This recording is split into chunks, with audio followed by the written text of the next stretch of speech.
Hi, welcome on another door restoration stream, and I seem to have some weird problems, maybe with my graphics card. Like yesterday, maybe it's is it a bit too high? Okay, maybe now the volume should be better. Yesterday, after still goes into the this bar goes into the yellow. Yesterday, at the end of the stream, I said I had some problems, like my OBS seemed to freeze, but apparently it wasn't the OBS that froze. It was the entire screen, like the top monitor, because like yeah, I have OBS over here, and when I pulled it to the bottom screen, it was fine. It was completely functional, and the frozen OBS at the top screen was still on. Like there was still this frozen image. And then I tried to like refresh the monitor or whatever, and everything froze. So I turned off the computer. It was completely off, like the CPU fan wasn't spinning and all, and all the monitors were still on, and like they were showing the frozen image. So that's why I think it's like some issue at the GPU level, and they were like slowly turning off one by one, like on a span of I don't know, maybe 1 minute. Like this one turned off, then after I don't know 10 20 seconds another one turned off, and so on. And today, like I like when I started streaming, when I have had this starting screen, it froze again for some reason. I have no idea why. But the music was still going, so I assume the computer itself, like apart from the graphics part, it was still working. I hope that won't happen again. Yeah, I just turn it off and on again. I also, just in case, like cleaned the components, like with the compressed air, and then install some updates, like the distribution updates.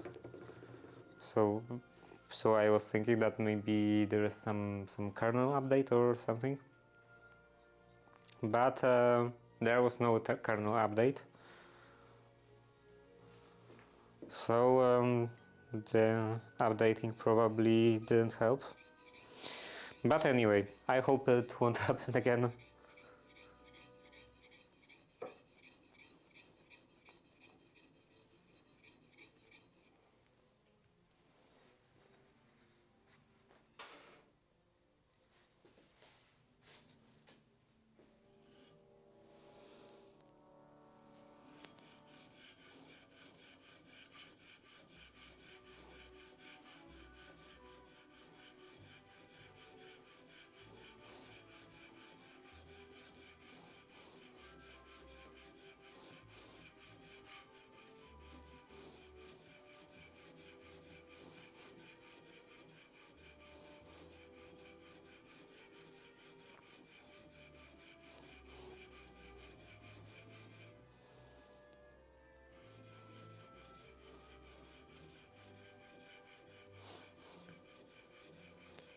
Everything is breaking recently.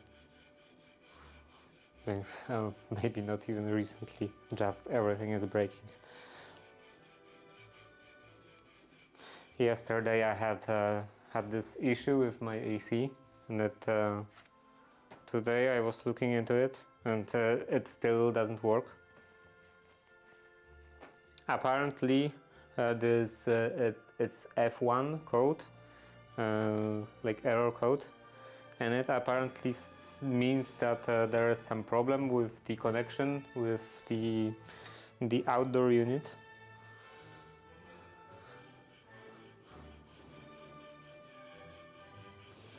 For now I tried to just unplug it. Oh, I mean unplug it.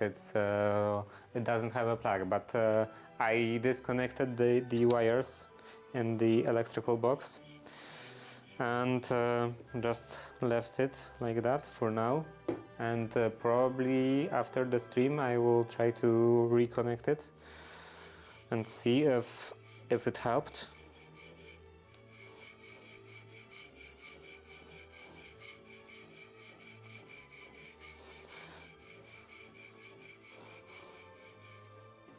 Because sometimes just turning something off and on again doesn't help, and it needs to be off for a longer time.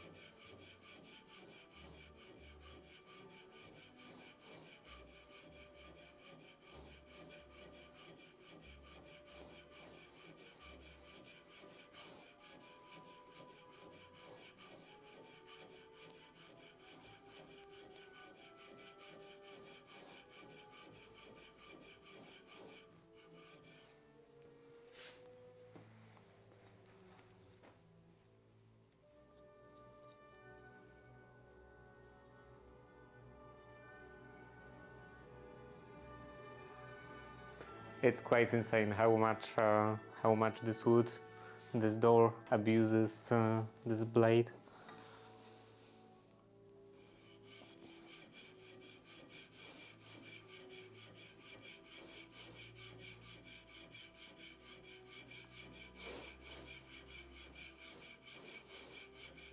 You know, it's still better than the original one, the antique one, but yeah, it's not perfect.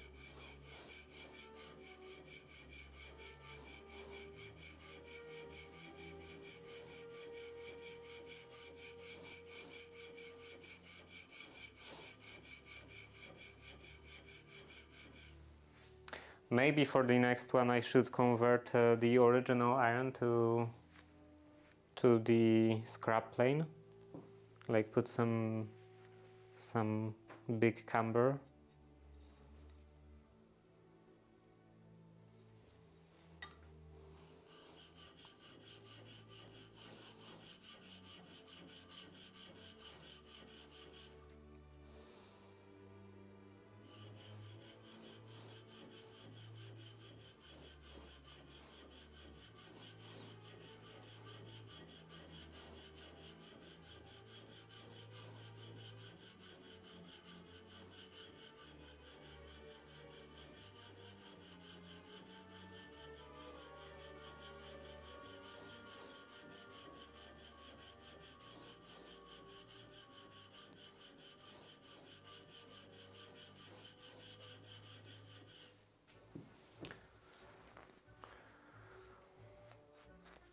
And let's see now. Okay, there is a very slight burr. And the edge, I believe, is straight. Still a bit more, I think.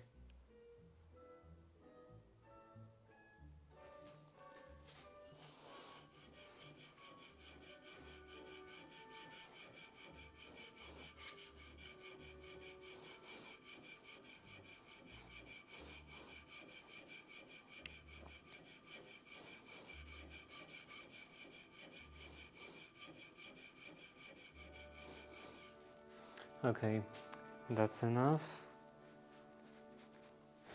Now onto this drop.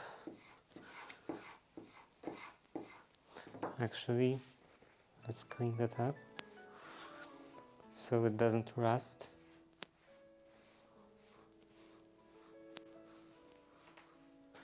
And I think I won't need that anymore, for now at least.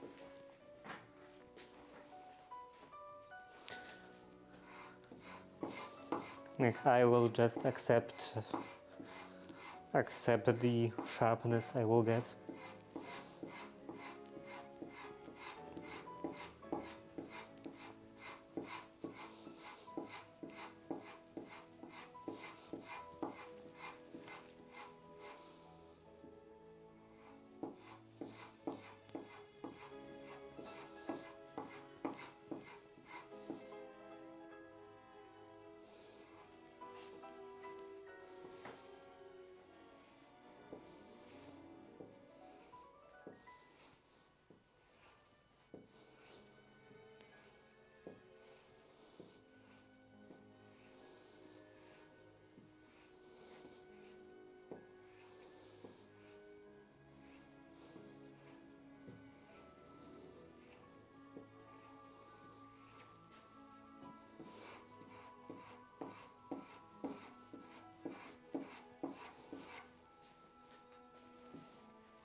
Okay, and this goes in here.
Okay, this in here, and I can put away all the computer controlling equipment.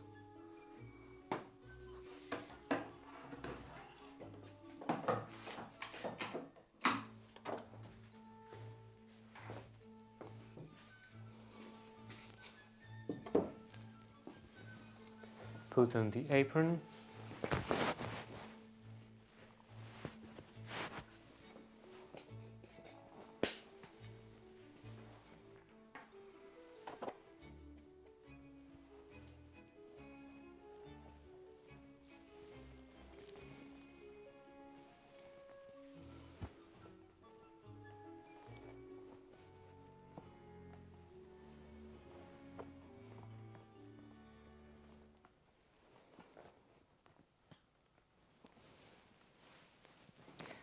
Okay, so the camera, first step. The second step, taking the door on the table.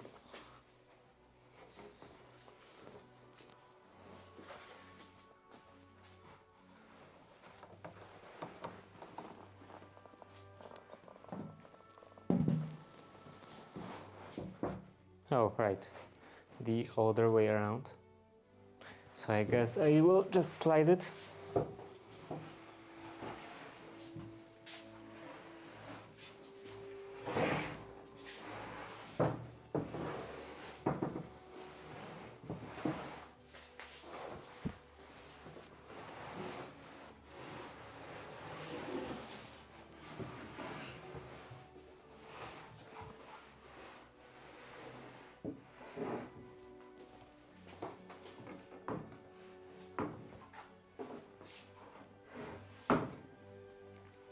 I should probably first adjust the camera and then, first put the door on the table and then adjust the camera. That would be a bit smarter.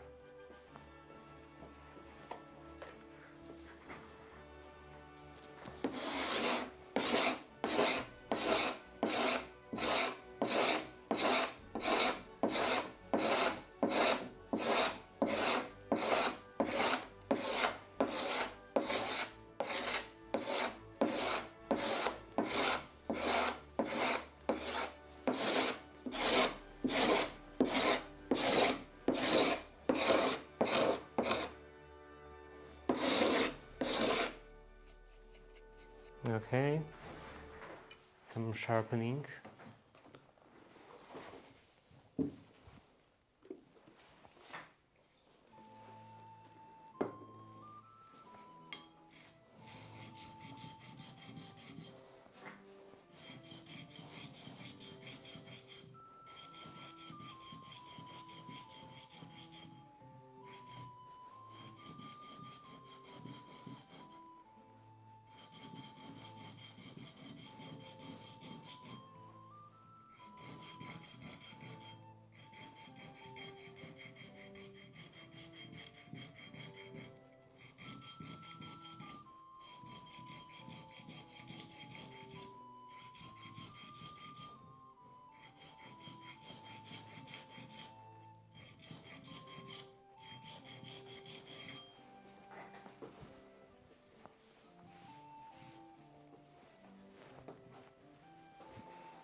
Now, let's try it again.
Okay, it's still not frozen, so maybe it will be fine.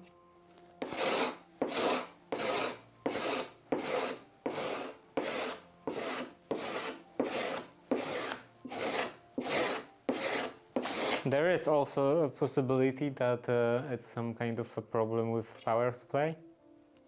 It is after all 650 watts.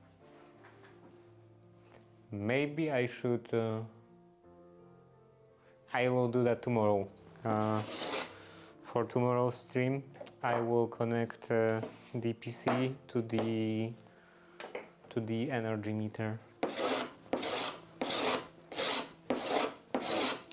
to see what will be the peak energy usage.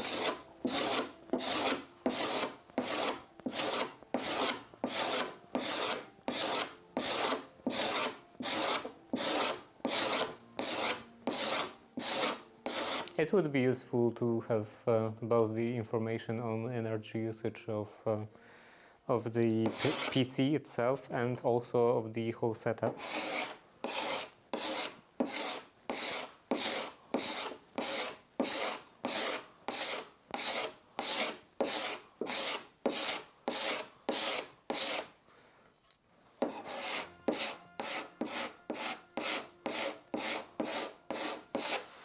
To see how much power the whole contraption draws.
Okay, now this one, and clean up the corners, actually maybe with the palette knife.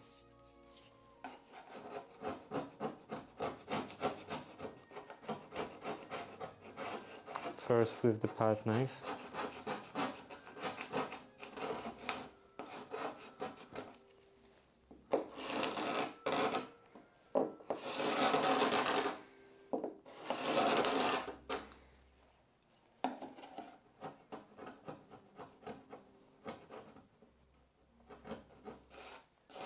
Okay, and now with this card scraper.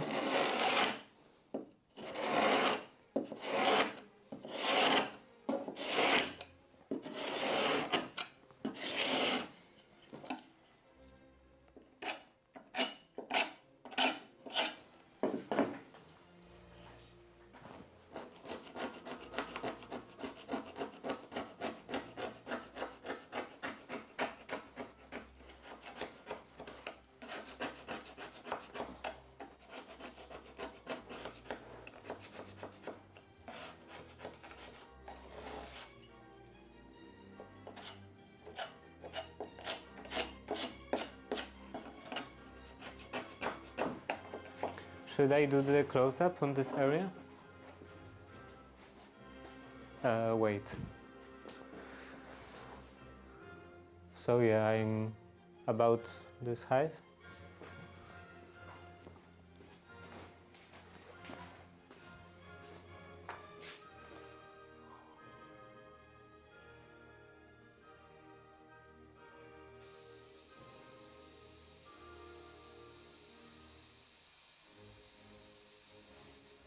Maybe I will just put the camera closer. That should have like a different angle, different field of view.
Okay, now a bit more from this side.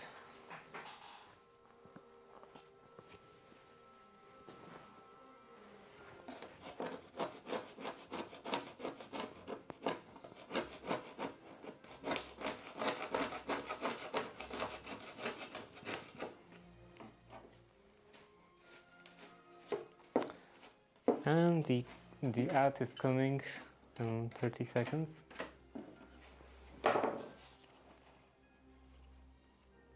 Well, it says it's coming in 30 seconds, but it's always very delayed. It seems like it's very delayed. Like after those 30 seconds, it just says it's coming soon. Where do I have a lighter?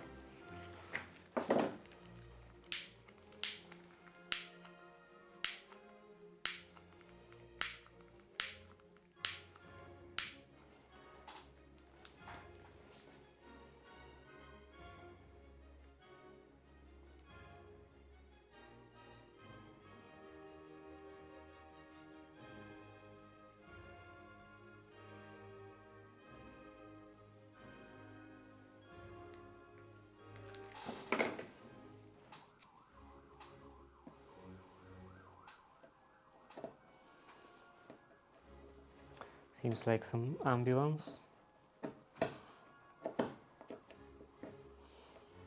Or maybe a fire department.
And the ad is over.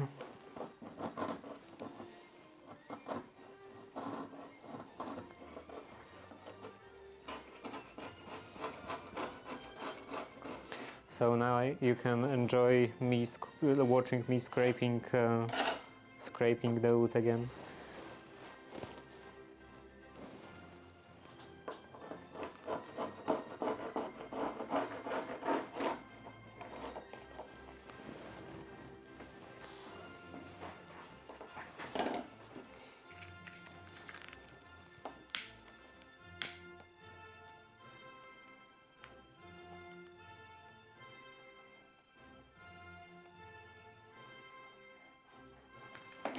Maybe when I paint this,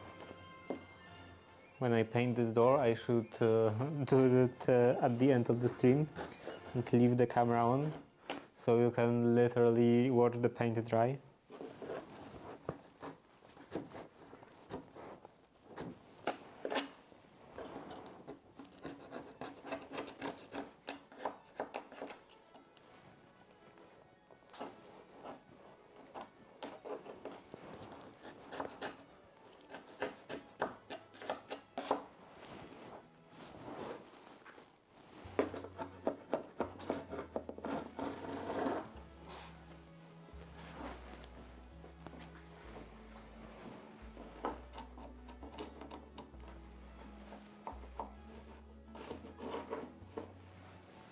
Okay, a bit more heat.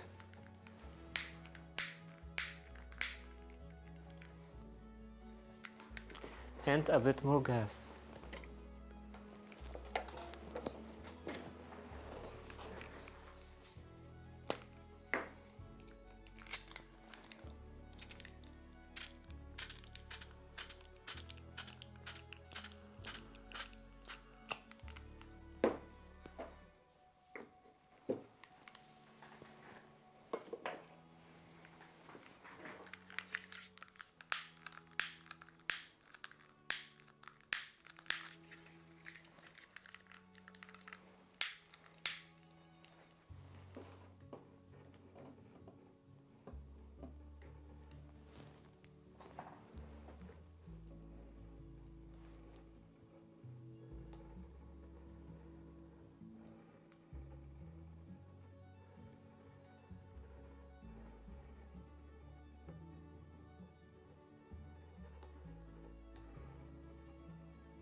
Okay, that's enough with that.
Okay, some more heat.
Okay, a bit more from this side.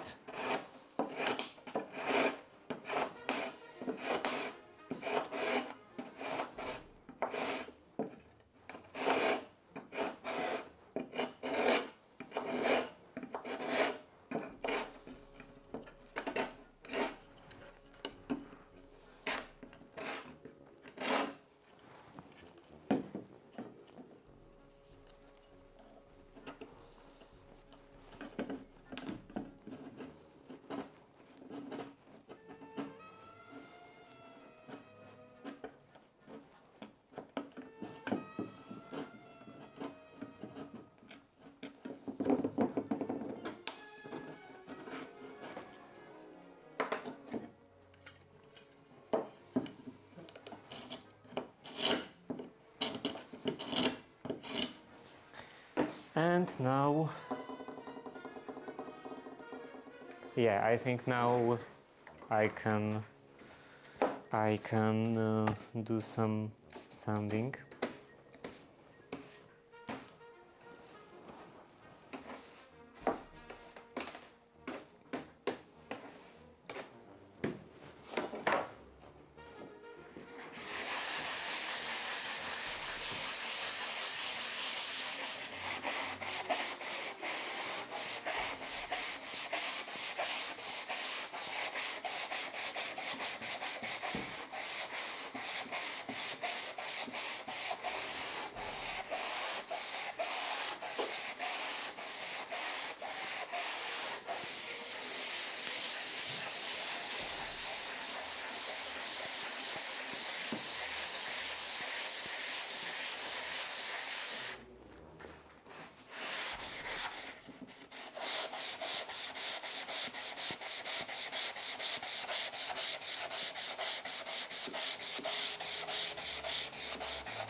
Okay, I think the corners are done now. Well, actually, still a bit more work.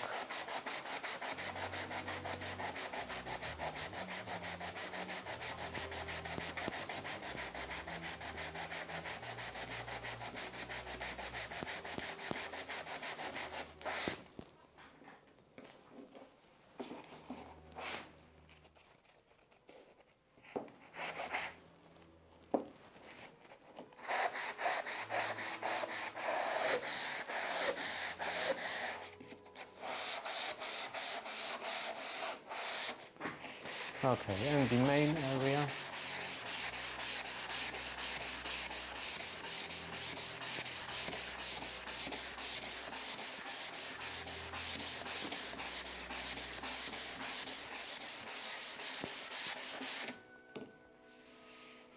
Okay, so that's smooth and clean mostly in the corners. Now let's go to this.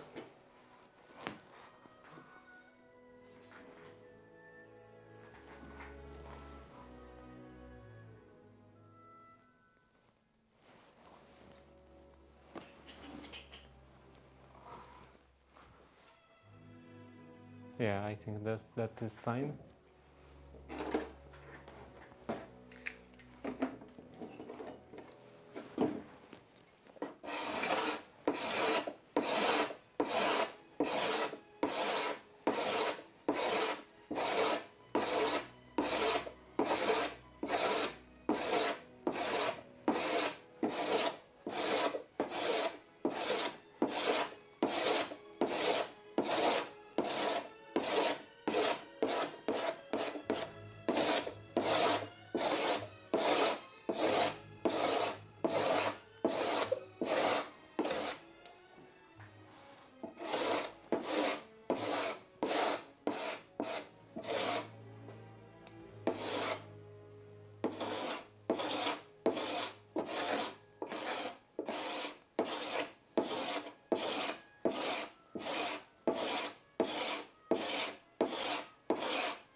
Well, am I imagining it, or was it really white right now?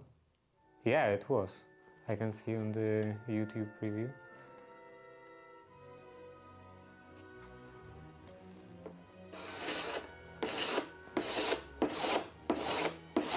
I think the ISO is static. Yeah, ISO should be static. So weird. Just some kind of a glitch.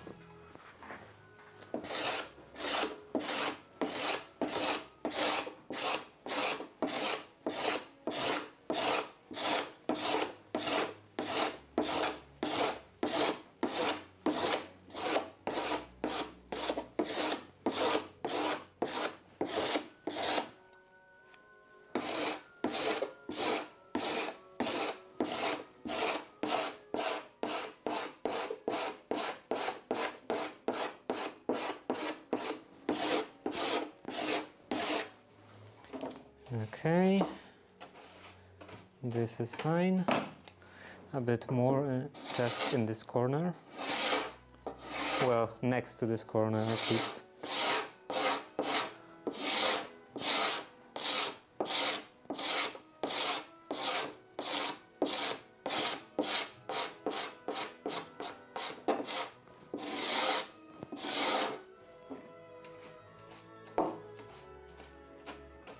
And in this corner along the edge, maybe I could first use the palette knife just to scrape the bigger chunks.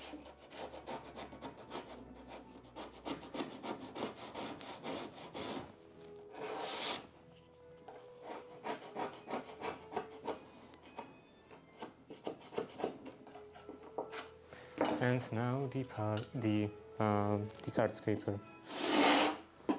I was going to call this a palette knife. So this side is quite dull, and which side isn't? That is dull. That is fine. So let's put it back.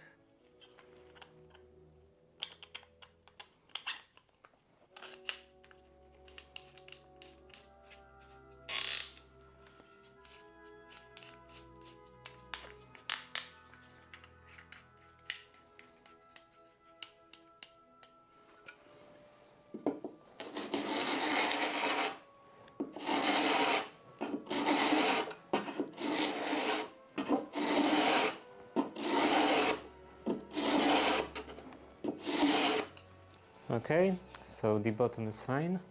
Now the edge of that bevel, of that board.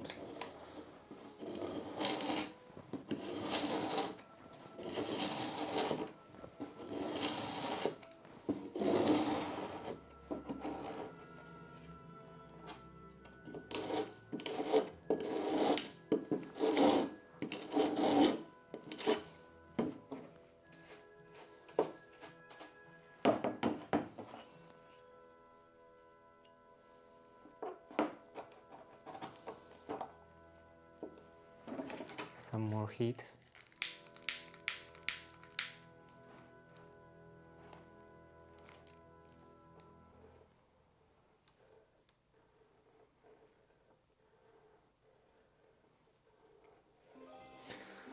Dziękuję. Chociaż wygląda pewnie ciekawie tylko przez pierwszą może godzinę, najwyżej.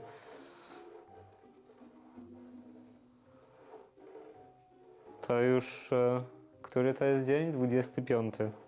Zajmowania się tymi drzwiami. No nie konkretnie tymi, wszystkimi drzwiami. Te są już trzecie. No i po 25 dniach to już nie jest aż takie ciekawe. Szczególnie dla mnie.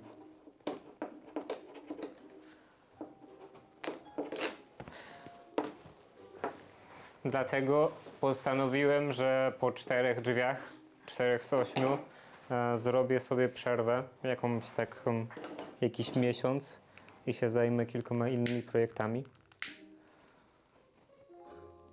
Chciałbym trochę więcej szycia zrobić.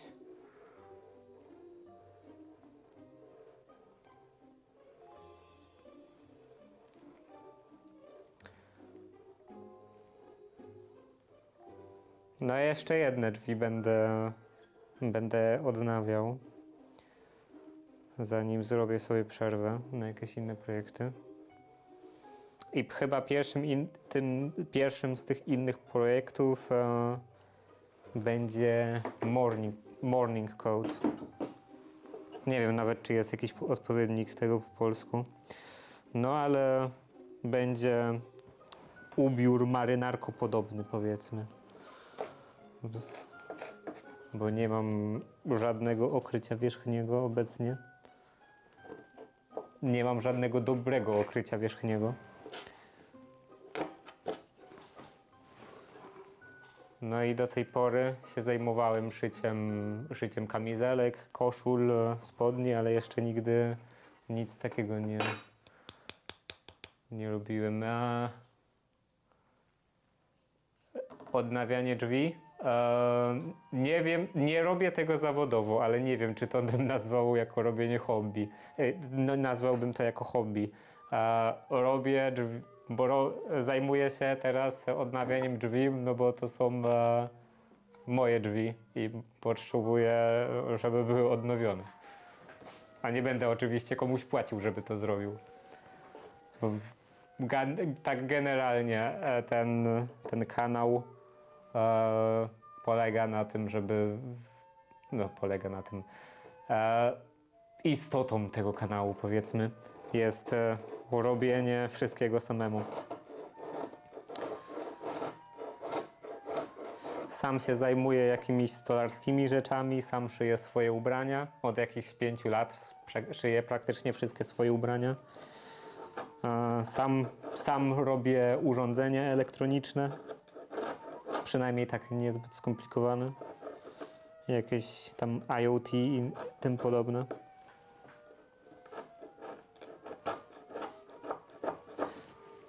No i od kiedy zacząłem streamować, to wszystko to robię przed kamerą.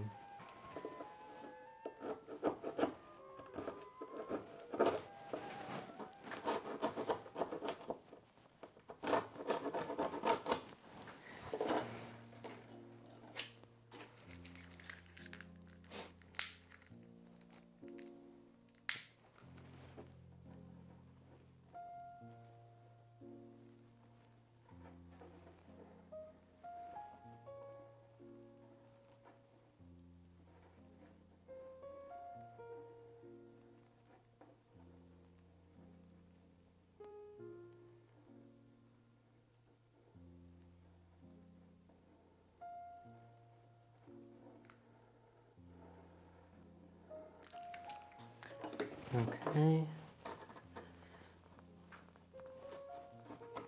And now it's off.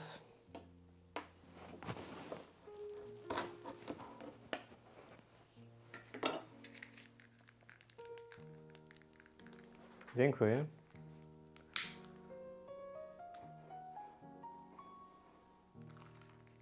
Więc tak, za jakieś myślę, że raczej 2 tygodnie będą jakieś inne projekty. A do tej pory, do tego czasu będę się zajmował drzwiami.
Okay, now a bit more cleaning at the bottom.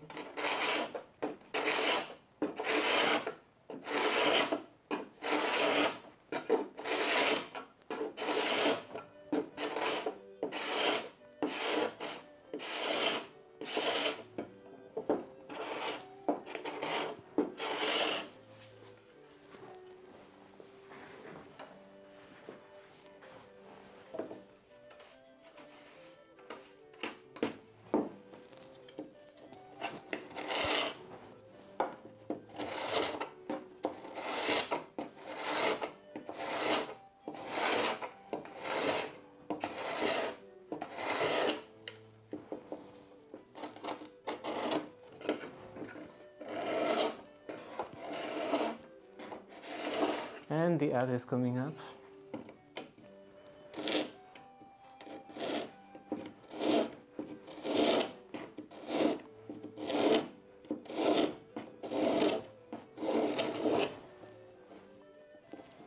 So that edge is done. Now this one. And then some sanding and the panels will be done. Will be ready.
Okay, now some sanding.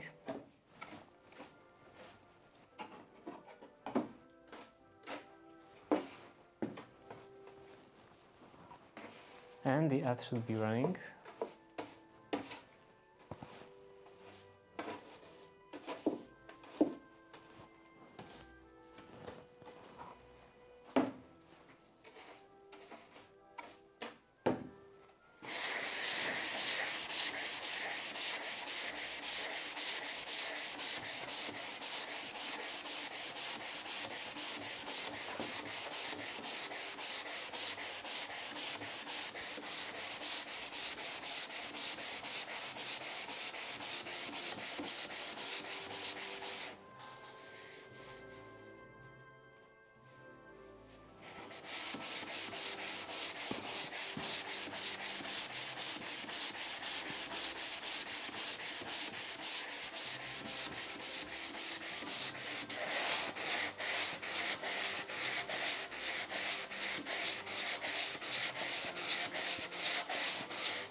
Okay, maybe I will use a different grid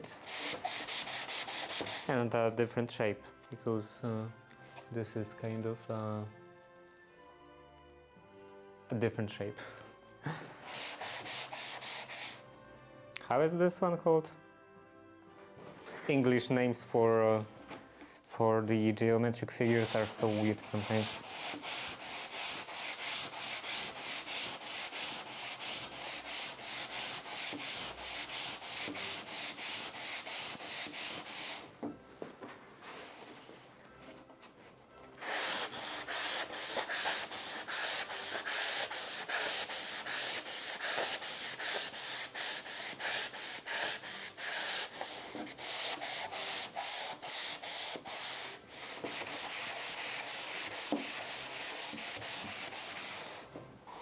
Okay, so I can put the camera away a bit.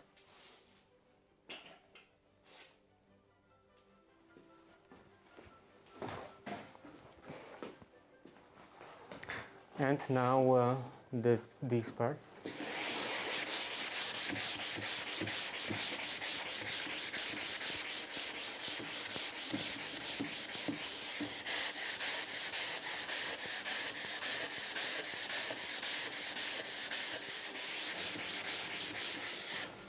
Just move them smooth over all of the ridges, kind of ridges that were created by the scraper.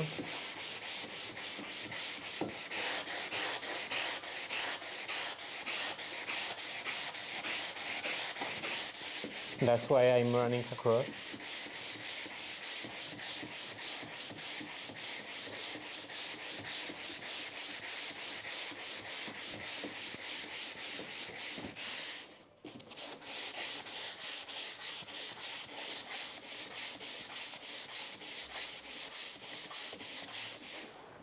Am I imagining it, or is the brightness not stable? Yeah, definitely isn't stable. I have no idea what's going on. Wait, let me change the ISO, like manually to some different setting. Okay, so now it is definitely manual. What is this?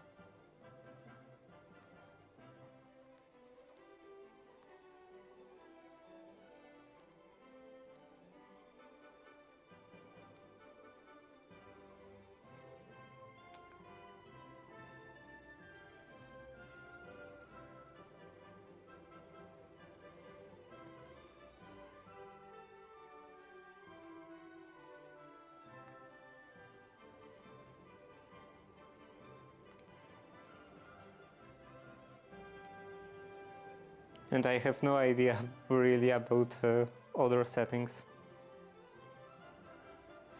Maybe I should finally learn how to use the camera.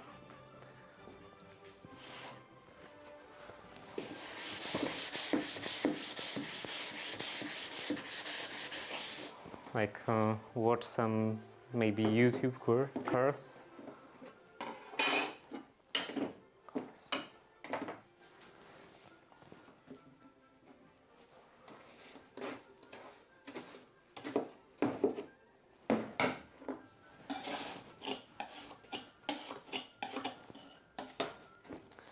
Okay, and now this part again.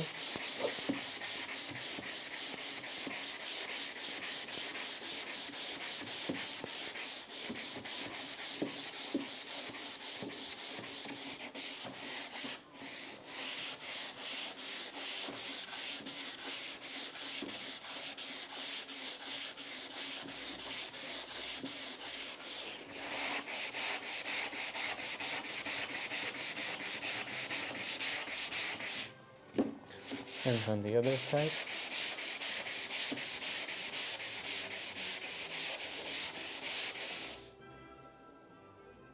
Okay, so these edges are, well, maybe this one needs a bit more work.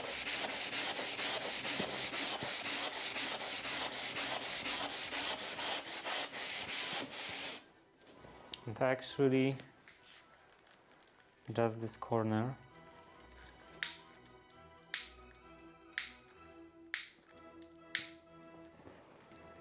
Okay, let's use some heat.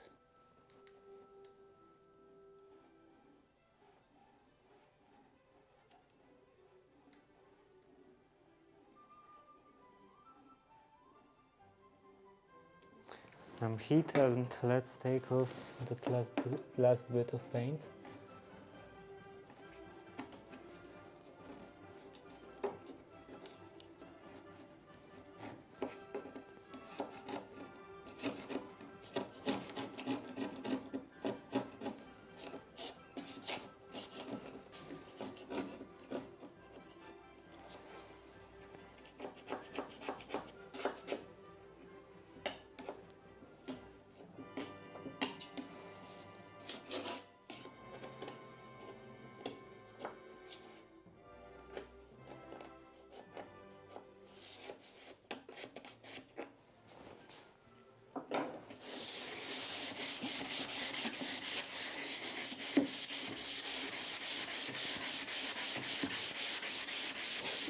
Okay, so this is done, and now I can take care of all these boards,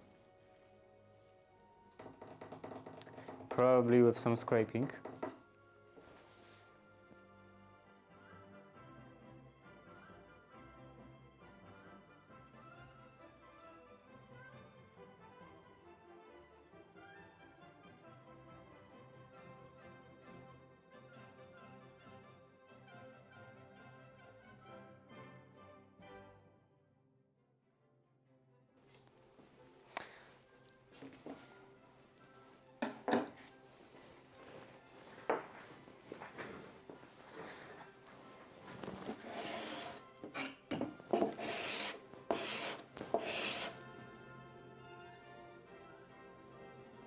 I have no idea what's going on with that brightness.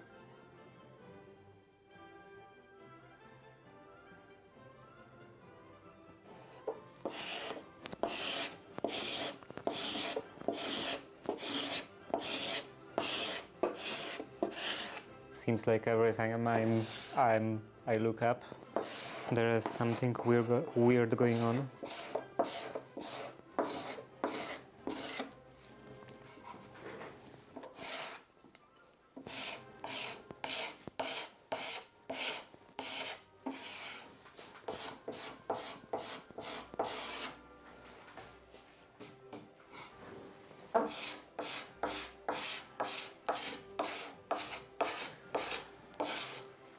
Okay, this is mostly done anyway. Mostly scraped.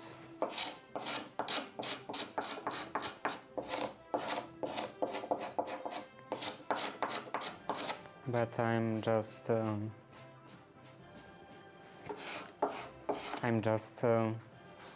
touching over some areas.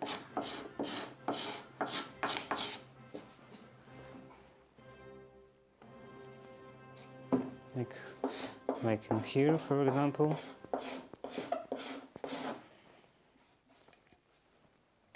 And I think it's enough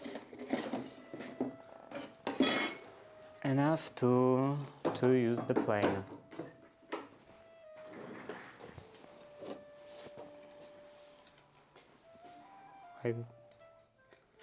Yeah, I have to back this up quite a bit.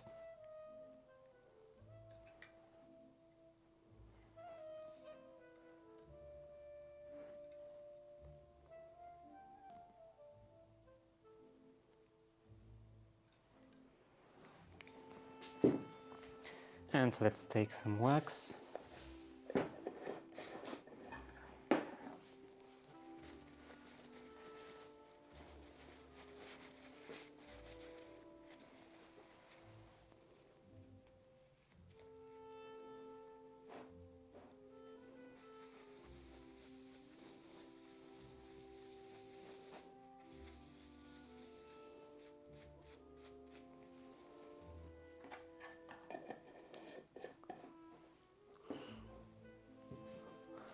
And probably also change the frame, so my head isn't just cut off.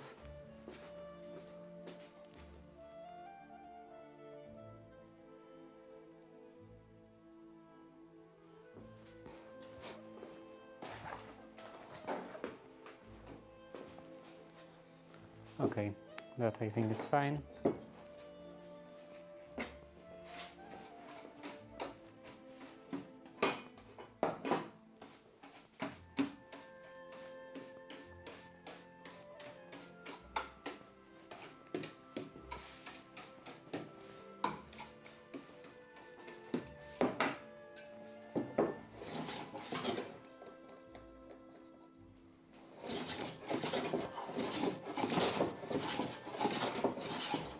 And now I'm flattening it a bit with the plane.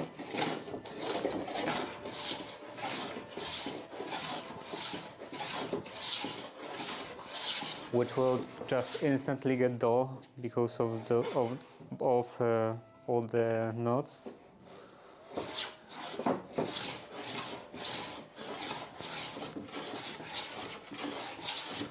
knots and paint and some previous wood filler. That seems to be very hard.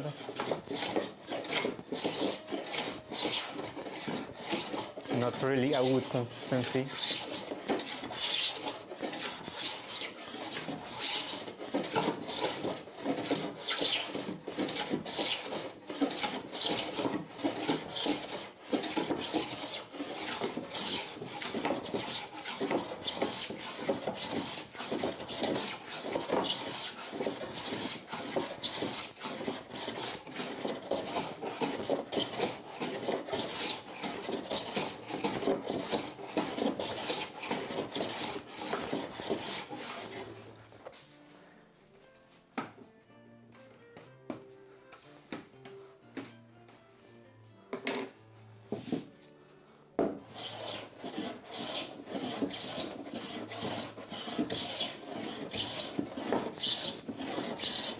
Okay, so most of the charring comes off. Still, would be better not to have it in the first place.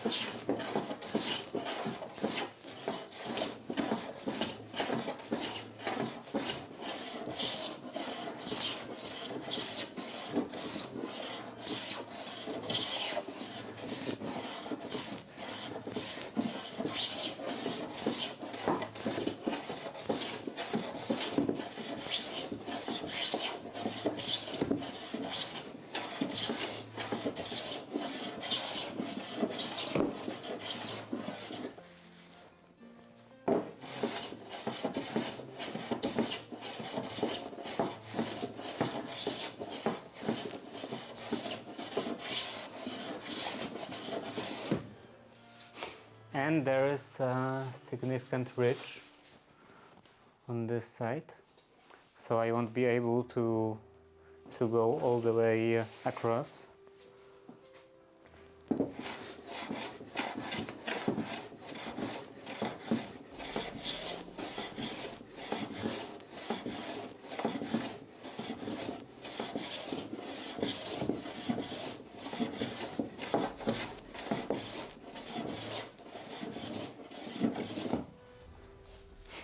Okay, some more wax, just to lower the resistance.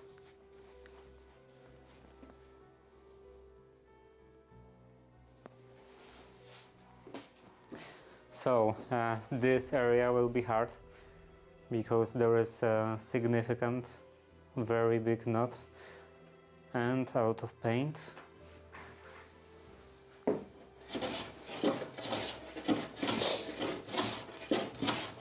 So not very good for the edge.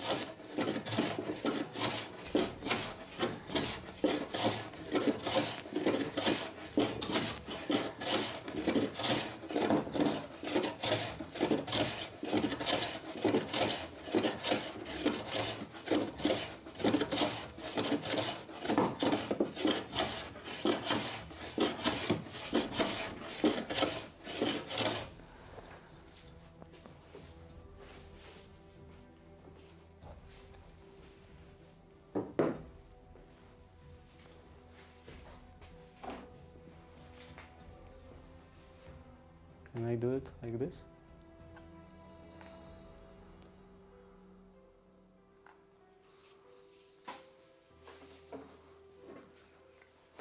I have to finally do some kind of motorized camera mount.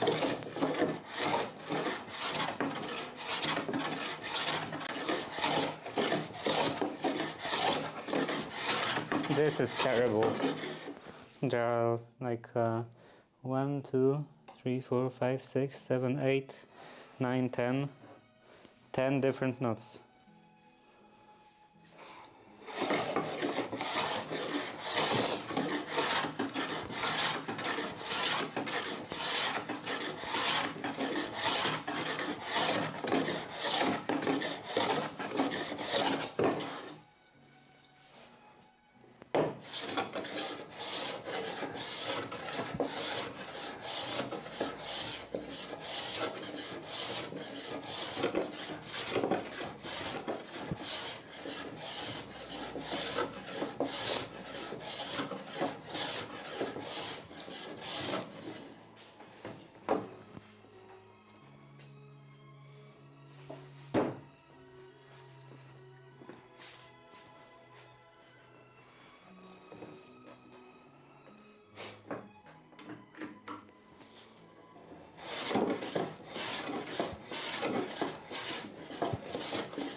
And it's not very sharp anymore.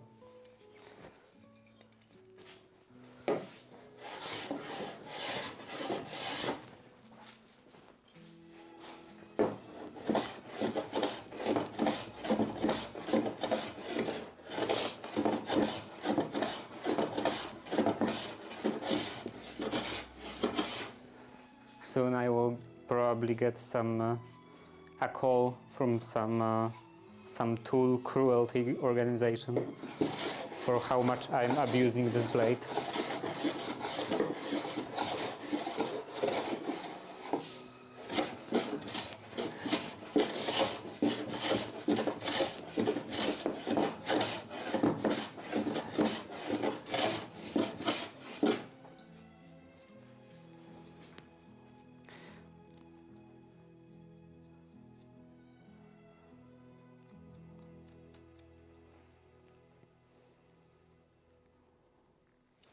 Yeah, I think it's time for resharpening. Unless I could try in here.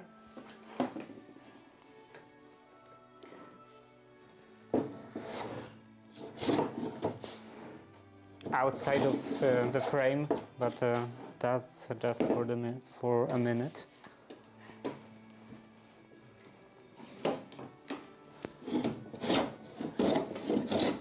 No, that's not working. So I have to resharpen it.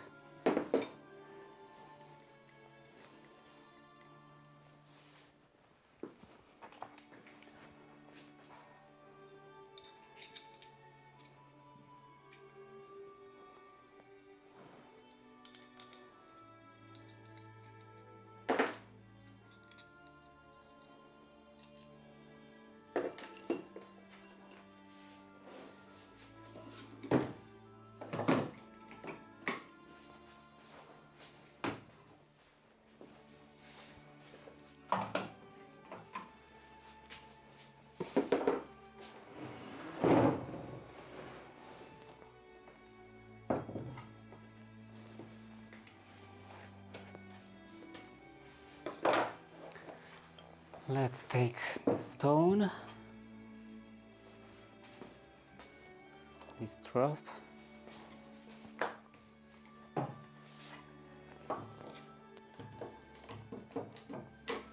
and a window cleaner.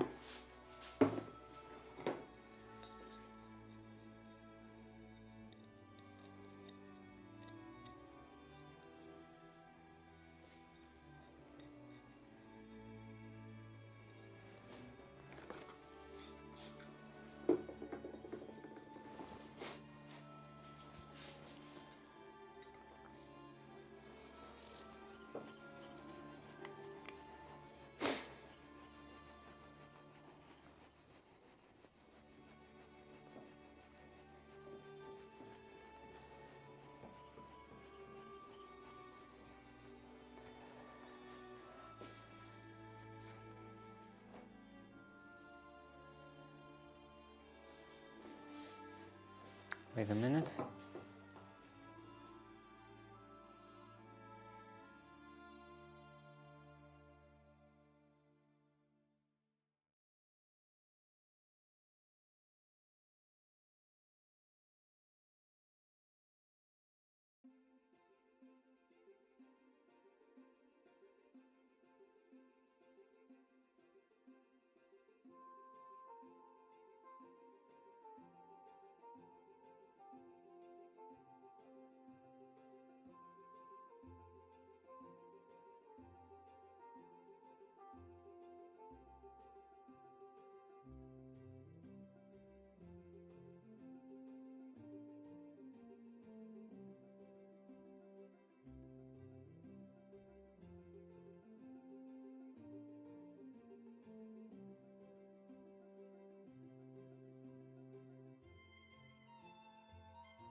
Okay, I'm back.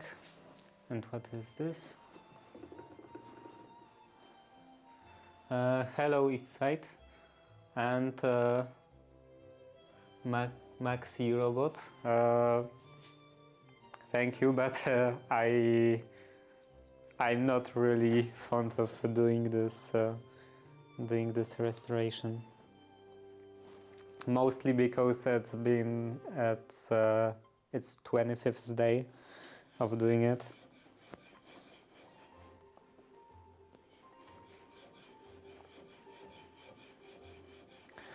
But you know, I still have to restore 5 more of them.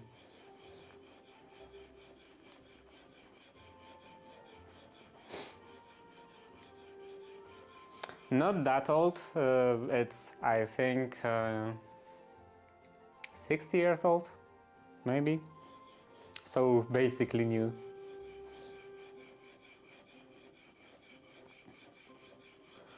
And it's not very good. Like I've been saying the whole time that it's probably, well, no, I'm exaggerating a bit, but I feel like it's just some wood found in trash. It's not a very good quality. Has a lot of knots, and it's warped significantly in every possible way.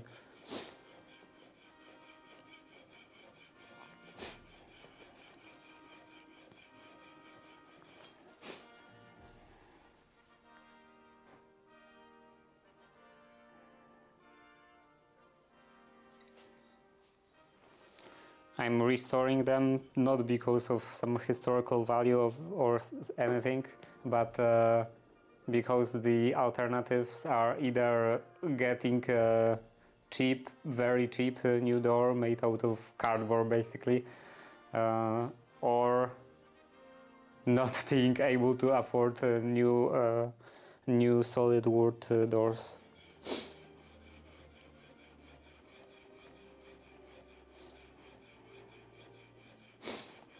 And I'm not very... I don't like the idea of those modern cardboard doors very much.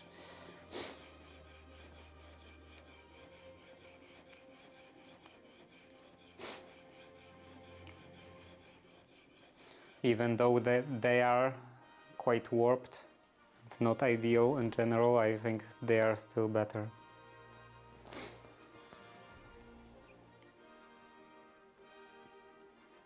Okay, still a bit more, or a lot more. Yeah, and this wood is very hard on the plane blade, on the blade of the plane. It's basically like planing concrete.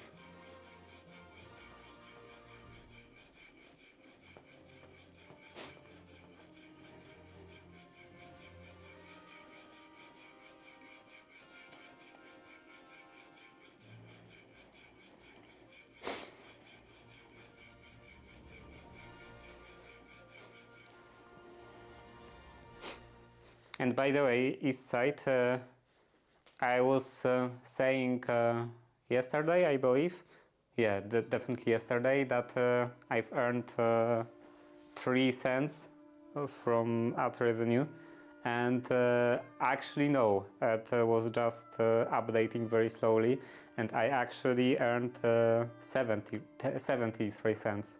So yeah, that definitely covers the electricity usage of the computer, and maybe even the AC.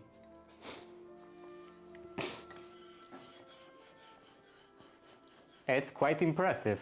It's at this rate, it would be about $20 a month. From yeah, like about $20 a month from, I don't know, like about 3 people watching the ads. I didn't expect that.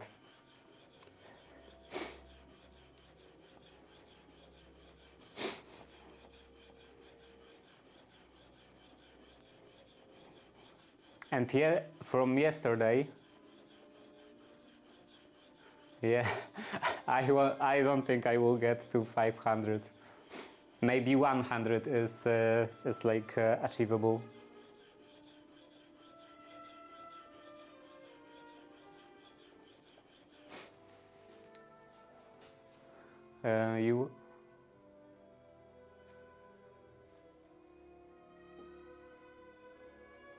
You work directly in living room? What do you mean? Work directly in the living room. Like, are you asking if this area is a living room?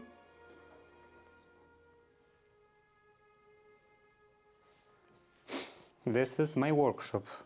It's kind of an additional building connected with the garage.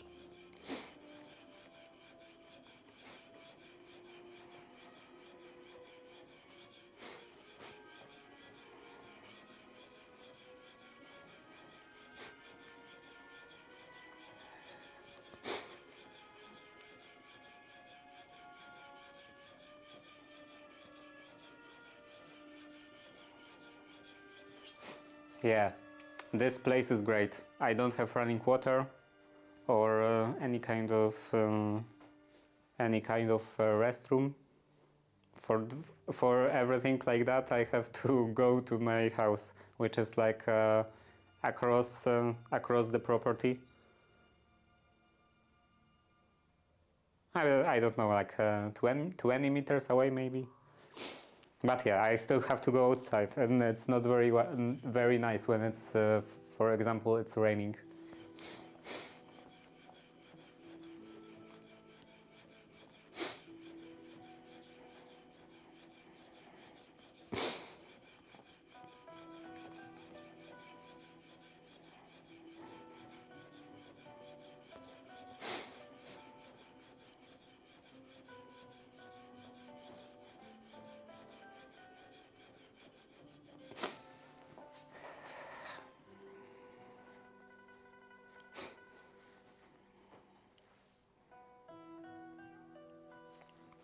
Okay, still some more grinding.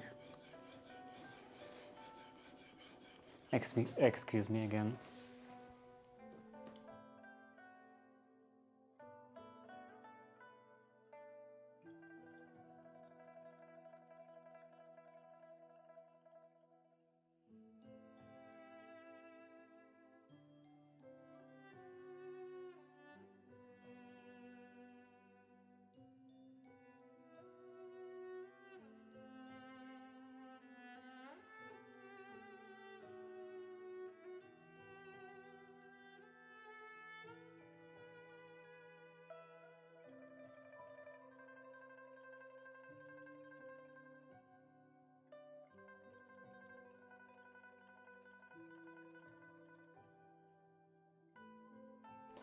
Okay.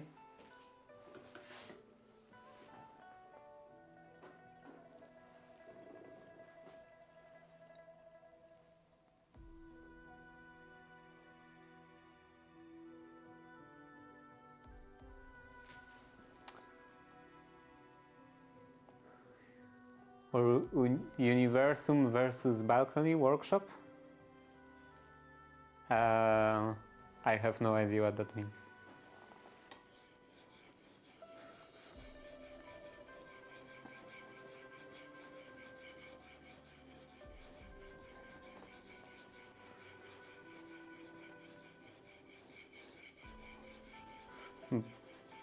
I am not even sure how to like pair the words.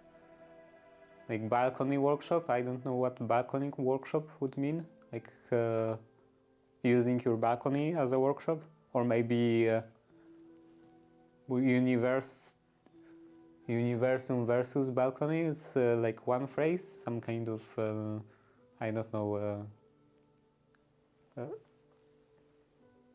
TV show maybe, or some internet thing.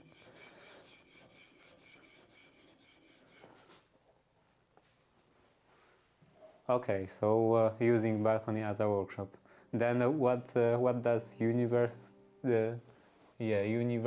versus balcony workshop mean? I don't quite get that.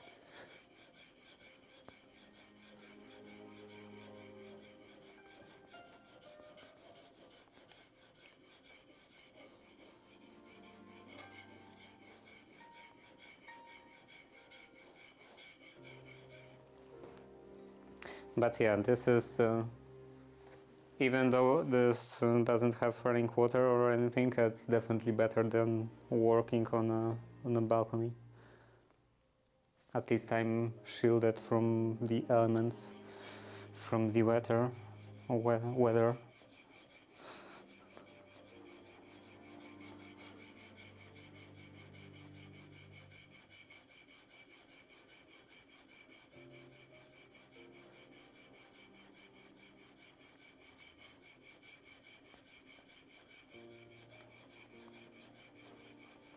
Okay.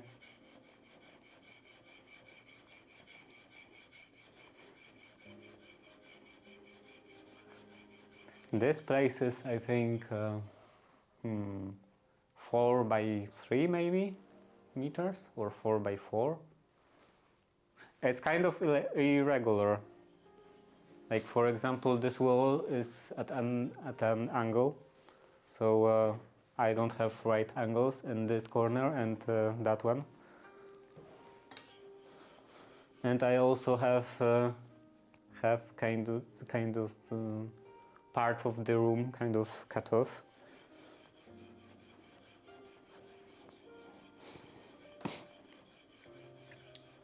So this is a 6-sided shape.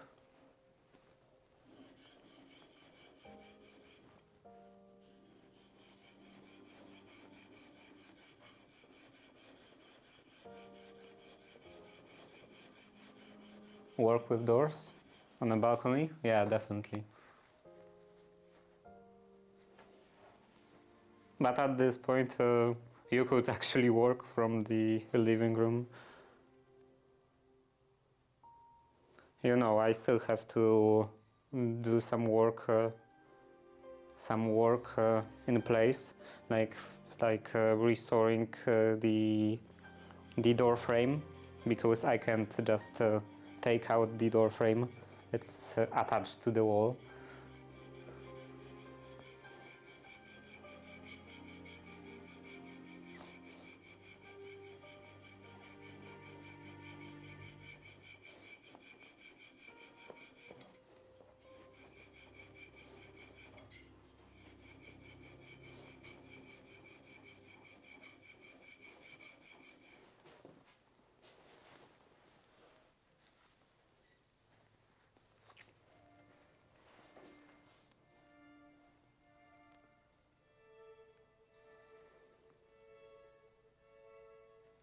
Okay, this is fine, I think.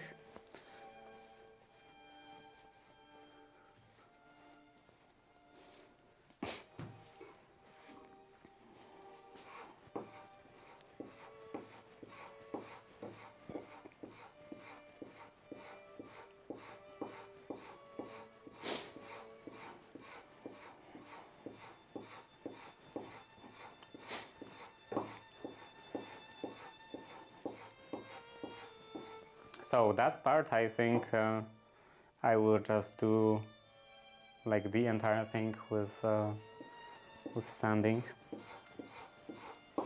because it's not feasible to do that with the plane.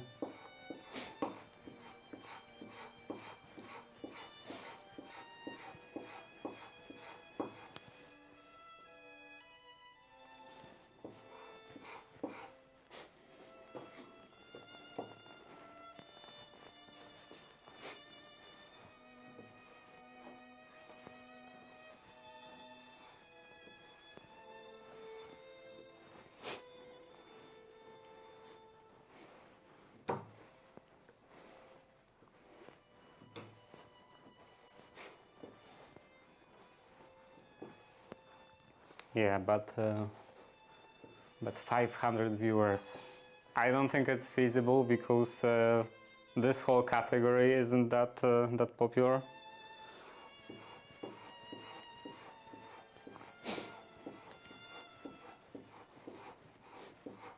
So if I had 500 viewers, I would be just permanently practically permanently the biggest streamer in this category.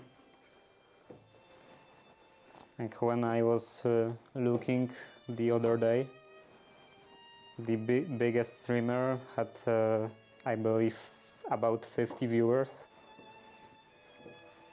And what is this? Makers and crafting, or something like that. Yeah, I don't remember how this category is called.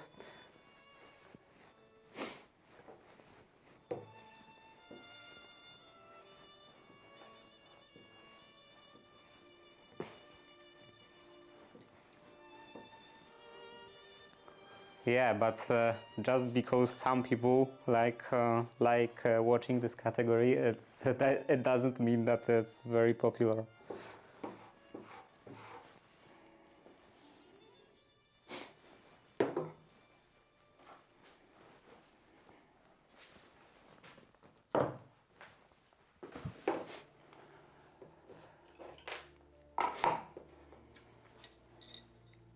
So this back inside. I'm considering just gluing this part and this part together, because just aligning them every time is quite fiddly.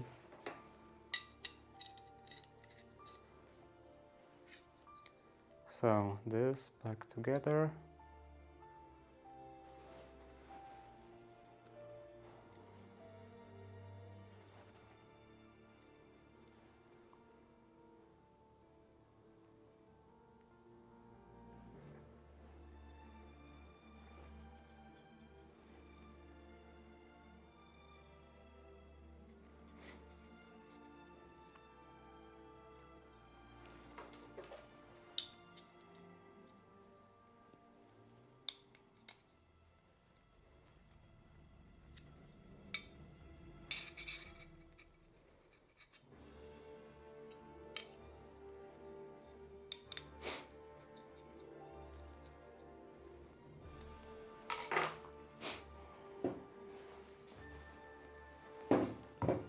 Yeah, and here, even though I have barely any viewers, I have quite a high ranking,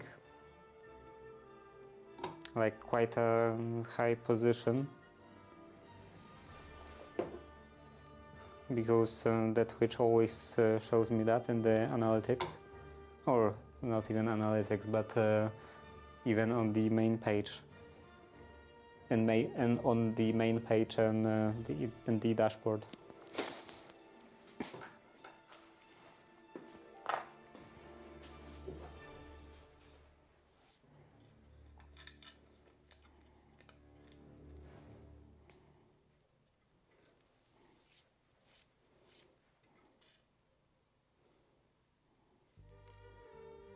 So yeah, makers and crafting. Is that how it's called? Makers and crafting, yeah, I think it is. So in the makers and crafting, I have like, I don't know, 4 viewers, and I have 50th position or whatever. And when I then play Minecraft with maybe sometimes even a bigger number of viewers, so 6 maybe instead of 4, I'm like position 1 million. Okay, that's even.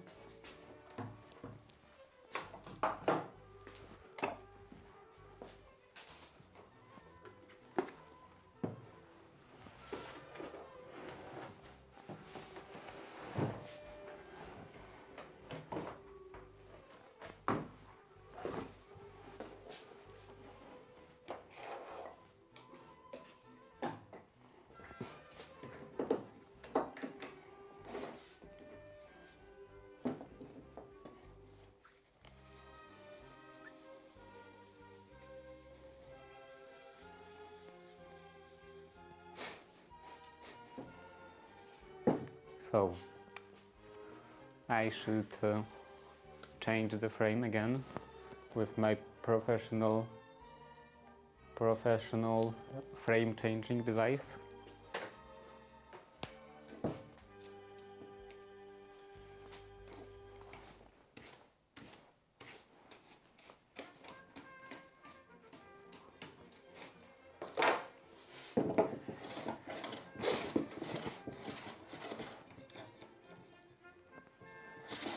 Yeah, someday I will finally make this motorized camera mount.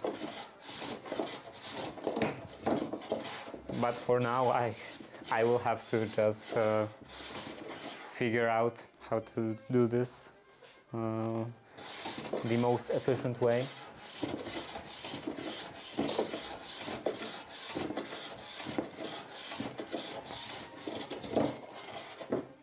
Okay, so this is very high.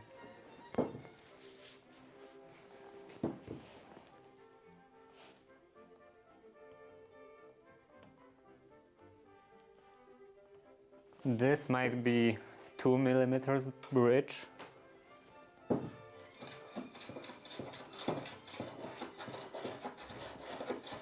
And it's not even all the way across. So this is flush on this side, but on this side it's a very big gap.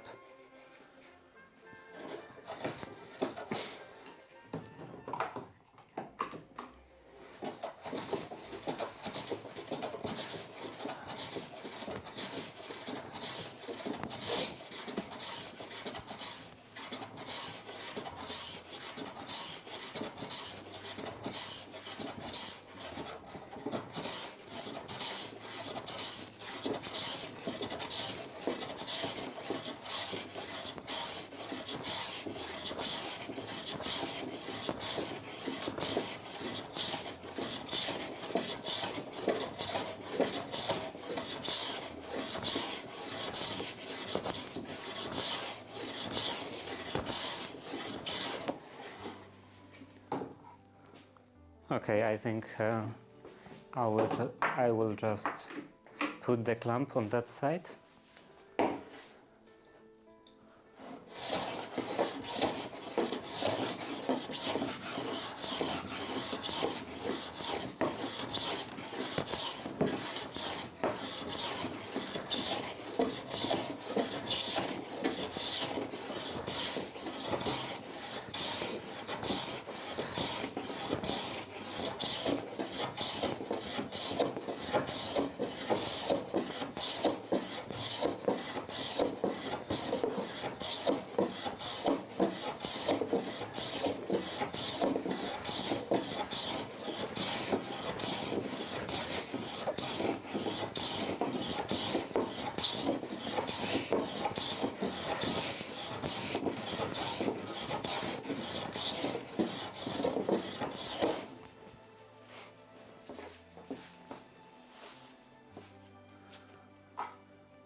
A lot of shavings. It's always crazy to me how many shavings, how much volume of shavings there are.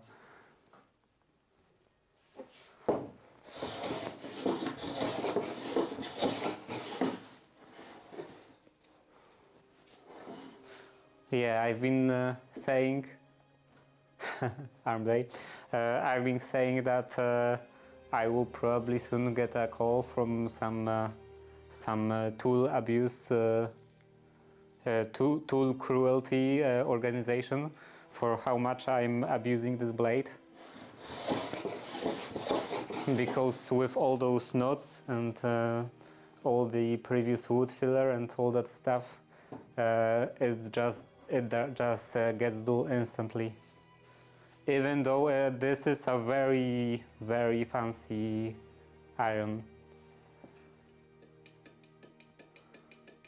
No, I'm not. I'm very much not good at setting up planes.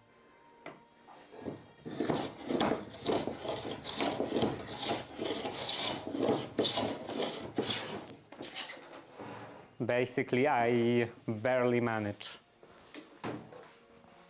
So yeah, that should go into here.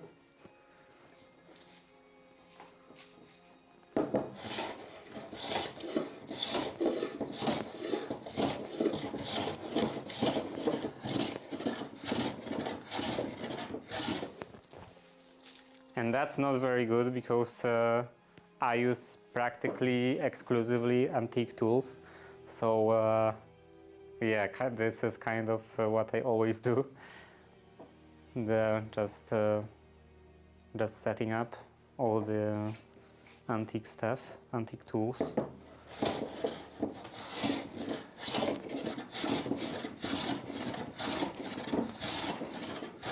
Someday I finally have to take care of all of my tools.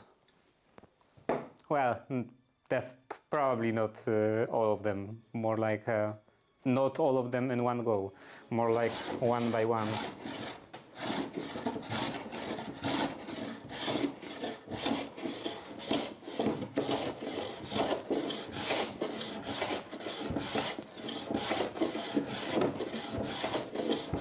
Do some streams with plane restoration.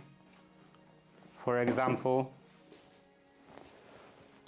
this plane definitely needs some care because you know, from the outside it's quite nice, apart from this very heavy layer of dust.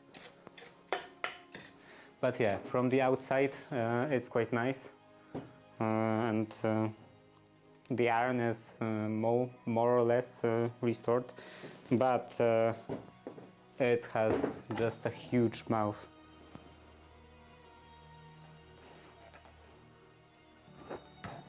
It definitely needs some work. Yeah, you can kind of see it on camera.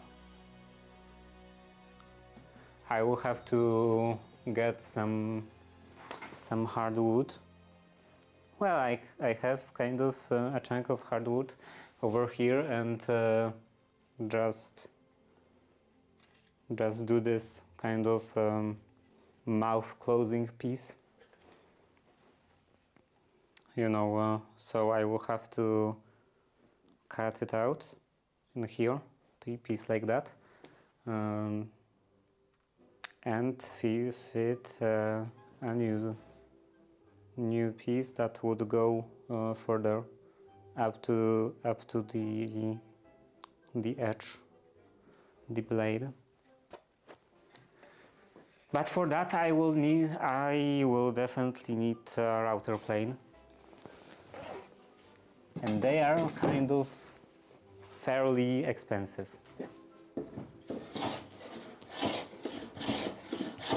I definitely couldn't afford the new one, but even the antique ones, I don't really want to spend money on an antique one, because in Poland the antiques are like that are very hard to get.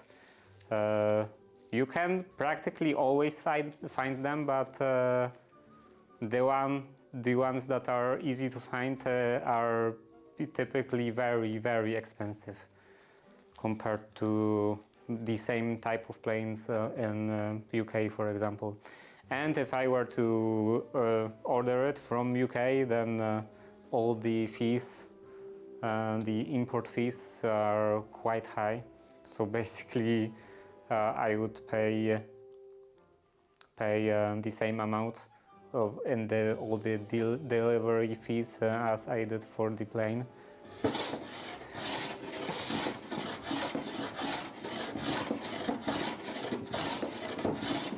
So I'm thinking I will just do the Paul Seller's design of poor man's router, as he called it. So basically just a block of wood shaped in a very specific way, and a chisel, bent chisel attached to the top.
But yeah, I don't think it's that good of an arm day, because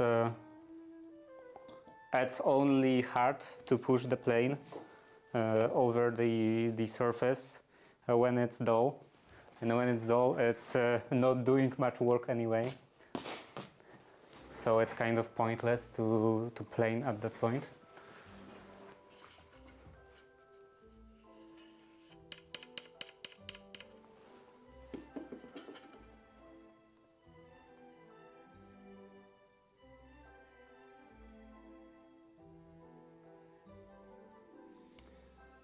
Wait, just get a new one, way more efficient power usage than old power tools? I'm not talking about router, I'm talking about router plane. Wait, I will...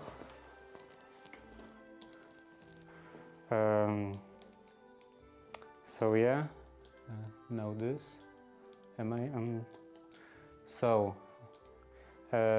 antique router,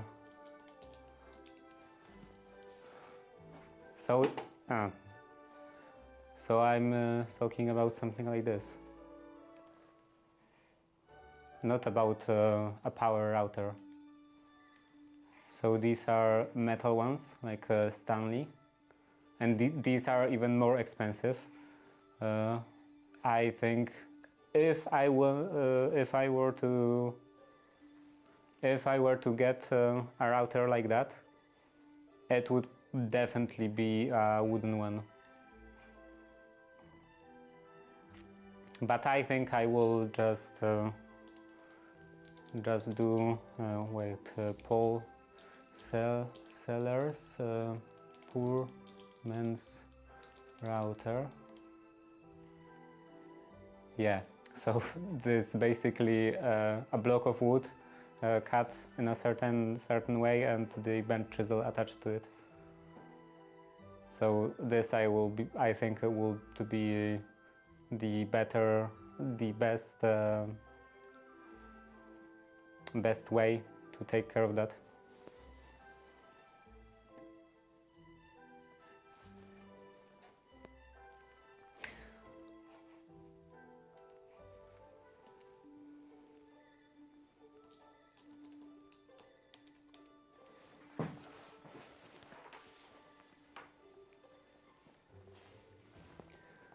Technology went backwards. It's not the ad is coming up, so I will respond to that after the ad probably, because I won't finish in 10 seconds. Probably, or maybe I would, but it's too late now.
So the ad should be over now, but I'm not sure if I trust this panel, because apparently the other day Agonize had like a million ads when it's supposed to be a minute and a half. So are the ads over now?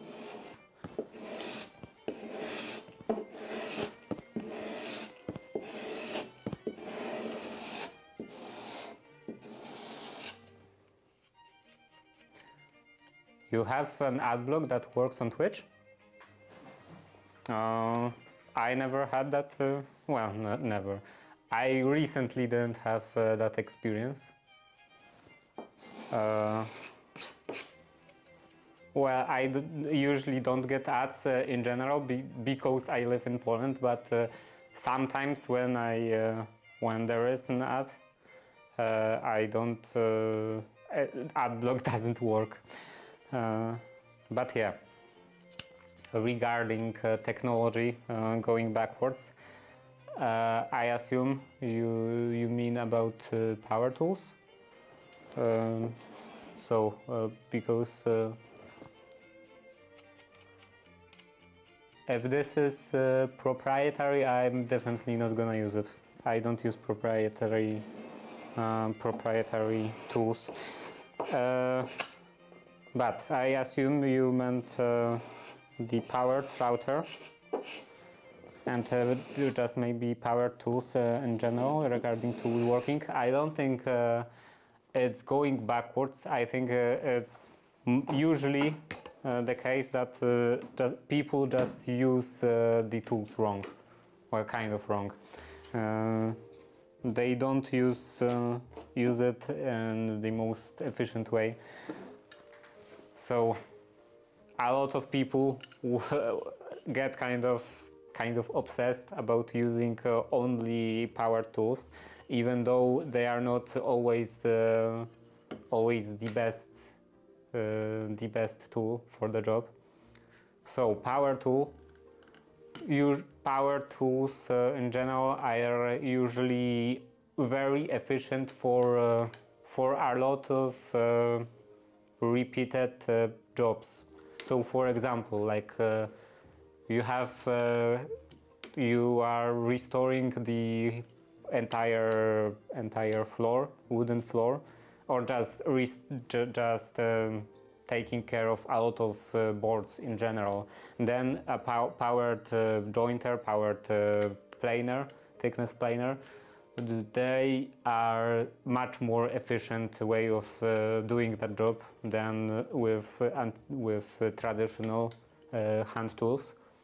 But if there is not a lot of repeated tasks to do, like for example, you want to make a groove in the side of the board of one board, then it's usually much easier to use something like this, because this is already set up. There is nothing to set up even. It's just ready to use. You can just put it on the board and go back and forth a couple of times, and you have a groove. And it's much cheaper, also cheaper, but much easier and faster than setting up some machine to do it. But if you were to do it for 100 boards, then it would be probably, or then it would surely be easier or faster to set up the powered machine, electric machine.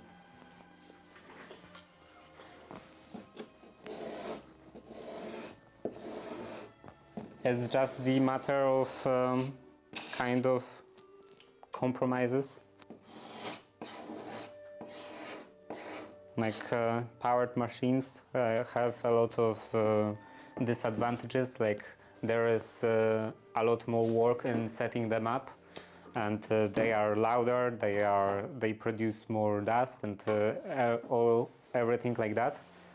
But they are more they are faster when they are set up, and they are easier to use in that situation.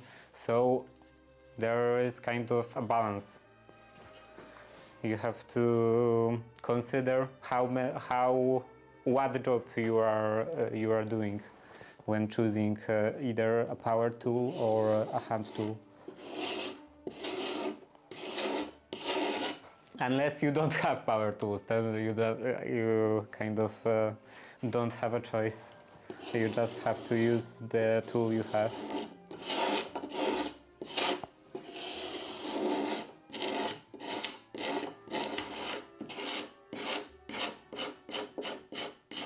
Or for example, the block planes are a very good example.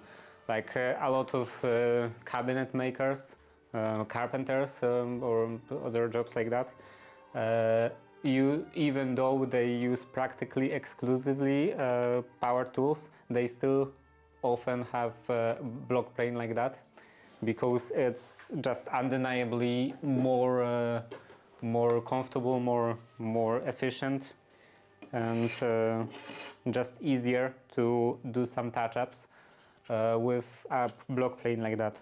So, for example, when you are making a drawer and you are installing a drawer or some other kind of pieces of furniture, and in a kitchen, for example, so you're making cabinets for a kitchen, and the drawer doesn't quite fit, then it's much easier to just plane it in the correct spots a bit with a block plane like that, than setting up some kind of a power tool.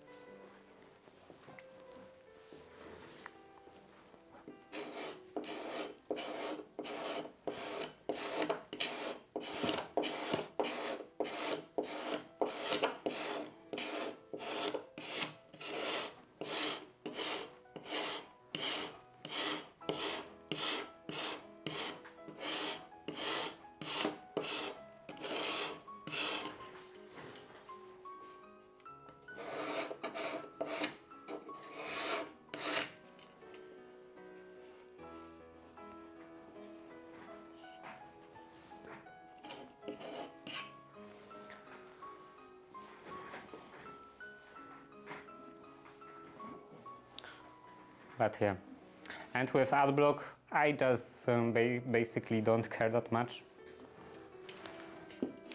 Don't care that much about ads on Twitch, because I barely ever see them.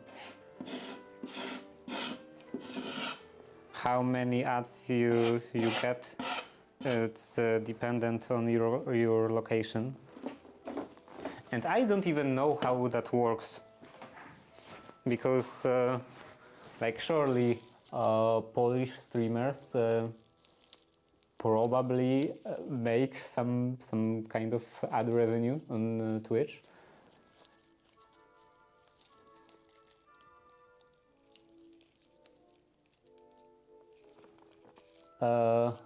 Yeah, I assume that all the Polish streamers get some ad revenue, but I don't practically ever see ads. Like maybe once a month I will see some ad, and it's definitely because of geographical reasons. So I'm not sure how that works. If there is some correlation. Yeah, with YouTube. With YouTube, the uBlock origin works without any problem, and with YouTube there is also an option to run the videos in MPV, and that is more preferable option most of the time, because there are more tools, more options, control options. Like for example, when you are watching watching a YouTube video in MPV, then you can just choose whatever speed you want, and just in basic YouTube interface, you are limited to those set speeds. Like I believe the biggest speed on YouTube is 2x, and sometimes it's too slow.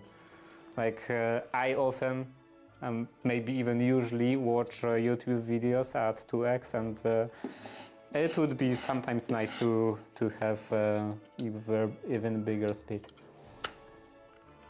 But yeah, I was talking about ads on Twitch, and I practically don't ever see ads on Twitch, and this is definitely because of geographical reasons, because of the fact that I live in Poland. But I'm not sure how that works, because surely the Polish streamers get some money from ad revenue, and when Polish viewers are watching them, they surely get ads. So I don't know if there is some connection between where the streamer streams and what kind of ads, who gets the ads, or maybe it's because of the language. Like maybe the stream language determines who sees what ads. I have no idea how that works. But yeah, Agonize, did I greet you? I forgot. I definitely looked at your message, but I was talking about ads, and I don't remember if I responded to you. But anyway, hello. I'm sorry. I just got kind of distracted. So hello, Agonize.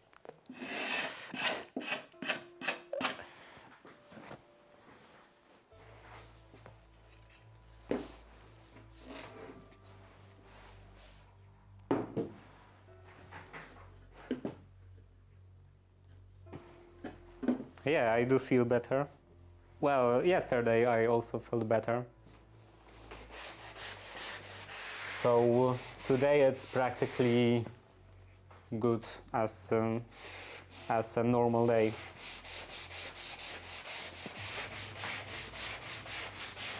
But yeah, I was saying that yesterday I believe that I've earned 3 cents from ads, and apparently it's not the case. The interface is just updating really slowly, and I didn't earn 3 cents. I've earned 73 cents, so that's quite kind of crazy. I have basically, I don't know, maybe 3 or 4 people watching the ads, and I get almost $1 from a stream. Yeah, that's quite unbelievable. So that's gonna be almost $20 a month. So that's definitely gonna cover the computer energy usage, and maybe even the AC.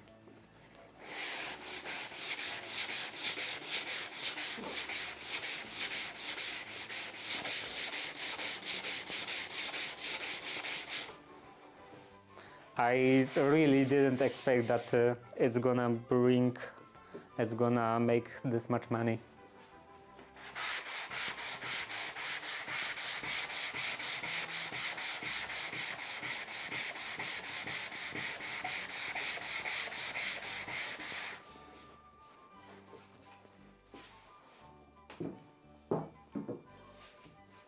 And I'm wondering now how does it work?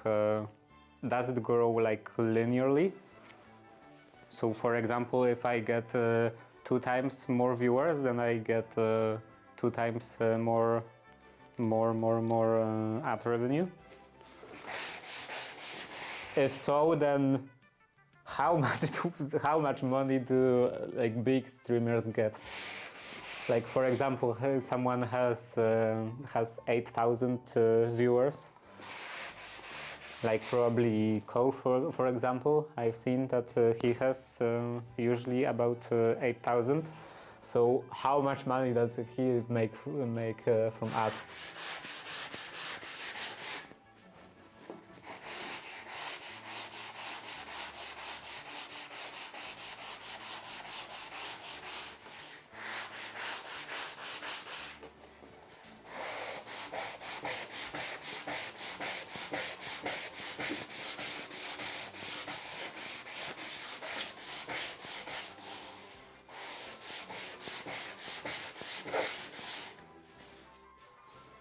Yeah, definitely a lot.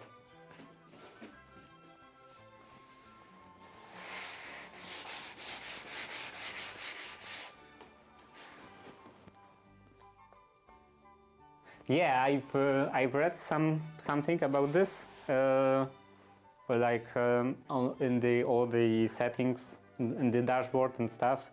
There was something mentioned about plus points or something like that, and when you get enough of these points, I don't know, I'm not sure how you get them, like from subs or from bits maybe, or whatever, maybe just from getting money, I assume.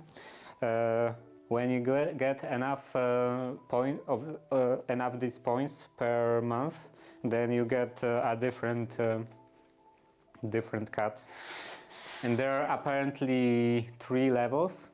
So if you qualify with those points per month to a certain range, then you get that specific cut.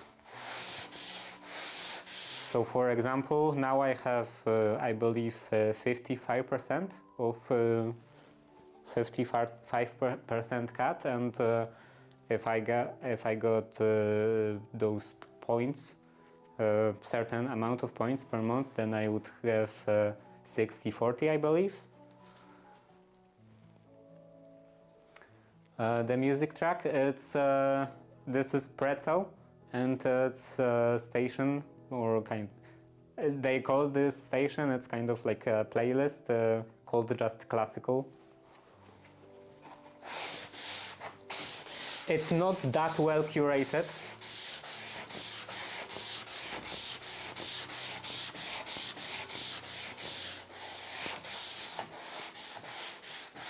It's not that well curated because sometimes there is a very weird music, like definitely not classical, but it's not coming up that often.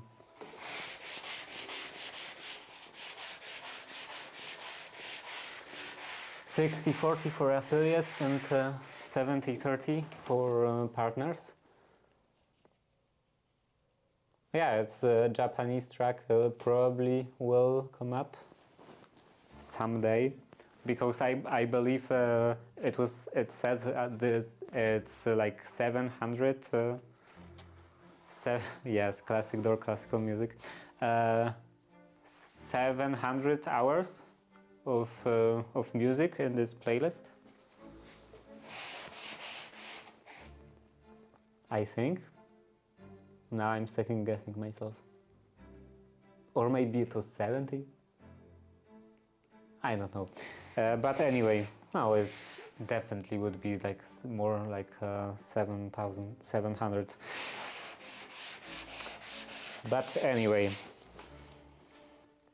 it will come up probably someday again. It's 60 affiliates and partners. And where is that information from? Like from what time? Because apparently Twitch has been changing this kind of stuff fairly recently. I believe somewhere in this month, beginning of this month, the requirements for the affiliates changed. So maybe other kinds of like the percent cut also changed.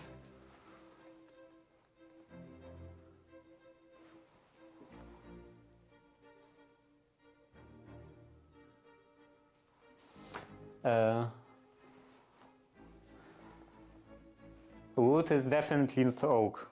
It's some kind of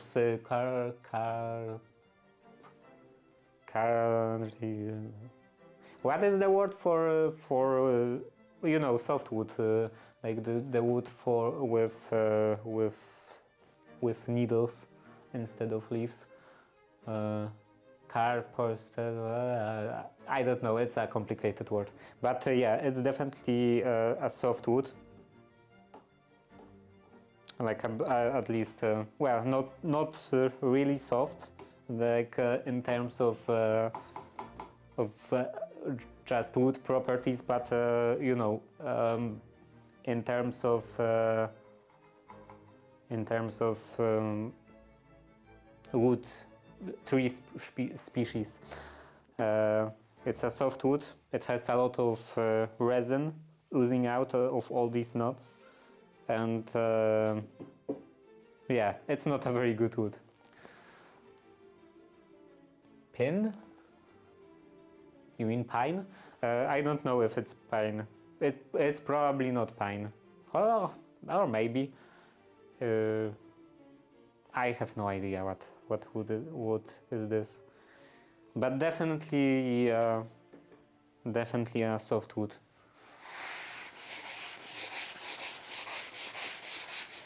Like pine, I think would be a bit lighter, and also pine. I think pine would dent more easily.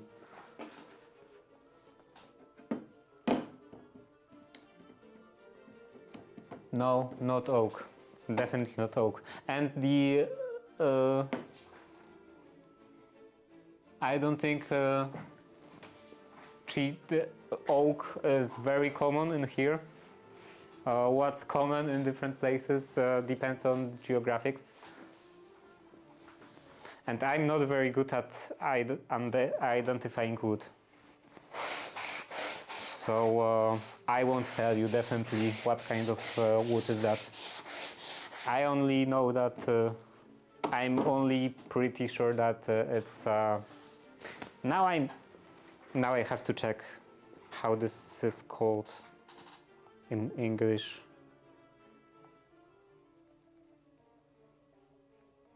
I remember that it was some complicated word.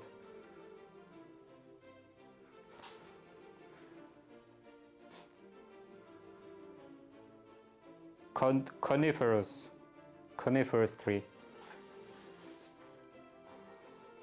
or something like that. I believe that's how it's pronounced. So yeah, with the tree with needles.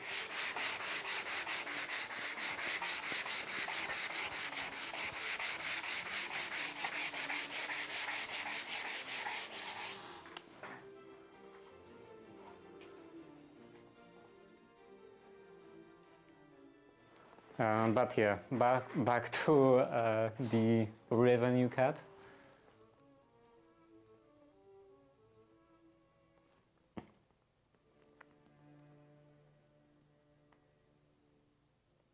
Yeah, I know that that some streamers, when they are very big, they can have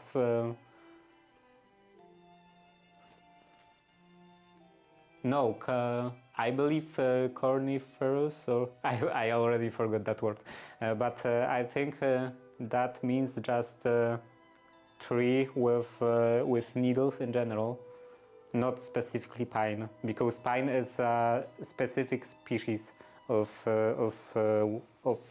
a tree, and there are many trees in that family, I guess. Or maybe it's not a family, in that group.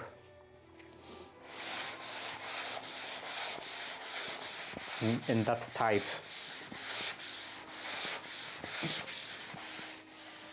But yeah, I got distracted again.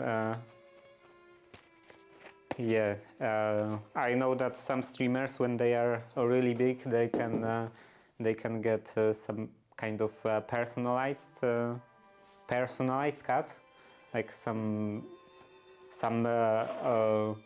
specific deal with Twitch just for them. So they have different revenue cuts. But also just for like everyone, I've seen this page.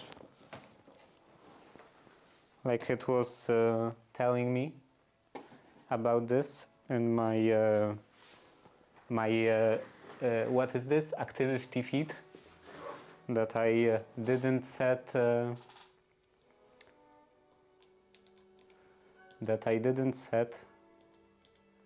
What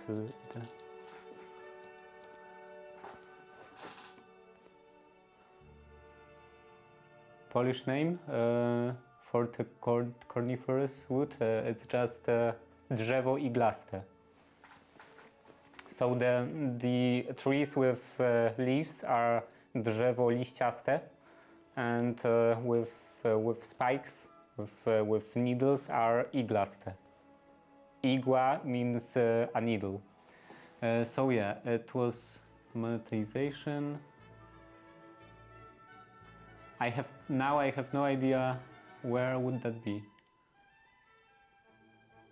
But in this activity feed, it was bugging me that you didn't set up the goal for some plus points or whatever, and they apparently give you the bigger cut in ad revenue. Revenue share for ad. No, that's not it. Or word terms, no. Tutorial, watch tutorial at length. Yeah, I have no idea where would that be. Streamer survey, sponsorships, subscriptions, community? No. Affiliate? No. Yeah, I have no idea how to find that. Maybe in here? Points? Channel points? Plus program. Oh, that was it. So, there are apparently...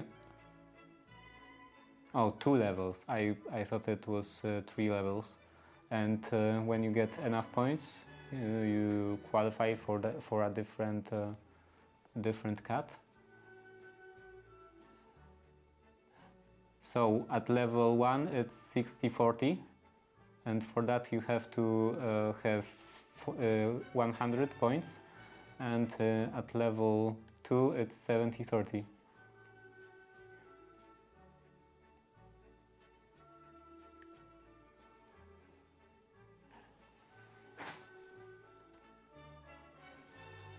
Oh, it's ad is going on, so I guess you don't see that.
So ads should be over now,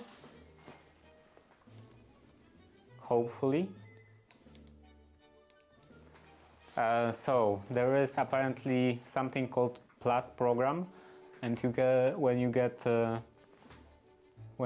100 of these Plus points per month, then you get 60-40 cat, and when you get 300 points, then you get level 2, and it's 70-30. And it's apparently to qualify after yeah, apparently it's for both affiliates and partners. So so that shouldn't make a difference now.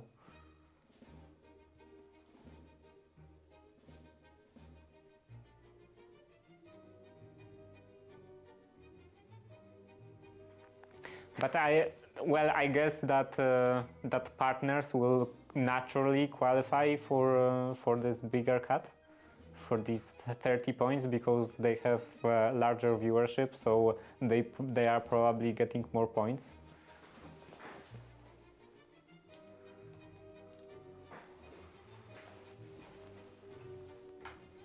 But yeah, apparently that's what decides about. That's what decides about the revenue cut. Right now, at least.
And beach is...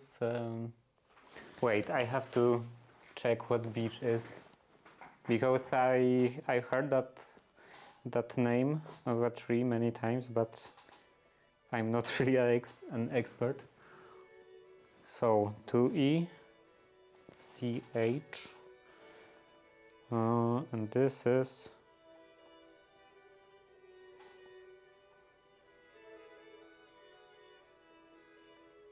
book. No, I don't think that's beach.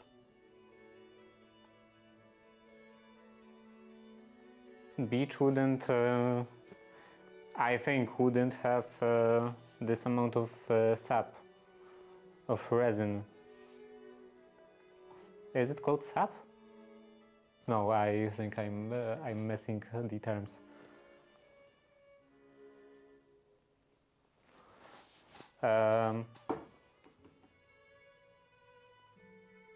So yeah, I believe it's a resin. I think beach wouldn't have that much resin, or maybe even any resin. And there was quite a lot of resin oozing out of all these nuts. So that's, I believe, the quality of coniferous. I forgot that word again. Coniferous trees. Oh, it is called sap.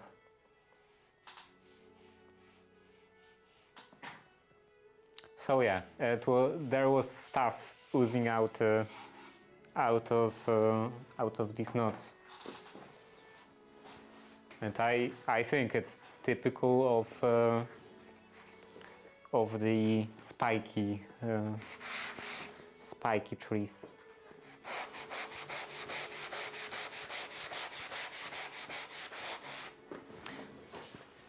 My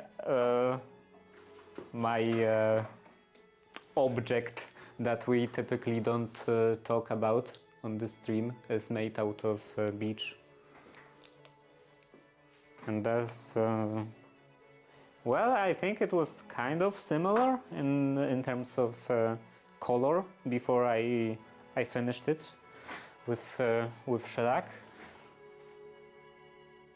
but I still don't think it's the same wood.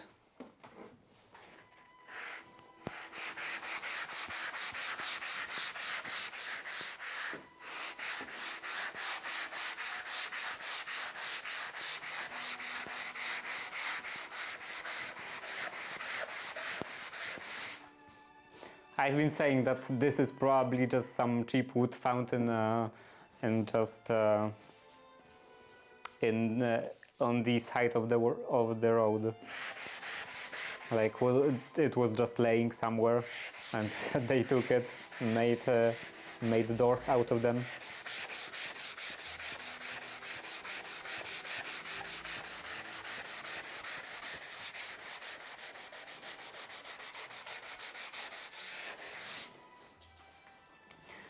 There were a lot of stories like that with building houses during the Soviet era in Poland. Like, people were building walls out of bricks that they found somewhere in the forest. Oh, so like, oh, there is some abandoned building, so I will just take some of those bricks and get them home on my bicycle.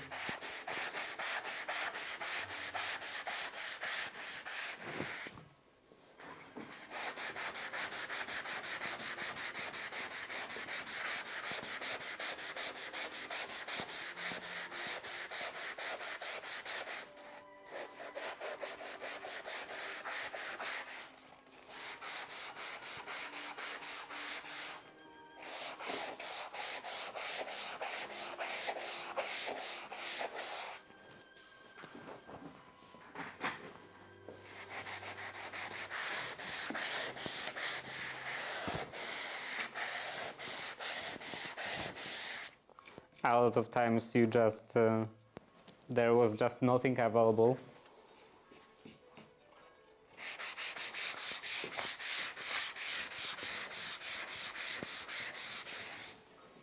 Even if you could afford some materials, there you just couldn't buy them anywhere.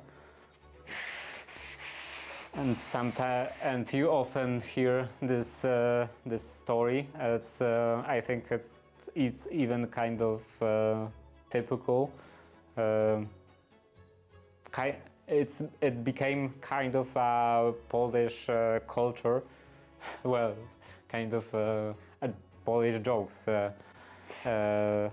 that people were often just stealing stuff from some factories they were working at to have those materials, for example. I believe that first wait, is that called? You know, these ceramic plates that you put on the walls.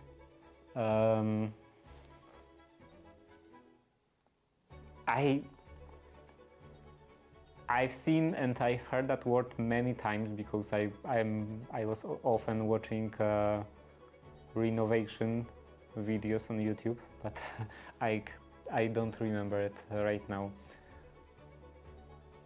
But you know, those ceramic plates you put on the walls.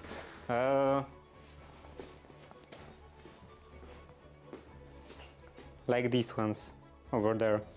So I believe that first set of these plates and in my grandmother's kitchen was actually stolen from a factory like that. Like some uncle, like my grandmother and grandfather, they just couldn't get any materials. They weren't available, so some kind of uncle just brought them from a factory he was working at, like in a backpack. He was just taking 2 or 3 of them each day.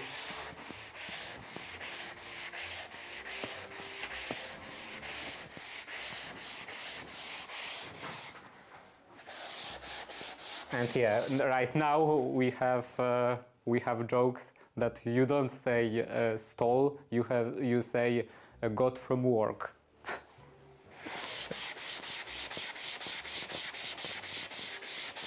It's kind of a euphemism. Like, yeah, you just get something from work.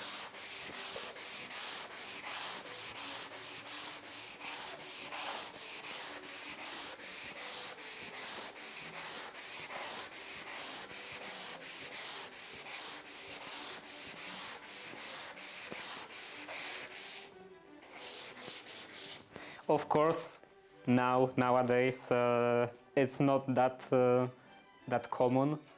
It's not typical to get stuff from work because we are not under communist government anymore, and we don't have that big of a problem with getting all the supplies, all the materials.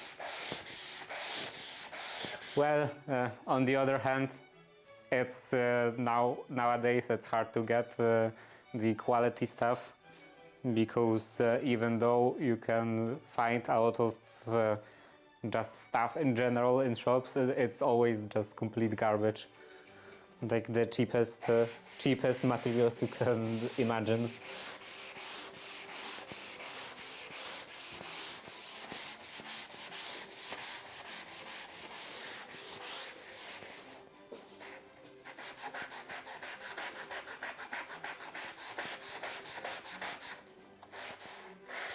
But yeah, apparently the people generally prefer quantity over quality.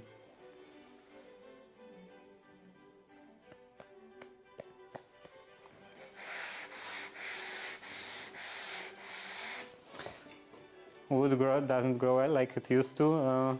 Wood grows.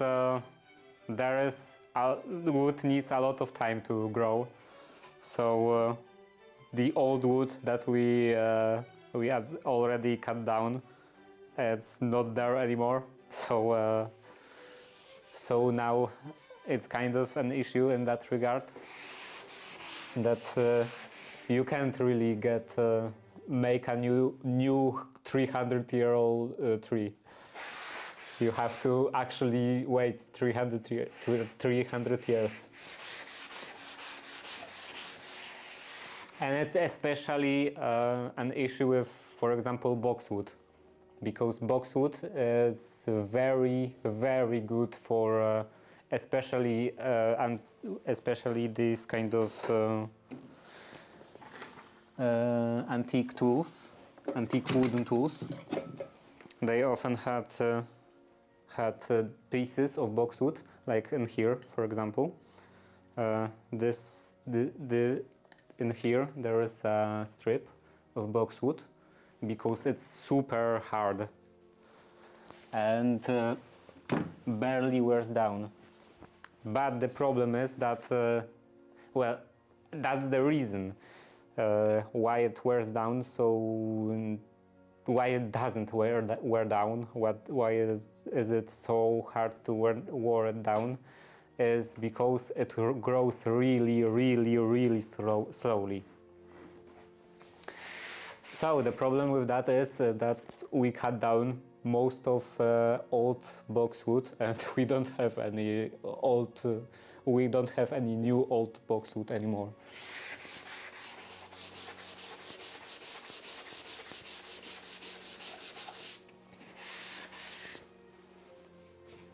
So we're not gonna make furniture out of boxwood anymore. The only thing we can afford as a society, as a humanity, I guess, in general, is just some pieces of boxwood, like this strip in there.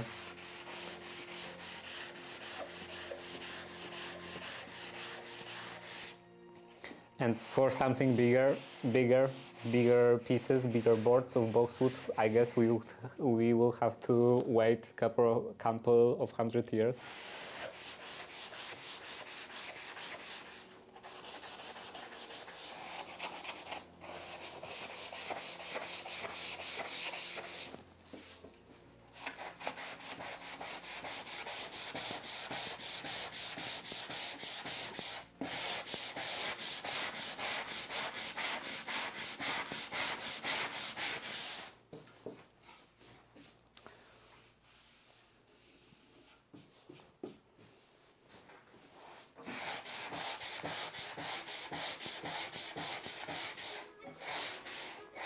But what was I talking about? Oh, yeah, wood doesn't grow. It's not even the problem that it's just not available in general.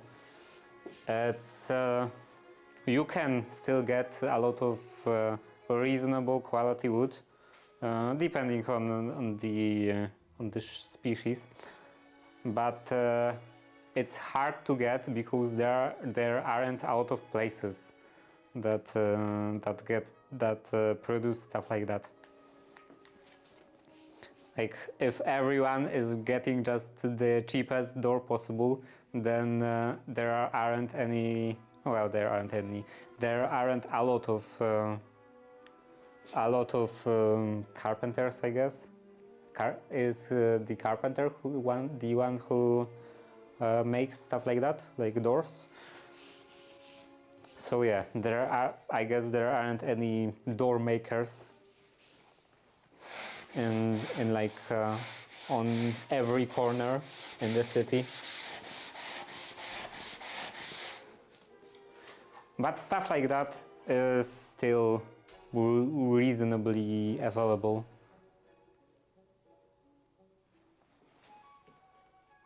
What's going on with this brightness? Like the camera is just randomly getting very bright. Maybe I will have to look into the settings, because I don't believe it's an issue with the ISO, because it's set to manual again.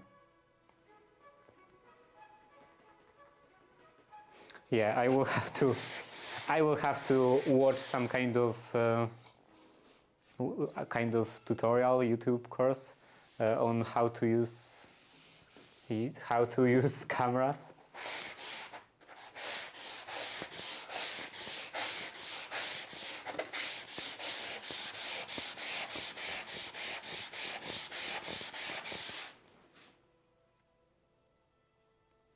Now it's even worse. Like before, I think it was kind of less frequent.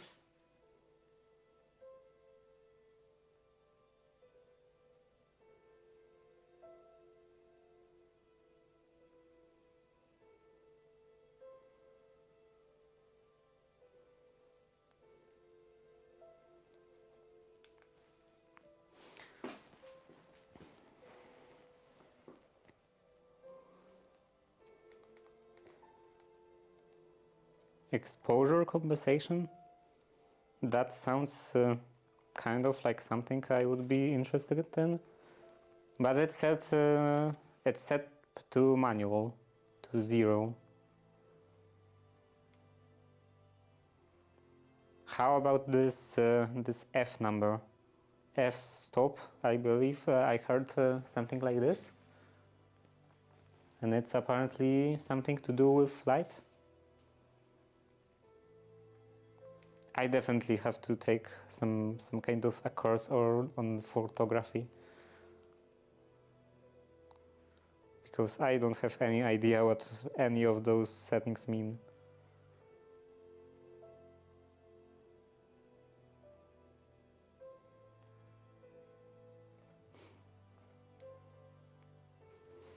Also, there is an option that I could try doing this.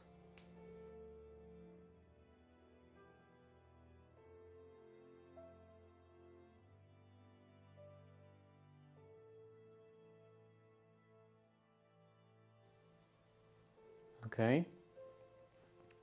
Maybe now it will be different. Like I turned it off and on again.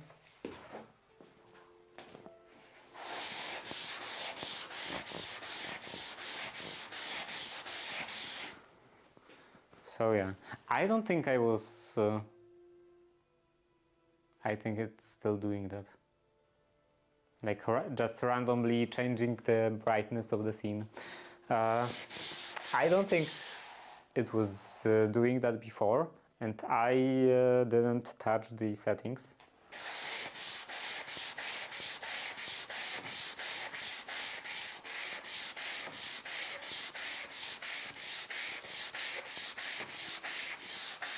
Large tree. I don't think I've ever heard of that. What is a large tree? We are large.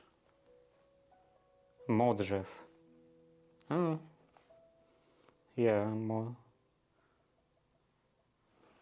Modrzew is, I believe, yeah, it is what I thought. Yeah, I don't know. I don't really have any kind of wood identification skills or knowledge, so I would be just guessing. The only thing I'm reasonably sure about, but not entirely sure about, it's that it's corniferous. It's the spiky tree.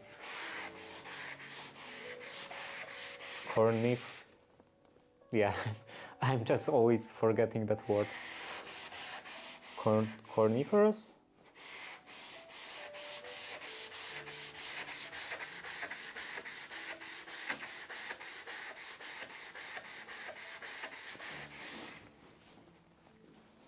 But what was I talking about earlier? About the quality of things you can get.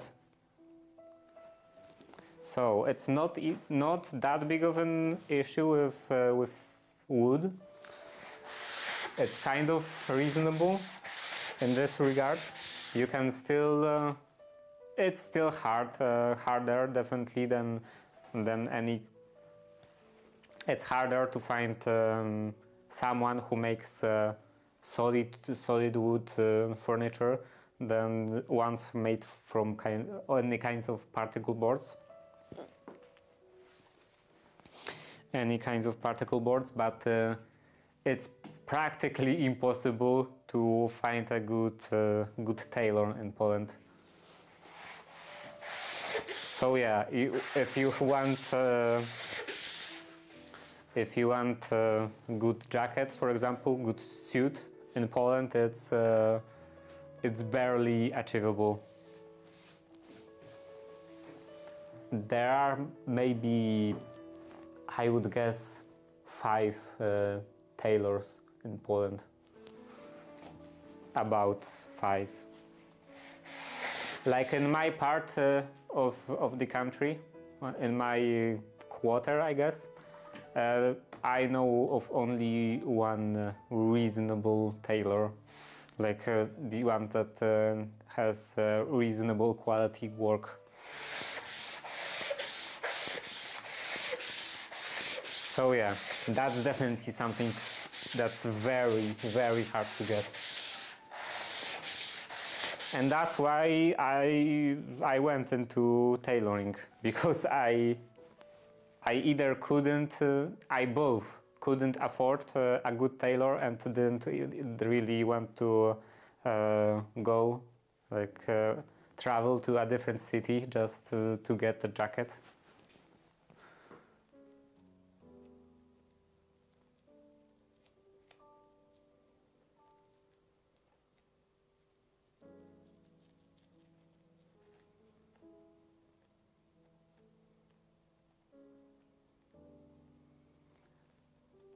What area I live? I live in province, I guess, would be the equivalent. In province Kujawsko-Pomorskie of Poland. So it's kind of northwest, northwest of the center, kind of the middle, towards west.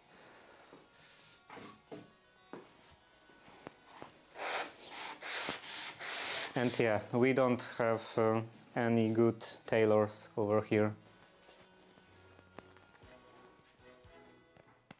And in my city, definitely there aren't any tailors that could make any sort of reasonable work. And even in the entire Kujawsko-Pomorskie, there aren't any. I'm fairly sure about this. And it's mostly because of the communism, of the Soviet era. Like I've read an interview with one of these old-time craftsmen, and he was saying that the issue with availability of craftsmanship in Poland started around the Soviet era, because they were very much against any sort of private ownership of any kind of business. So if you had your own shop, no, Pomorskie is above mine. I'm one below.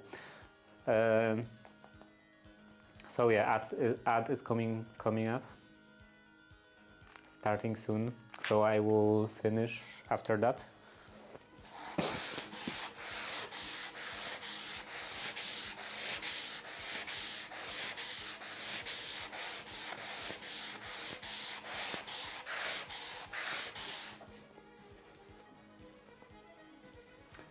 Yeah, Kujawsko-Pomorskie and Bydgoszcz is the kind of a capital city of that our province, I guess.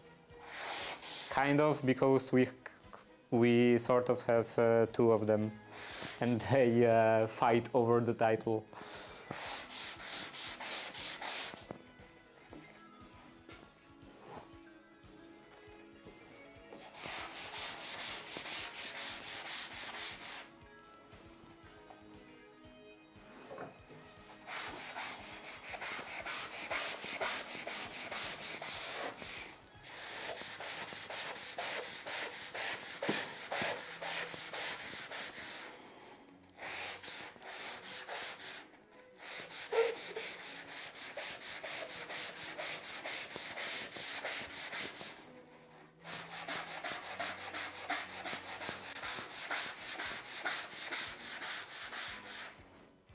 Now I want to check it.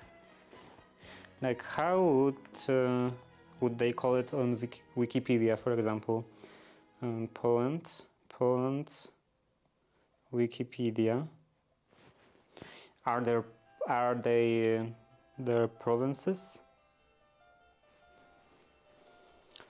So.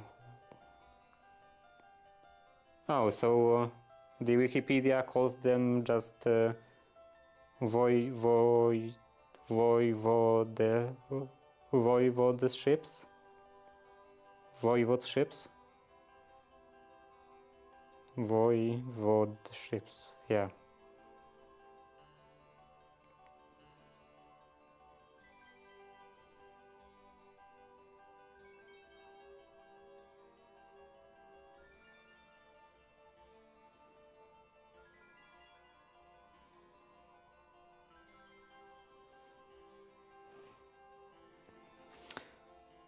So yeah, the ads should be over now. And apparently Wikipedia calls those region voivodeships. I'm not even sure how to pronounce that. It's kind of similar to the way we call them. So we call those regions województwo, and yeah, in English I guess voivodeships. So yeah, Kujawsko-Pomorskie is my voivodeship. But anyway, I was talking about the all the craftsmen businesses in Soviet era. So there was this interview, and this guy, like he was, I don't know, like 90 years old, and he was saying that during the Soviet era, they were really against any kind of private ownership of businesses. So if you had, for example, a cobbler's shop or a tailoring shop, you were a private tailor, you would get just so many like fines and fees and everything, and taxes, and you know, you didn't get. You just lost one receipt or whatever, and you get just an enormous fine for that.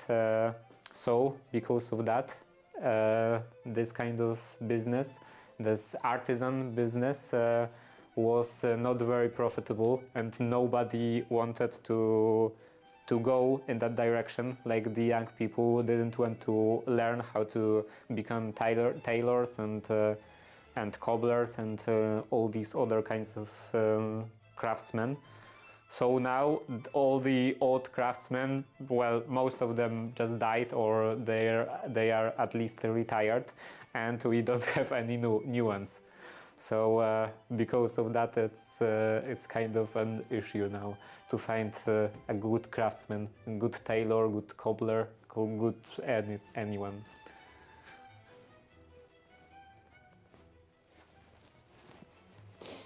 Yeah, and it's so sad because Poland was kind of famous for its supreme craftsmanship. Like I remember another interview with some cobbler from UK, and he was describing how he went to Poland to get his apprenticeship, and he was getting taught by a Polish master cobbler,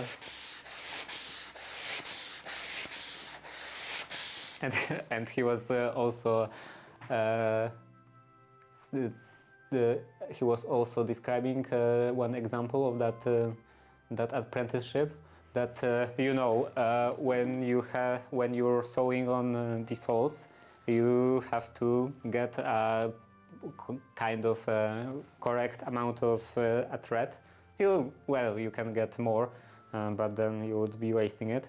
So he asked his master what is the correct amount of thread to put on a sole, and this master responded that it's about the size of a kitchen, about a length of a kitchen. So now when he is teaching shoemaking in England, I believe, he always says that the correct length of this thread is average size of Polish average length of Polish kitchen.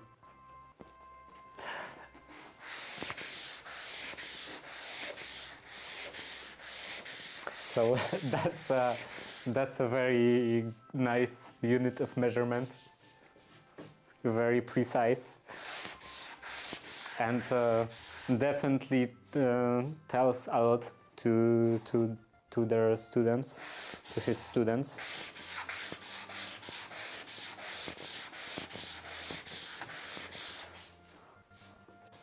I'm sure that everyone in England everyone in UK knows what is the length of average Polish kitchen.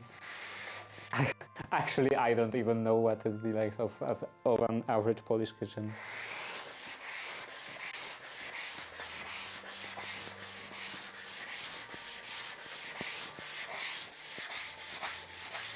I've seen a lot of different kitchens in a lot of different shapes and sizes.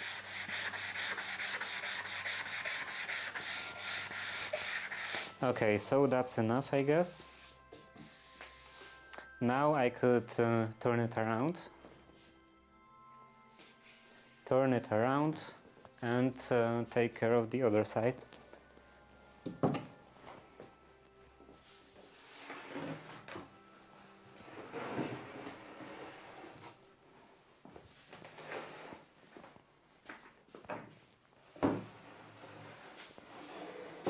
And also, I guess I will need to sharpen the plane again, because that will need some planing.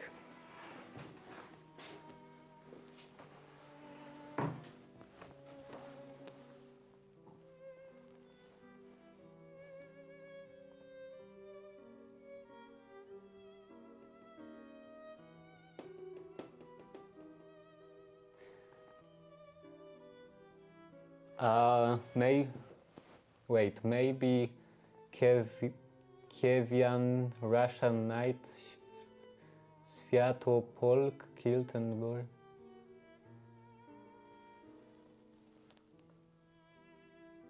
Yeah, I have no idea about any of that.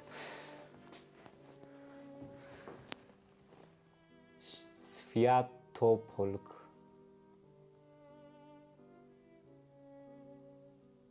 Sviatopolk. Russian nice. No, it doesn't tell me anything. Doesn't ring a bell.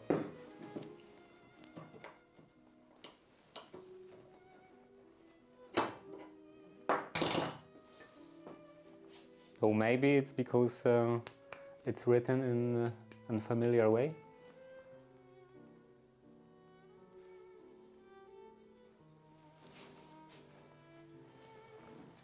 Yeah, I don't think I actually learned much about local history.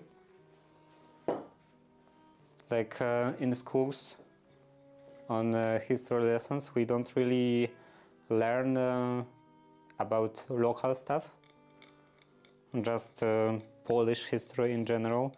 So it's mostly only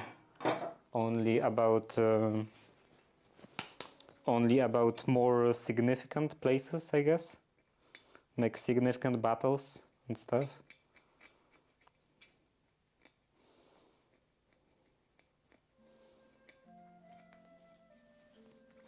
And I'm also not that interested in that kind of stuff in general, like all the battles and stuff. Just I would call it political history, I guess.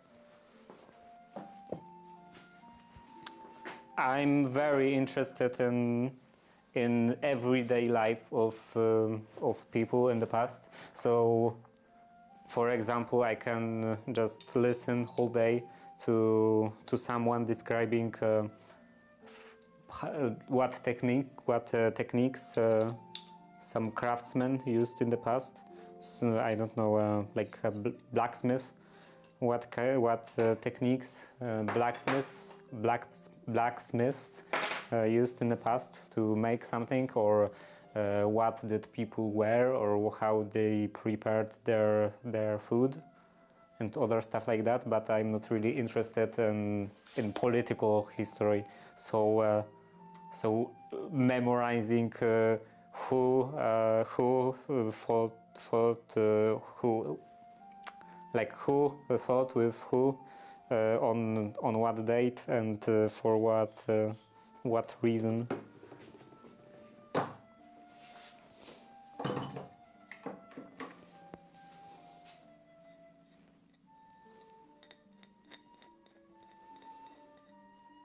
Yeah, so it's basically just just memorizing bunch of facts like, oh, this guy led this army consisting of however many knights or some other kind of military people. So however many knights on this day against this other guy. I don't find that particularly interesting.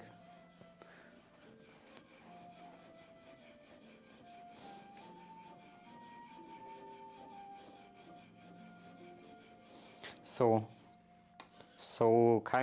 partially kind of political and partially military history.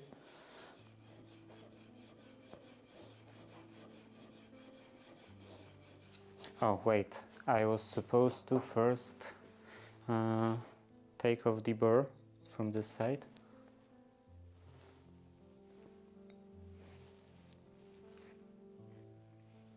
Is my hair sticking out?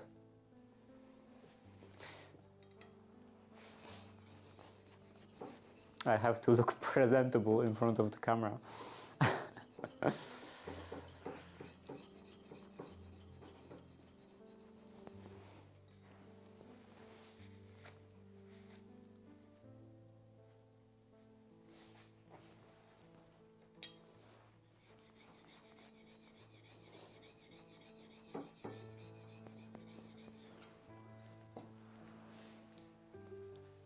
Yeah, it is.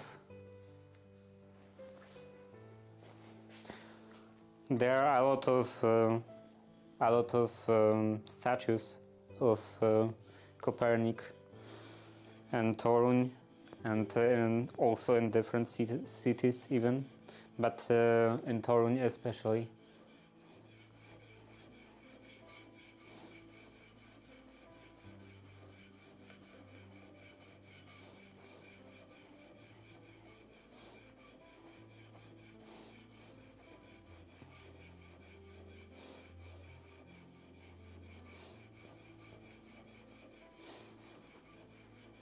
And he usually is portrayed in all those statues with the spherical astrolabe.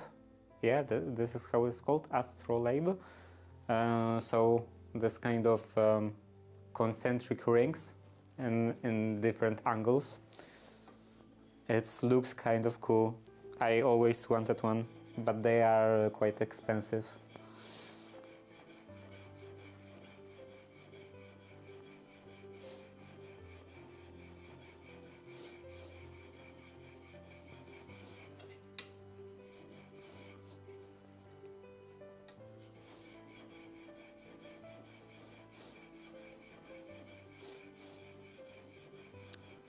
So yeah, that's Torun, and it's the second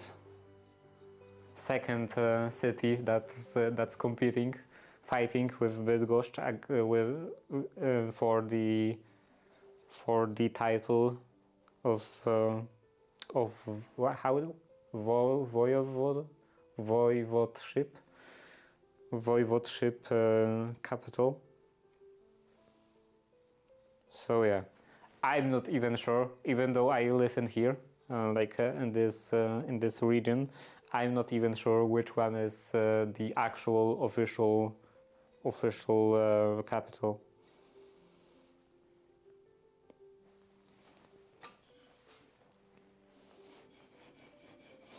I think there is something weird in here with this.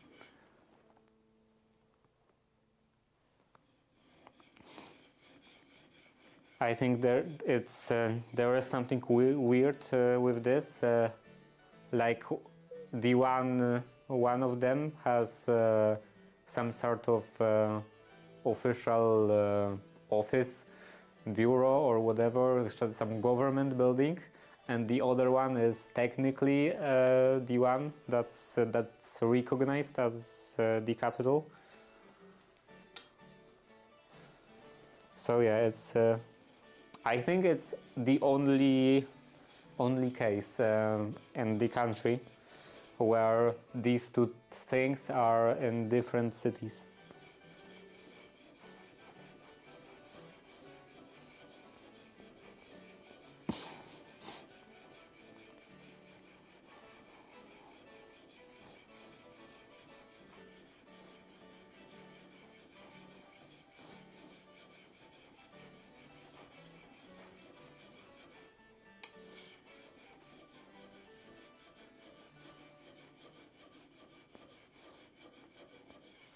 But yeah, old days, Teutonic Order, in the old days of the voivodeship.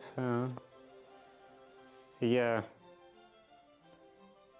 territories in Poland in the past are very complicated because there were so many wars, so many like wars and different kinds of attacks.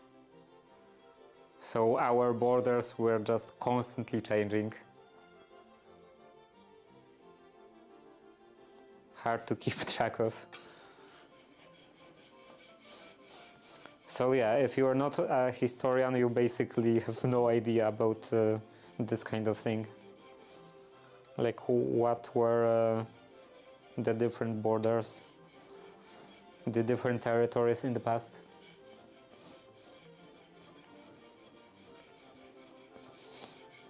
It's like, oh, this year the borders were like this, and the following year they were like this, and another following year they were even different. A complete mess.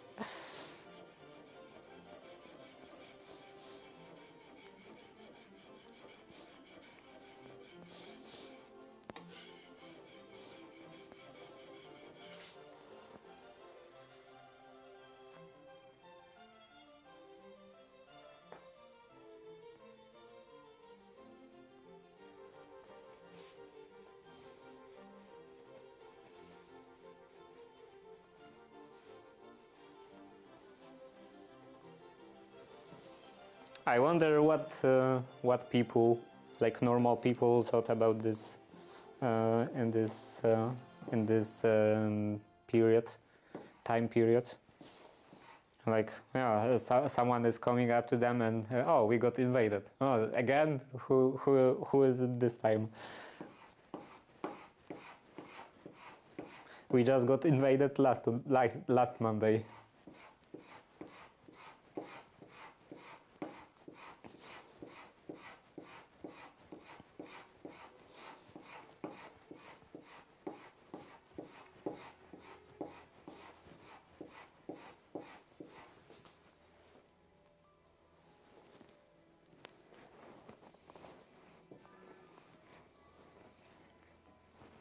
But yeah, I see it's past 16 or 4 p.m. if you prefer. So I should be probably ending this as usual and get onto some Minecraft, modded Minecraft.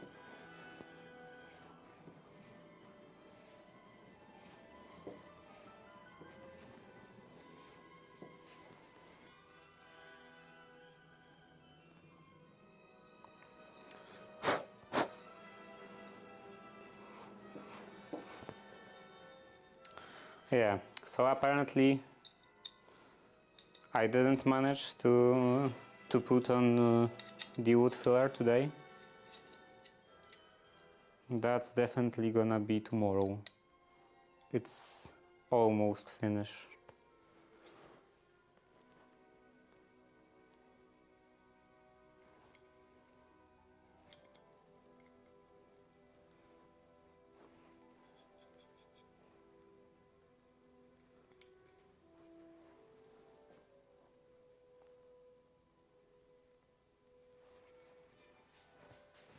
Okay, that's fine.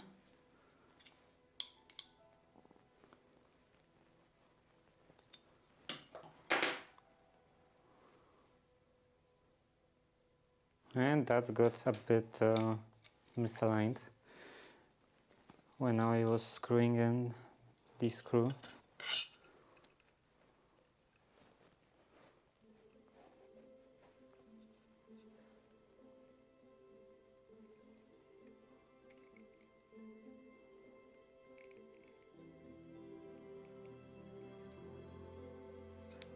Okay, again.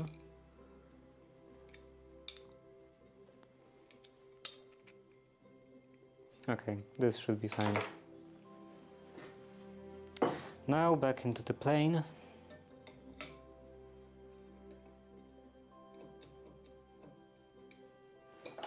back into the plane, the lever cap.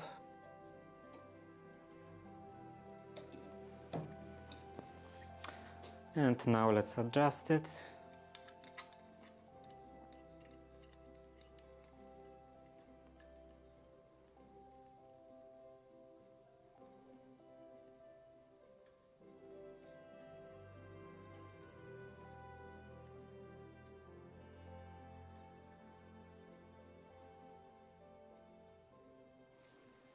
Okay, so that's ready for tomorrow, and I can put that away, and that.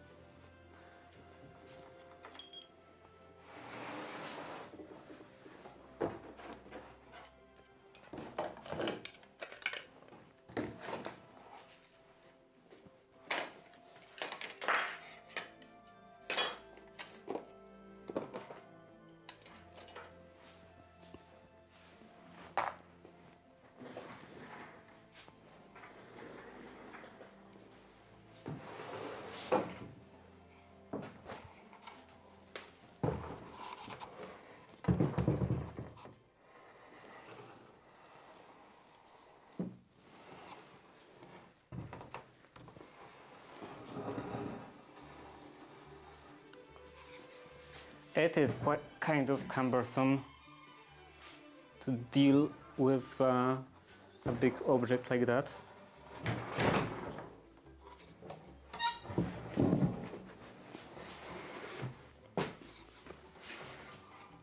Okay, now it's done.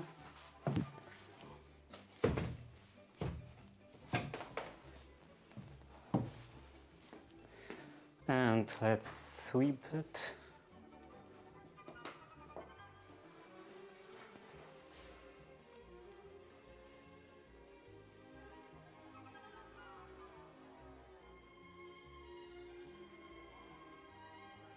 The Battle of Grunwald wasn't far from your place?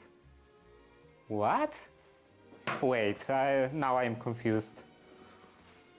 I thought that Grunwald was very far to the south.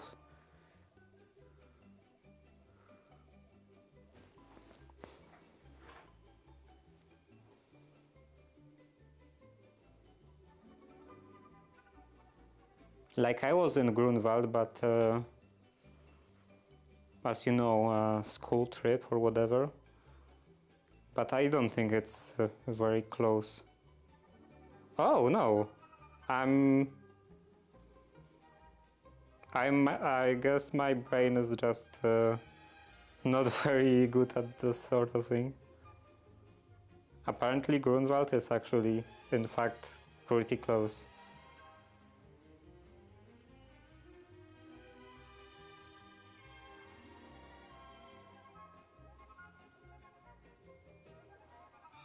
Yeah, wait.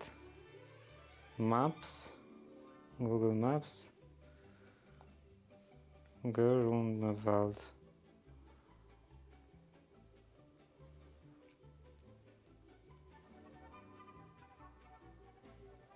So yeah, it is close. I'm just stupid. I always thought that it's like very far to the south. I don't know why. Especially considering that I actually went there.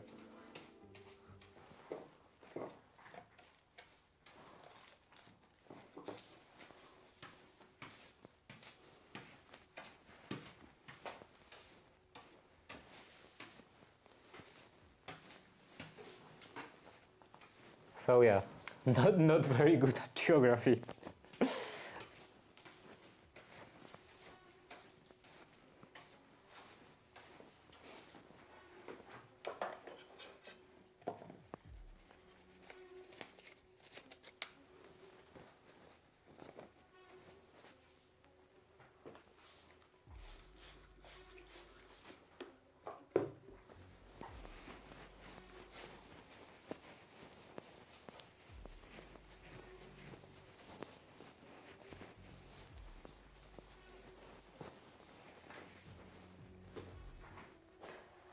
Okay, the ad break is coming up, so perfect, because I'm gonna go I'm gonna go on a short break over to my house to wash my hands, because in here I of course don't have running water. Someday I will finally fix that pipe, but that's not today. And probably not any day soon.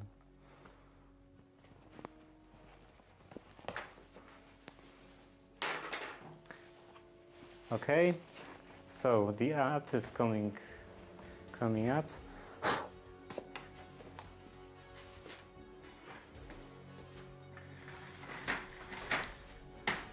And in that case, be right back.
I'm back.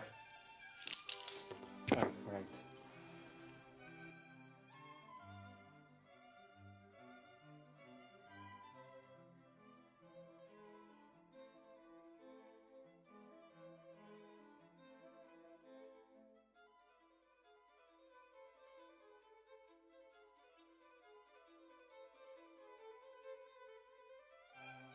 Now I'm back.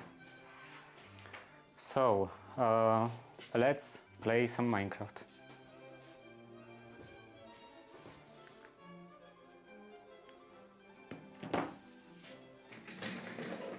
With this chair.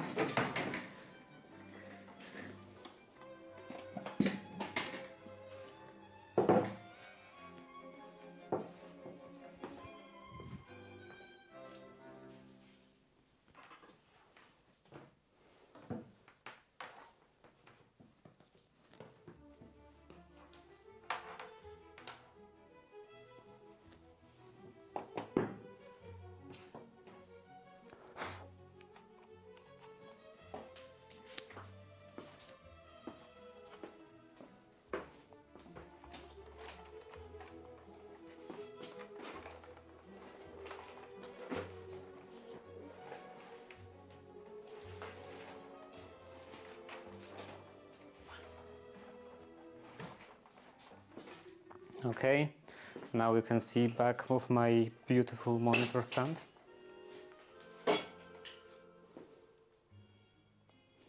And it was, I believe, around 31 millimeters. And this, yeah, this should be correct. I think it was like that the last time. Yeah, I think this is good.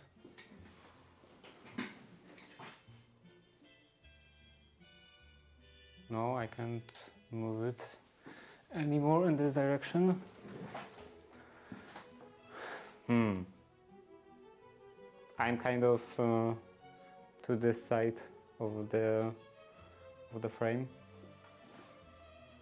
Like, no, not very good. And my cable got stuck. So there will be some adjustment period to adjust all my stuff. Okay, I think I ran over the cable.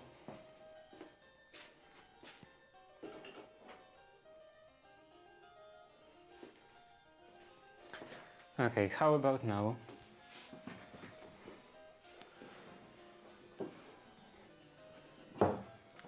That is good, I think. And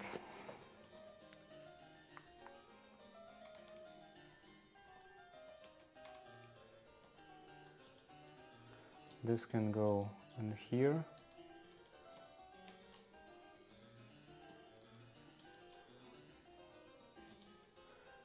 Okay.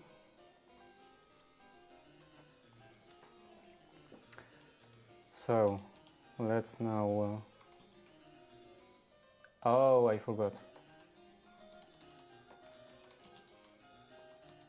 Wait, what? Why does it ask me?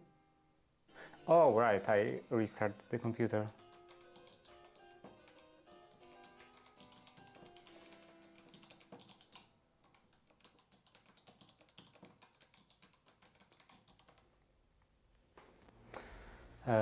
So that should change now.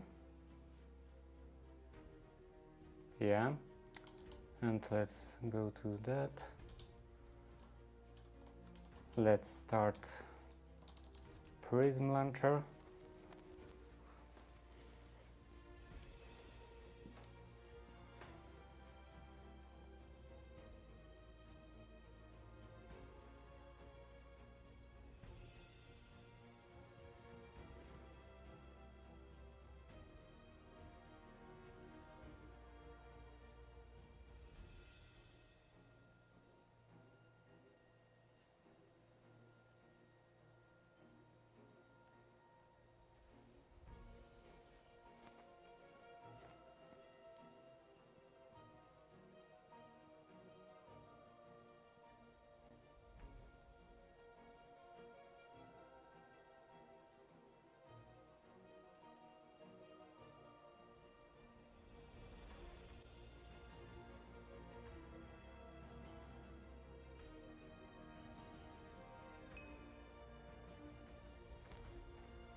I hate how everything in here is so dusty.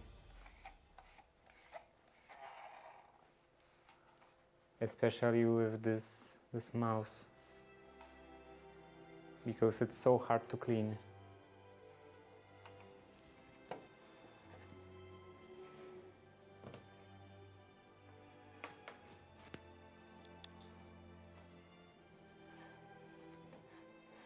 Okay, so I have my contraption.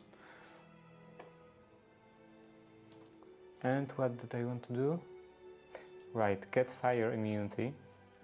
Get fire immunity, then we can go to the nether.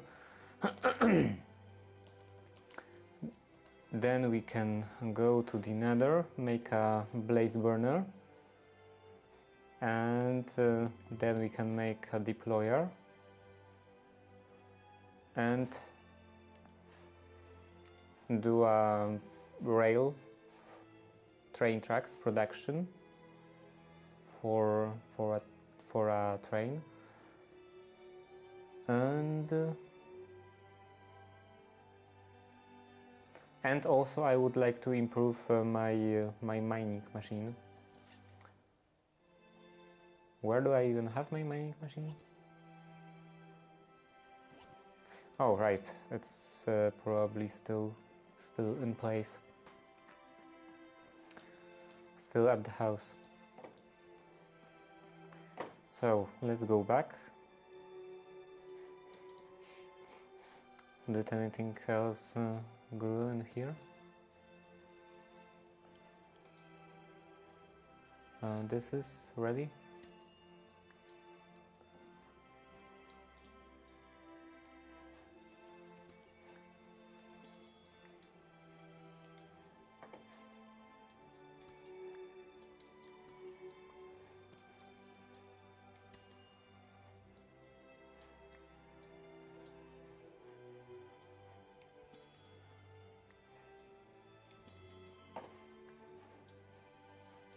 Okay, that's enough. And let's go back up.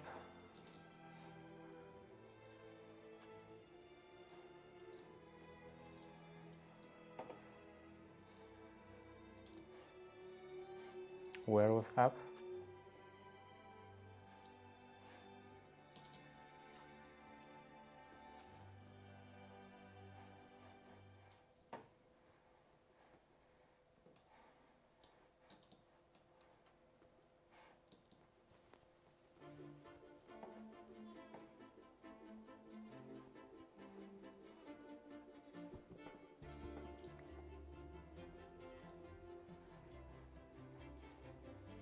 Do I have?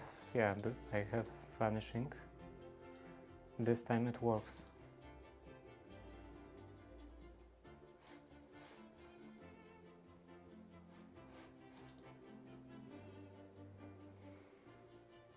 Now I will have to find my way back.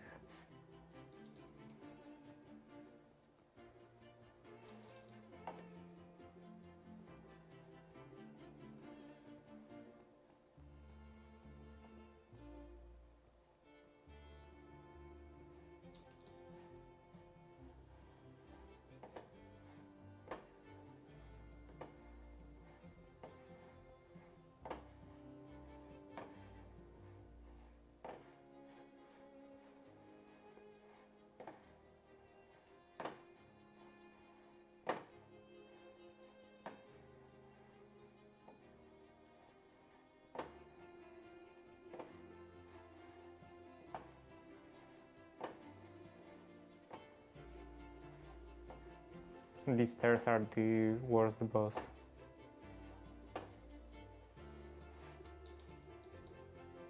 The most difficult obstacle. I guess it's... is it night? Wait, that way is west.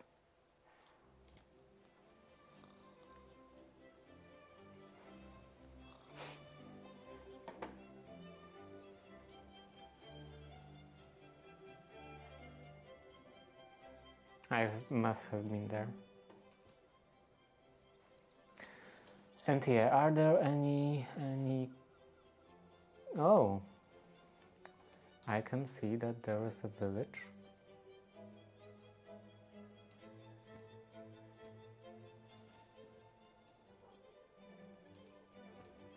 It's so horrible now without the step assist.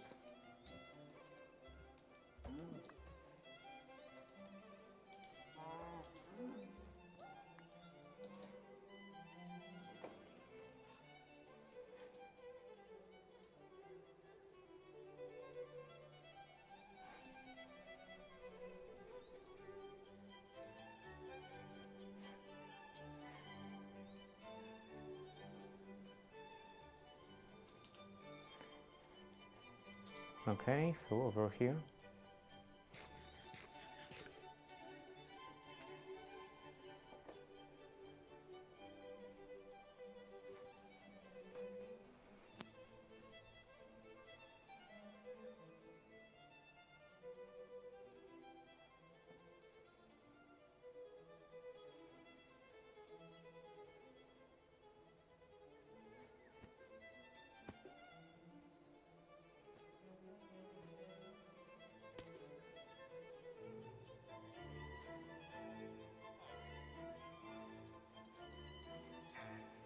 I might be imagining it, but it seems like I'm getting more followers since I've become an affiliate. Just to panda bet. And I still can't snatch those villagers. Yeah. It's so sad that it's not a thing in here. It was so nice to just take all of them into the backpack.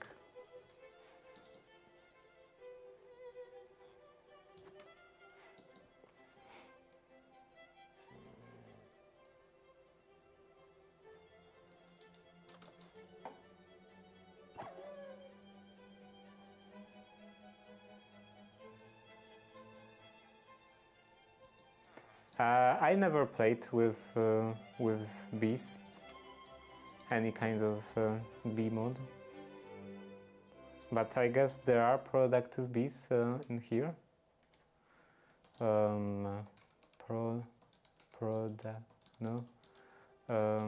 Bee.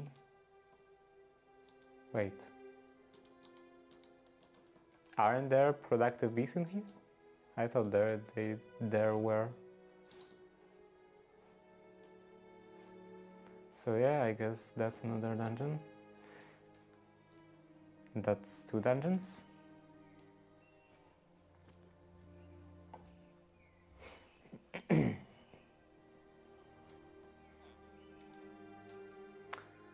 But I thought that that this mod is called Productive Bees. No, there is only Bumble Zone.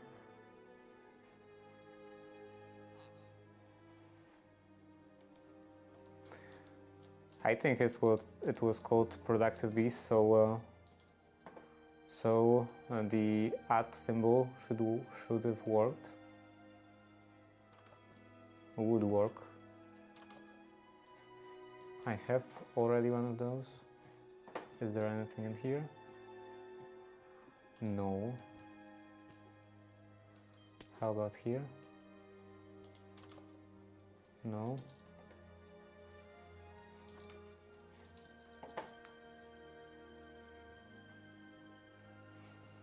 So yeah, instead of doing bees, it looks cool. Instead of doing bees, I'm making machines with create.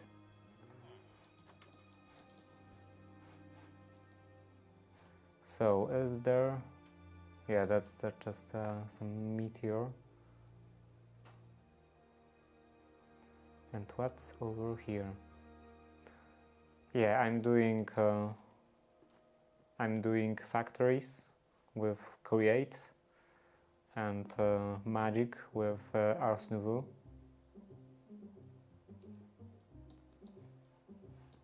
and magic factories with both of them.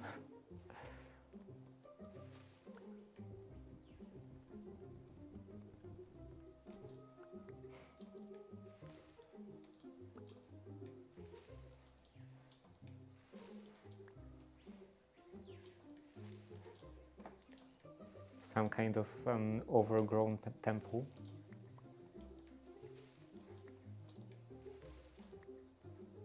Or other significant monument. So yeah, let's look into the chest. And there is no fire immunity. Blast protection, nothing special. I guess I could take that one.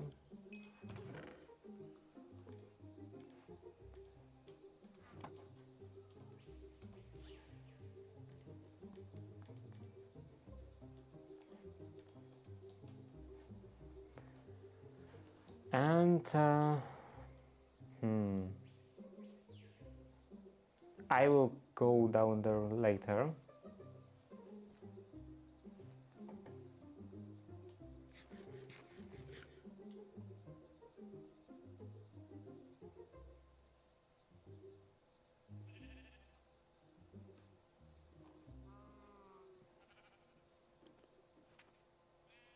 Oh right, do I have any...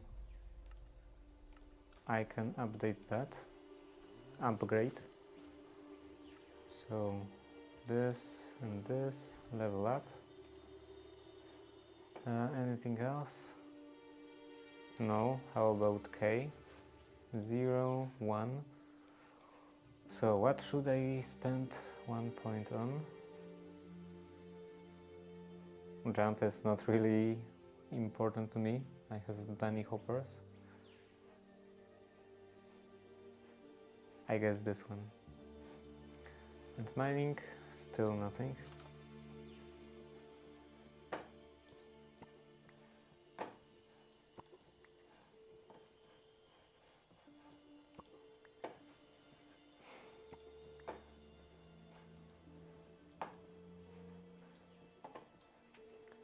And now, carefully,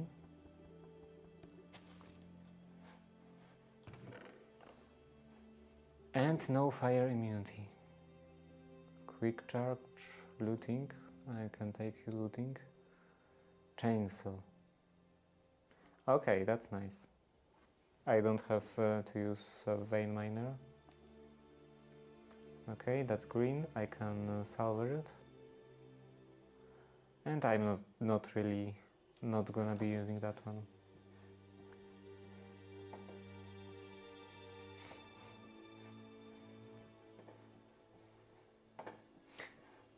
This staircase is even a harder boss.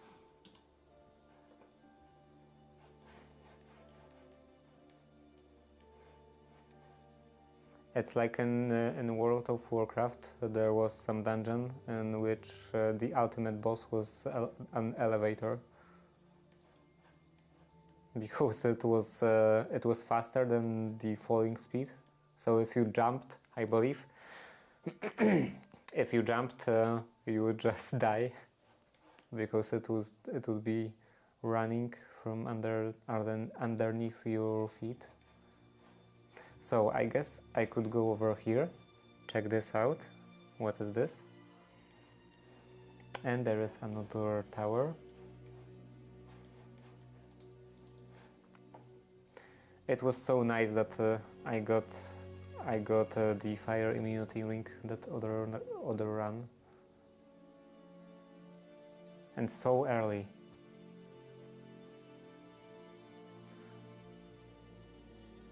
This time I will probably have to do some other kind of fire immunity, probably not permanent one.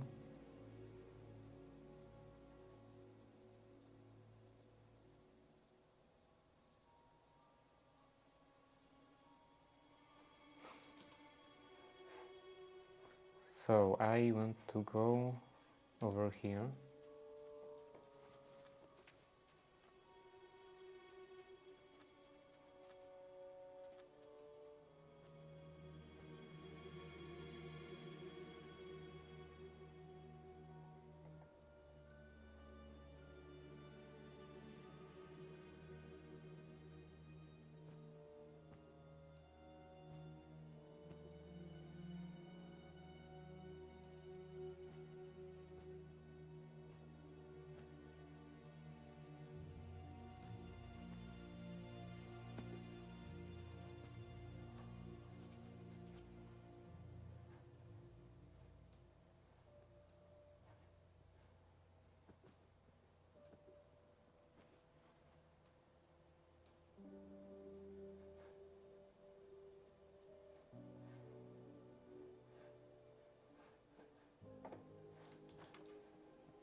Okay, this one is definitely gonna have fire immunity ring. Scammed. Unbelievable.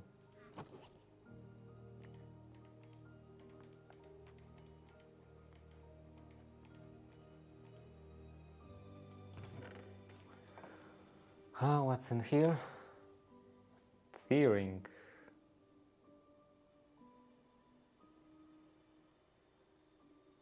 Theory effect? What is theory effect? So the target hit by a spear. I'm not gonna use spear, so I'm not gonna use it anyways. But tearing? Or tearing? Maybe it's tearing? I'm not sure about what would be spelling, because tear, tear. Are they spelled the same? I just finished making. That's nice. I don't have anything nice at the moment. Like in terms of a building. But yeah, today I'm hoping to get some kind of fire immunity, then capture a blaze and make a blaze burner, so that I will be able to actually big font mode. And then I will be able to make brass, and with brass I can make deployers and improve boring machine, so that it would automatically place tracks in front of the minecart, and then start the track production.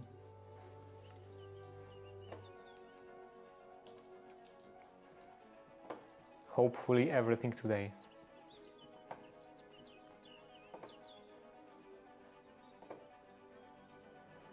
Actually, I could start the track production first, because it's not very complicated, but it will take a long time. What is this? It seems like some kind of a structure, and an ad is coming up soon.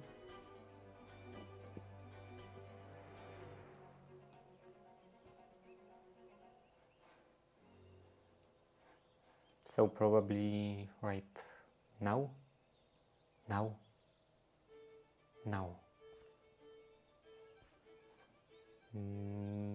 Okay, it's not coming up. Never. Anyway, I was looking at this. What is this?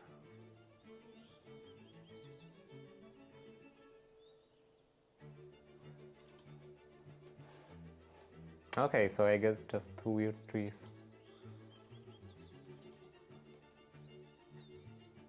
And this?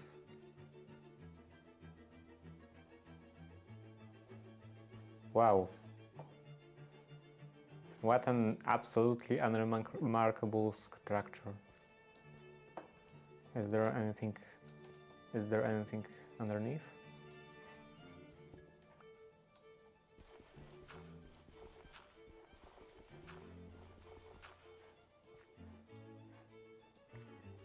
Is it like literally just a bunch of water spots and some rock in the middle? No hidden chests or anything? What else is in here?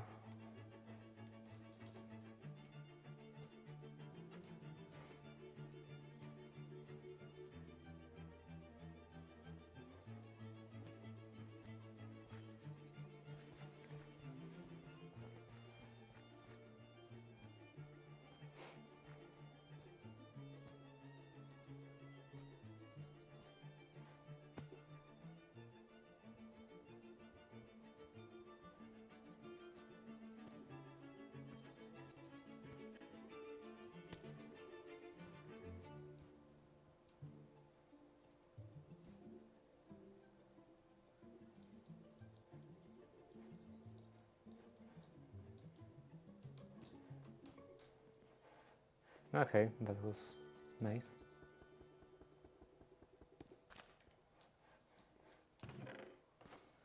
And feral claws. Yeah, I didn't find that one. These ones previously. Wait a minute.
Okay, my father forgot the key.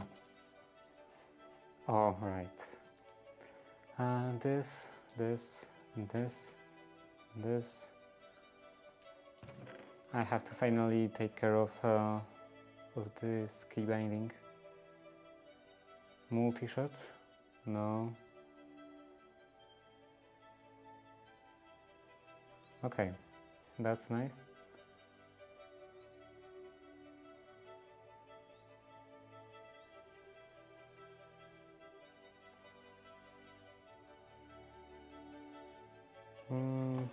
Nothing special.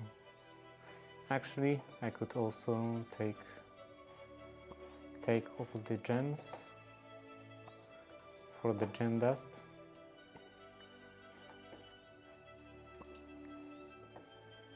You always need so much gem dust.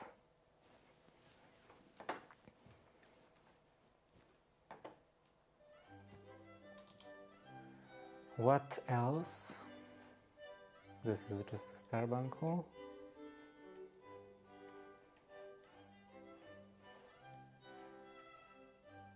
So I guess now I will be just going back home, see if there is anything interesting in here.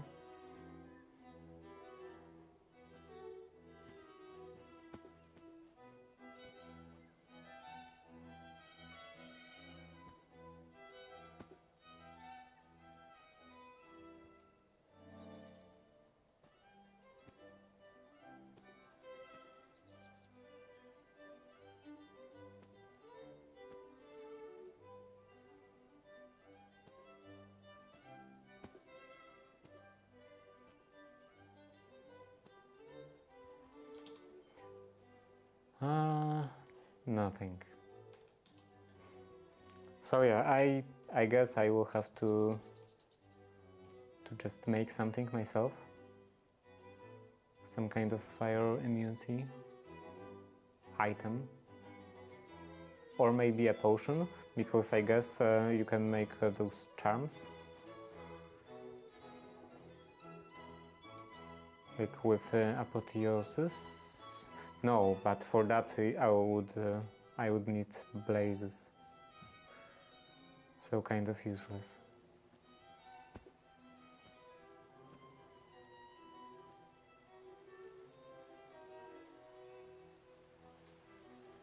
And also fire. I guess for fire resistance.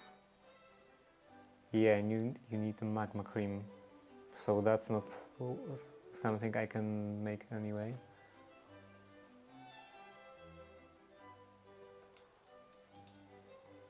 Yeah, I will look into it when I get back home.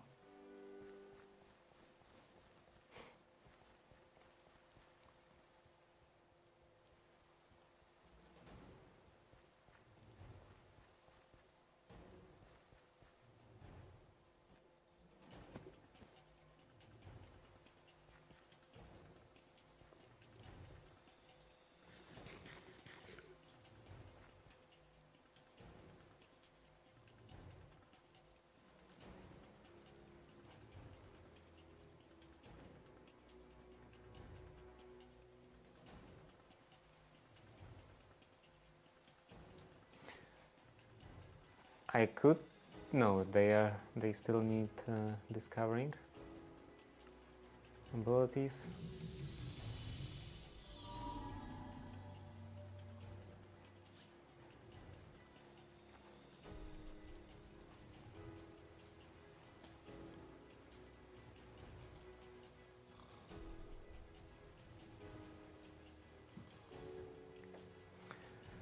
So I guess I could change the shoes.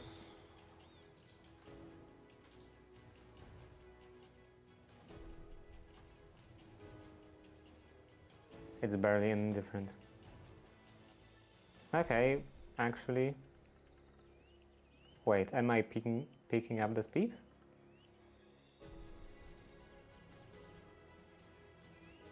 Feels like I'm picking up the speed. Yeah, definitely.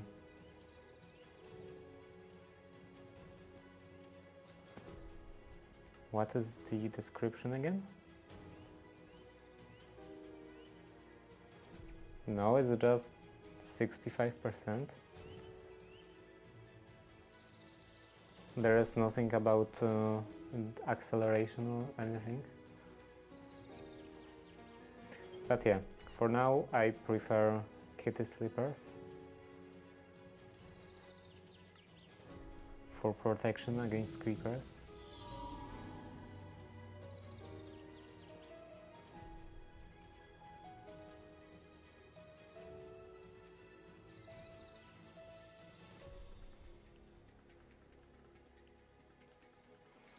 Okay, so I'm putting this on.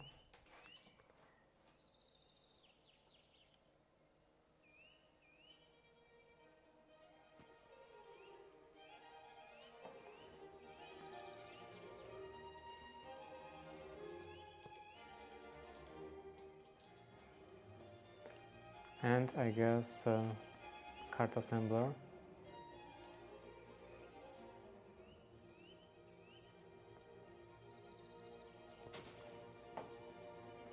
Card assembler, and let's do some gem scrapping.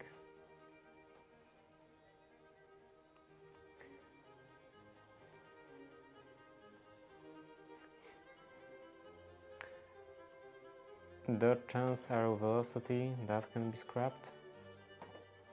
This is armor piercing. Okay, so that I'm keeping.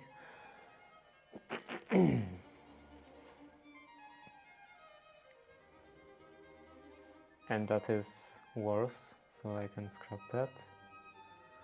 And speed, I think I have better.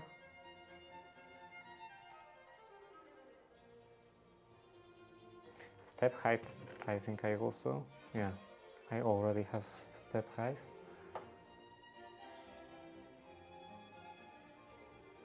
Okay, so everything, all of that goes in here. What is this? Attack damage. Dodge chance.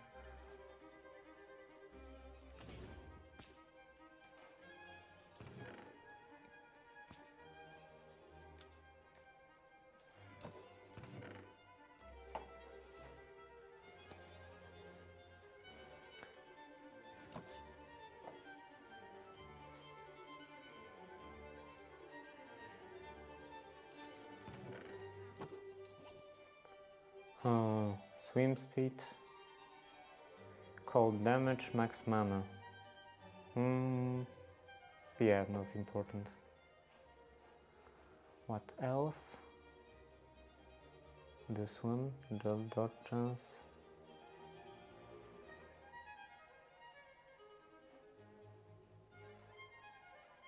And that should be all. Yeah. So let's scrap that.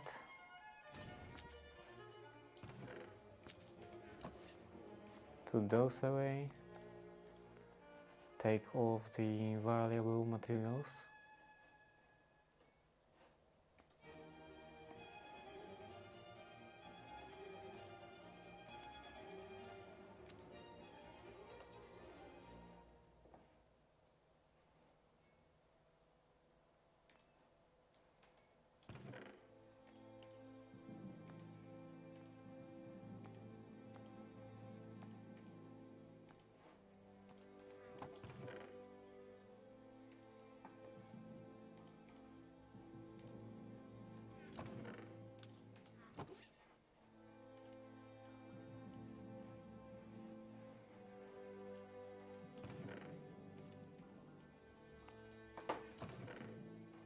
Okay, and that can go in here. And now I should probably think about the fire immunity. So there is this fire ward ring that can technically be made.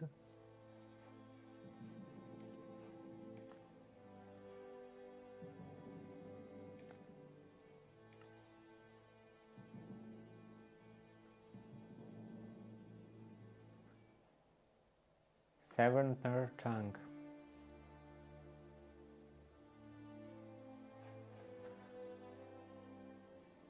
And it spawns in any biome, I believe, is overworld. I guess that's what it means. That's what it means. So yeah, I could make Manreal. How about those?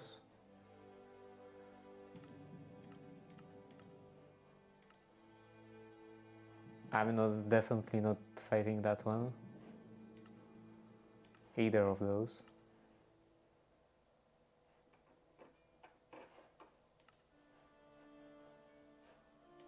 Yeah, so the best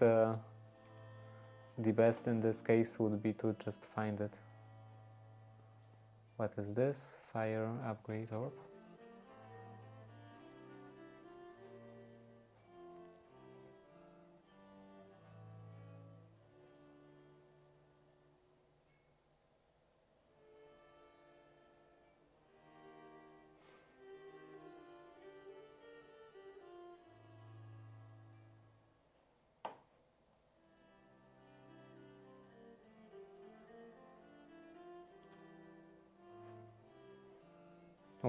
Why those are kind of gray?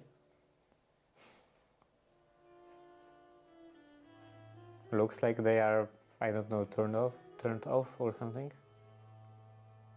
But I guess if they were, they would be just they just wouldn't be here.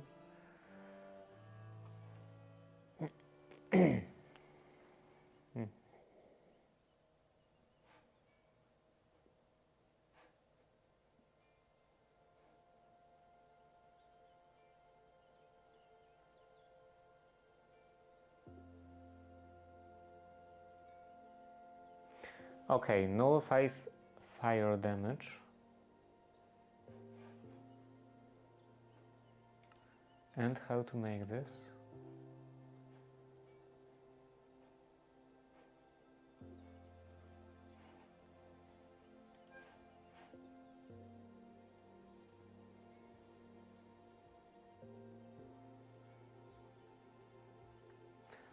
That could be feasible.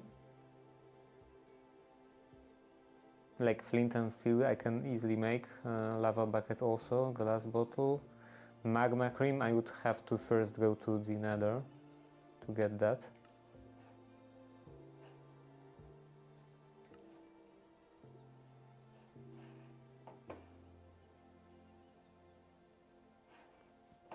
So yeah, let's add that.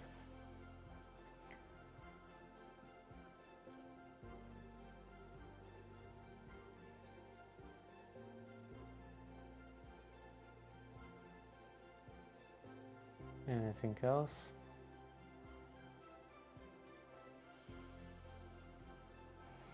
How about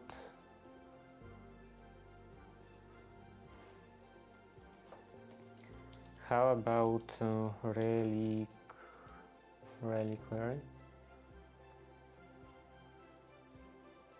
There should be some kind of infernal chalice. How to make this?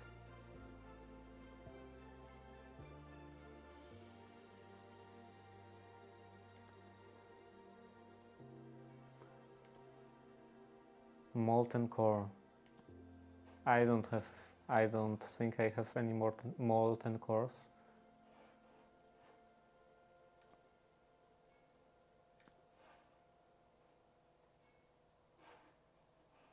Kind of a shame. So yeah, I think I will have to first go into the nether.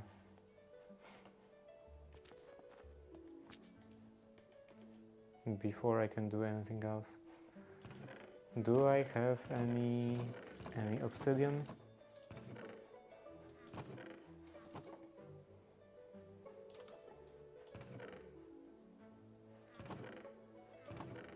No.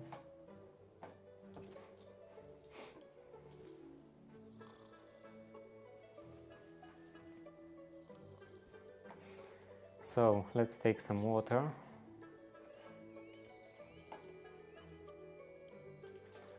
and go down.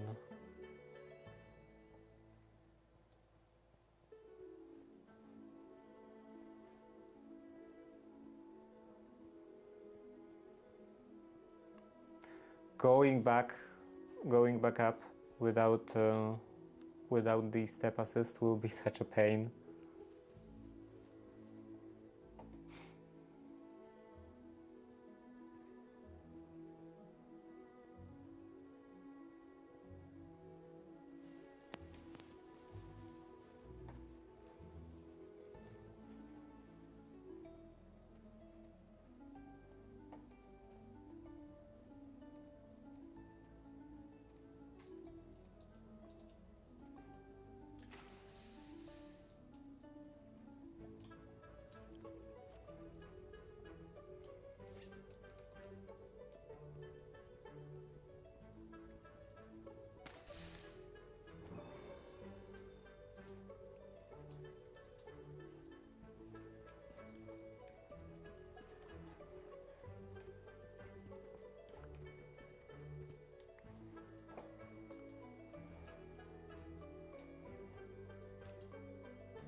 Okay, that was a bit scary. I guess I wouldn't die anyway because of all of the water around me.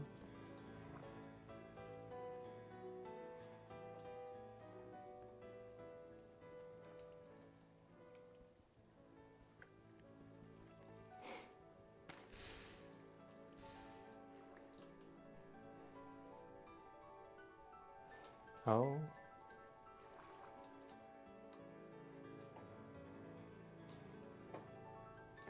Okay, that's enough.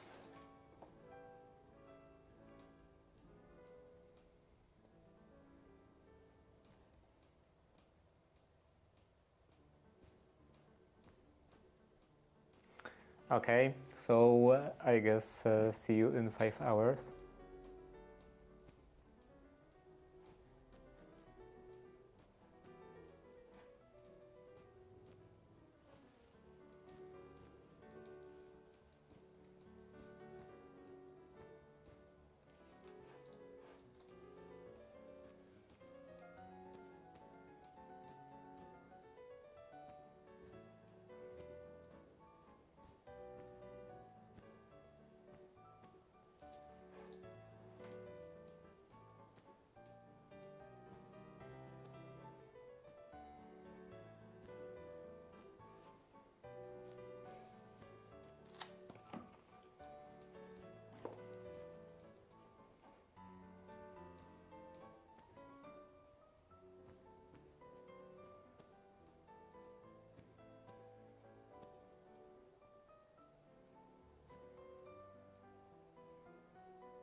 I think it's even harder with those bunny hoppers.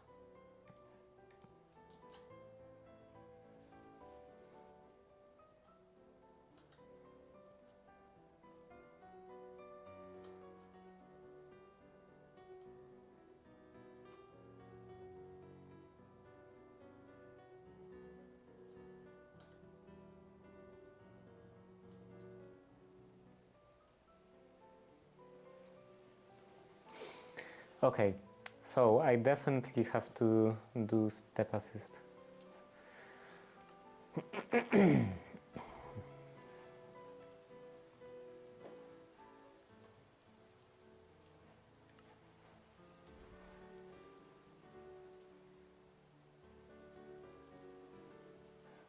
of amulet equipment slots. Which ones are the amulet?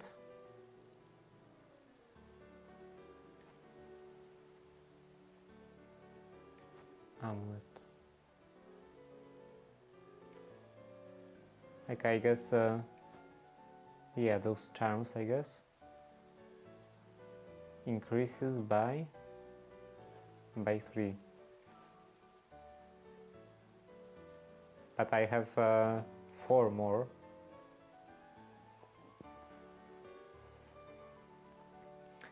Doesn't seem to make any sense.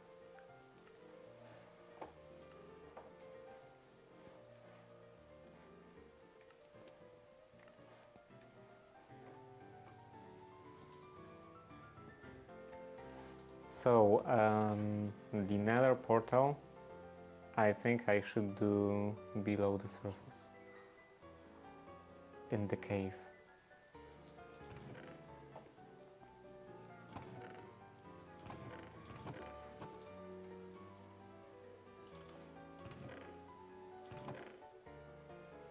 Any flint? Flint, this is flint.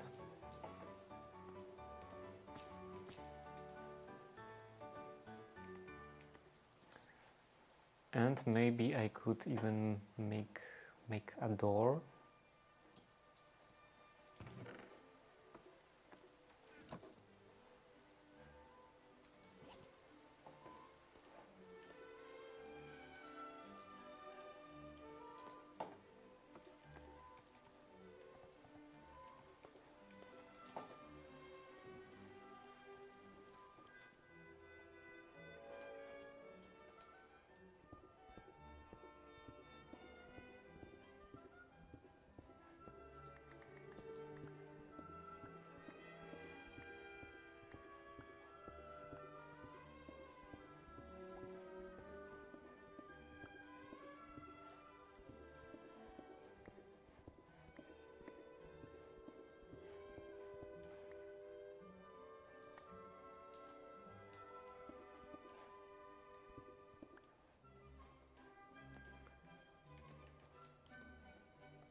And some flint and steel.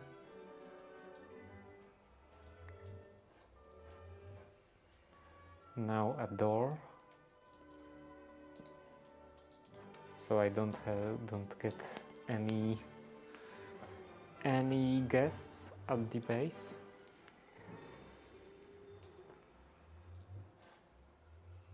Okay, just scary sounds right away.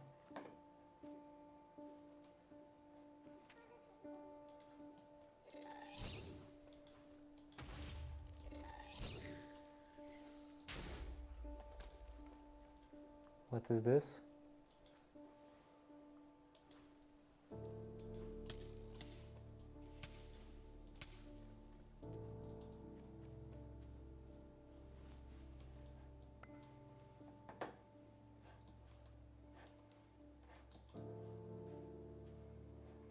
So I guess I have vanishing, so I don't have to worry about anything. Okay.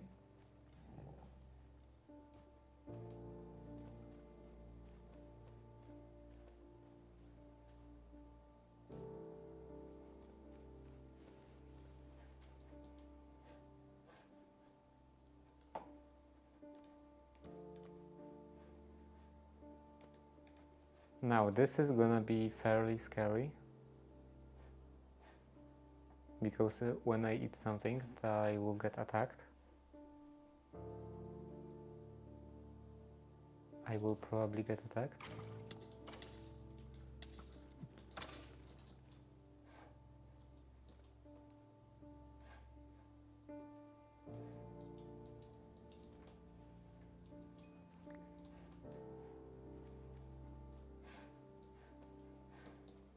Some weird roots.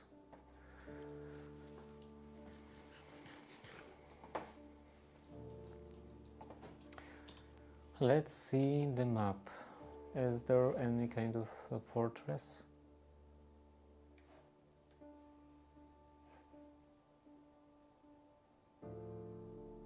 This, I guess, is a boss area, so don't really want to go over there for now.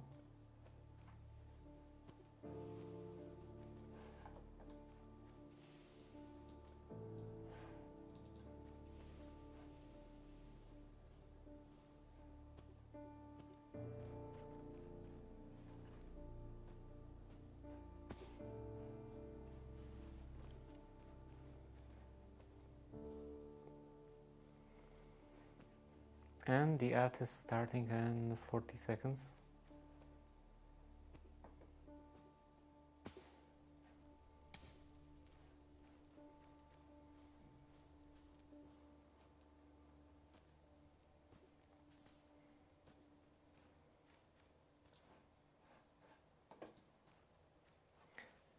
But yeah, I think I first should make a blaze burner, empty blaze burner, because if I'm gonna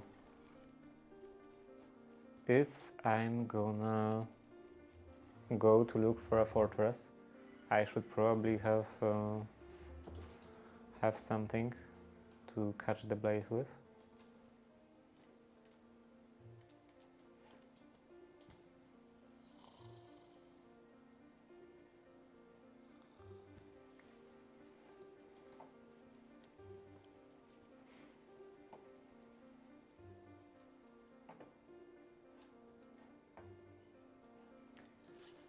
And also I should get rid of all that stuff.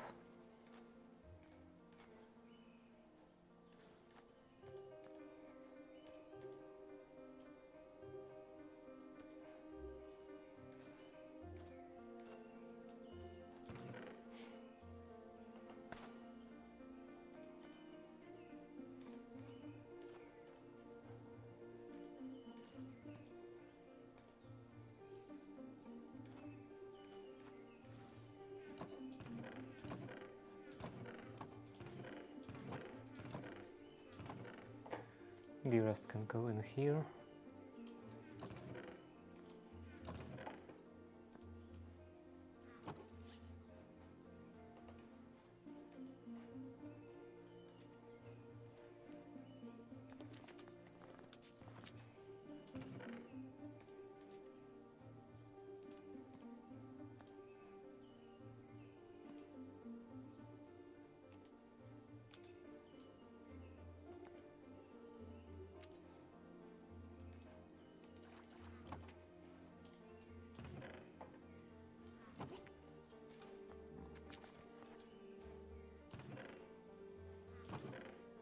This can go in here.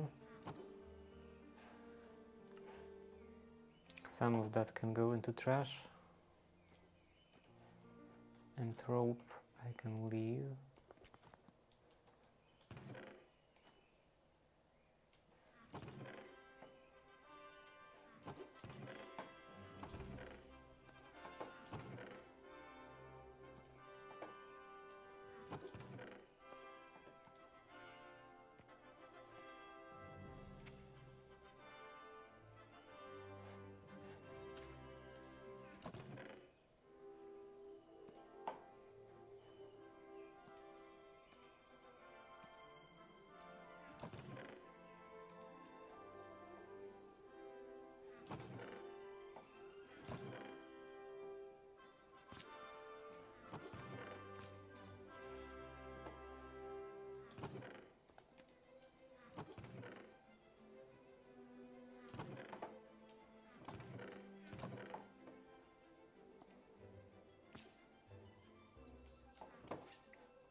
Oh, this I can step height.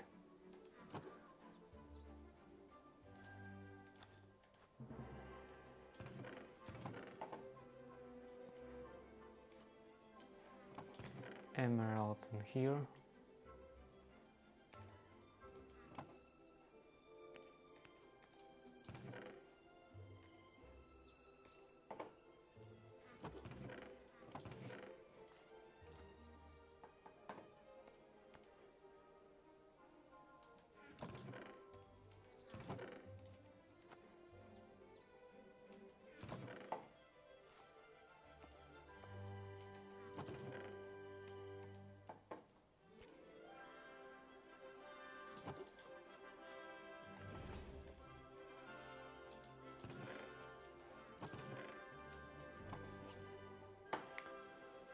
What else? This in here, this, and this. This I can just throw away. It's not that useful.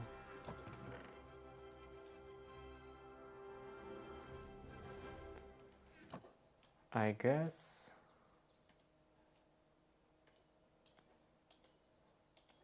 how does that work? Probably some gem dust.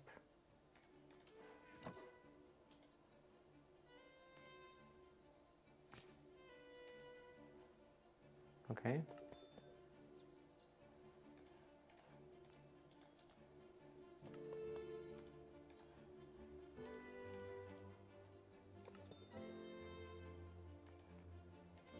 Okay. So now it gives me either +6 max health for core armor, or for shield +20%.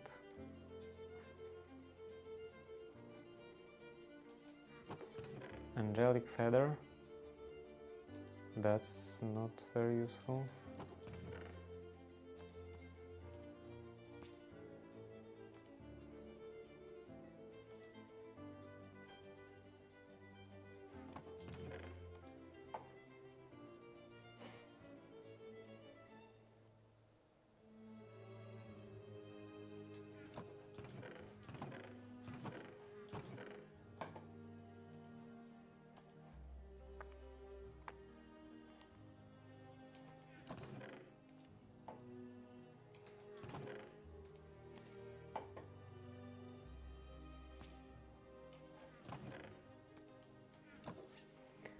I have to finally get some nice system.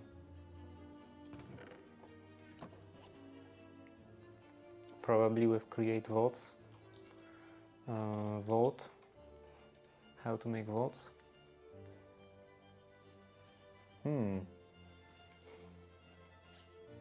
Okay, I guess I will take some of this.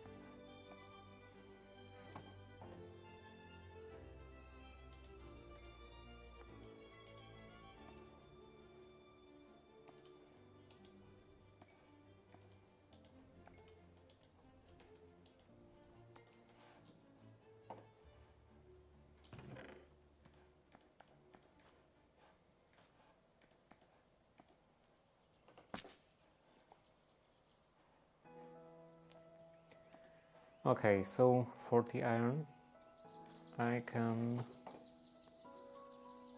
make into plates.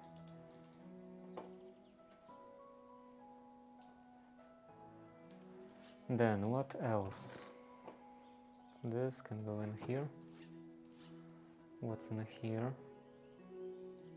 Some more weird stuff.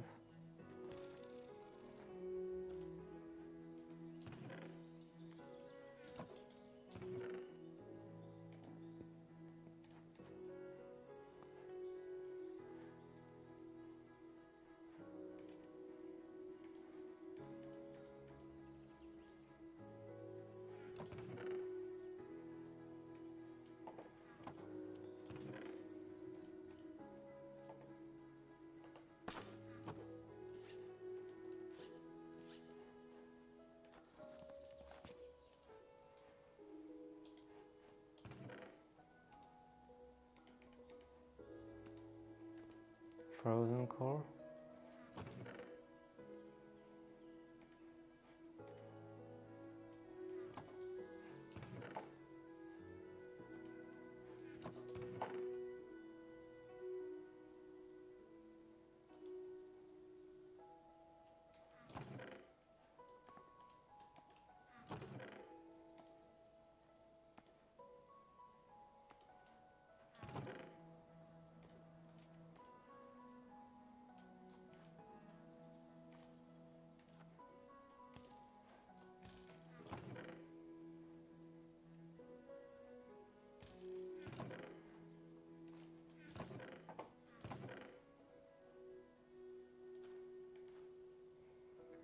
This is not even very useful.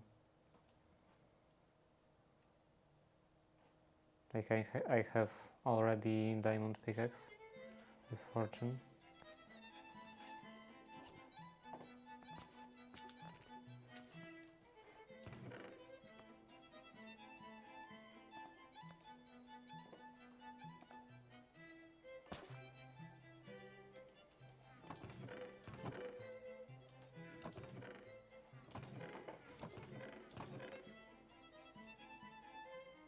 Yeah, everything is getting a bit crowded.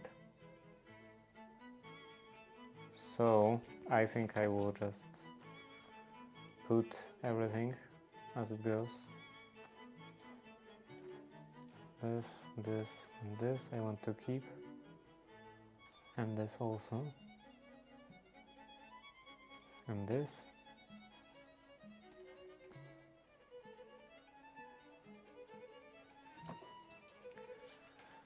Yeah, and I will figure out storage later.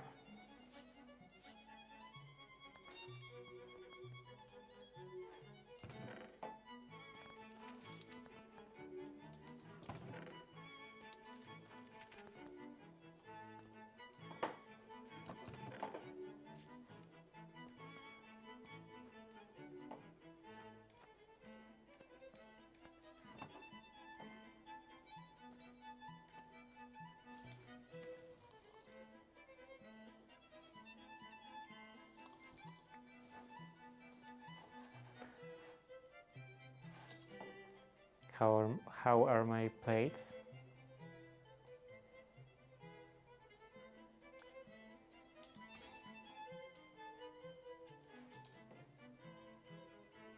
Okay, 18, so I guess I could make 9 of those. And barrel? How do you make a barrel?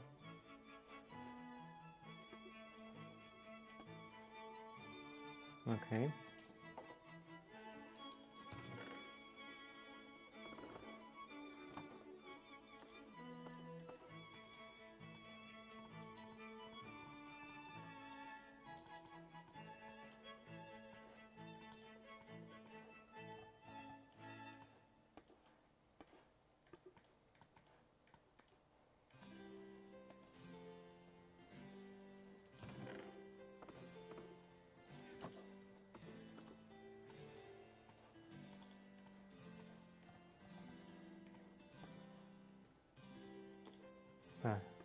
I can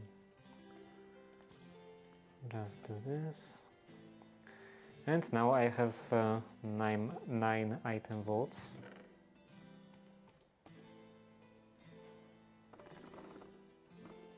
I guess I could also make some more barrels.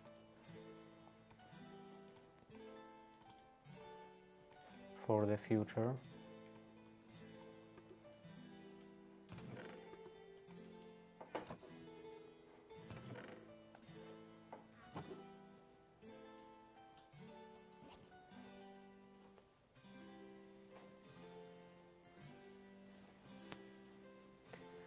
And I wanted to make a blaze burner. Blaze burner, empty blaze burner. Okay. A. And I will need some netherrack.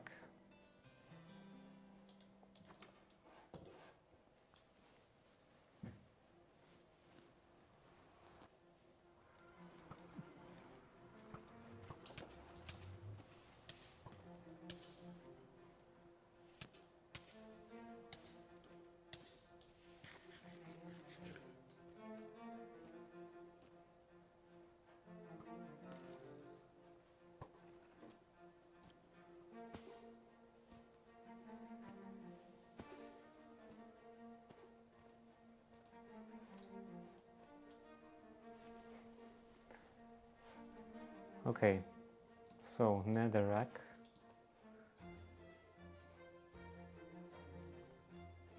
This is not a very nice area.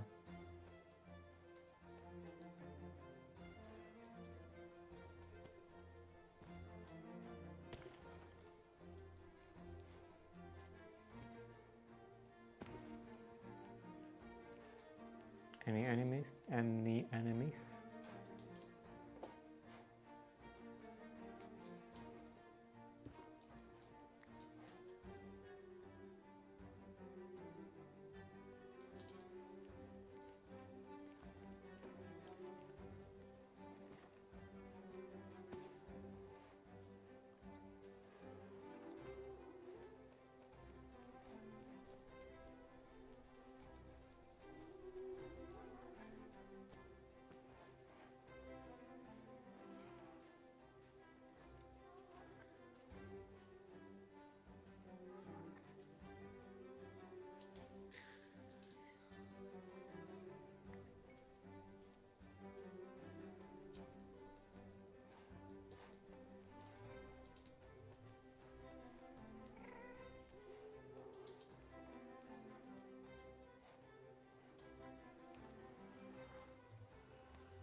Oh.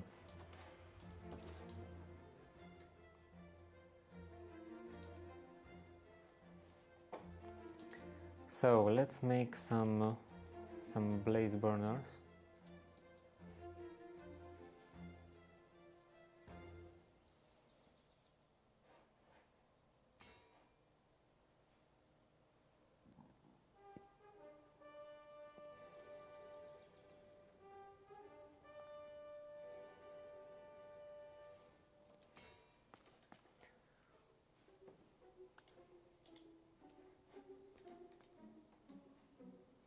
Okay, one more.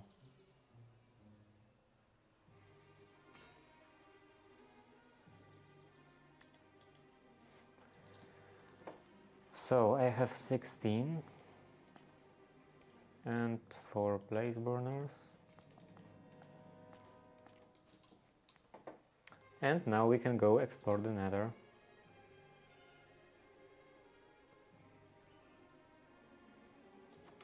Scary place.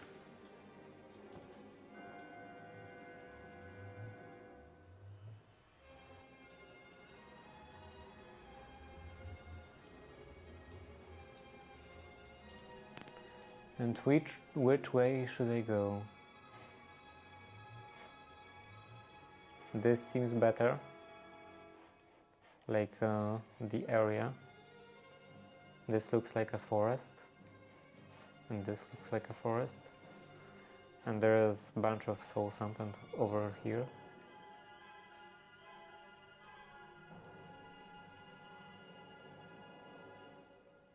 Is this some kind of a tower? It looks quite circular.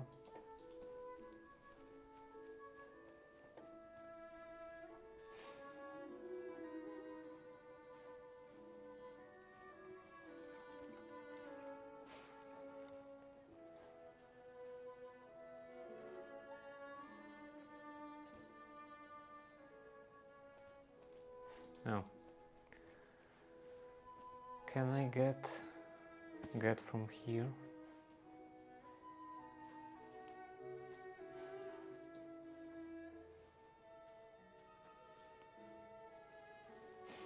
Don't you think that soul sand is just the best block in Minecraft? I love soul sand.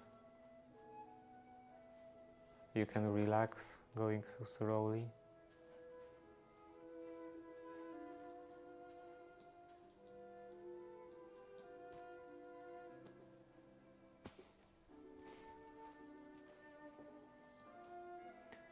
A small tunnel.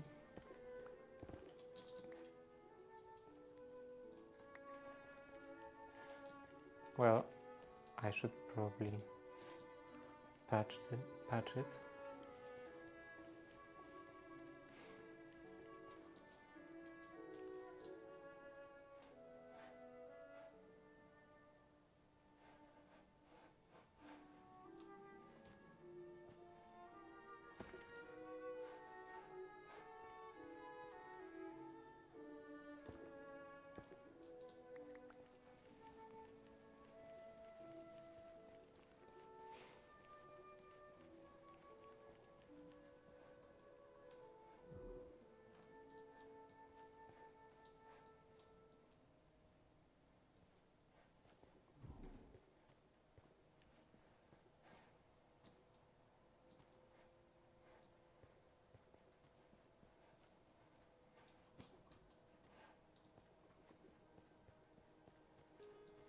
I'm definitely not gonna die.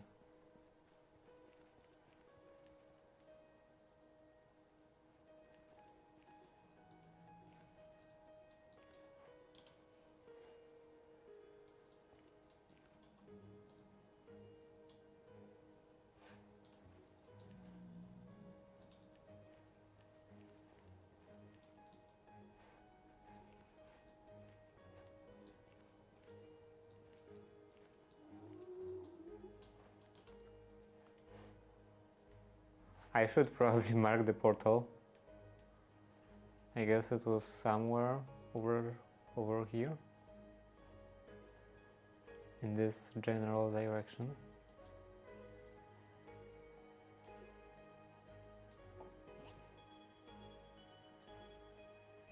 Looks like I can't even make a new one. So let's see how the rope works.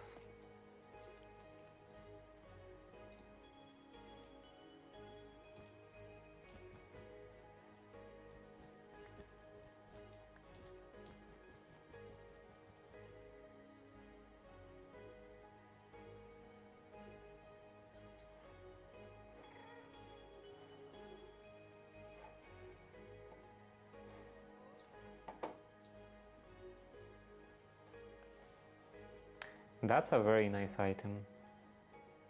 How to make it? R? Straw. Straw bale. From cutting different kinds of stuff. Bamboo, rice. Yeah, bamboo or rice.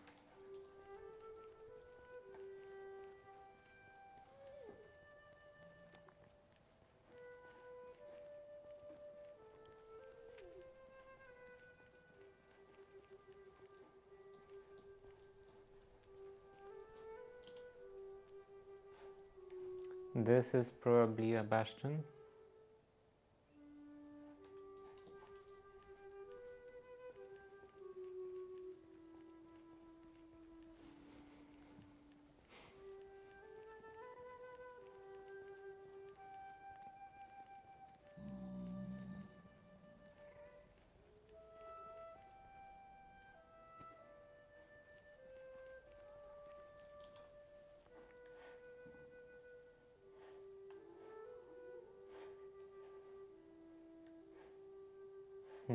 Let's look over here.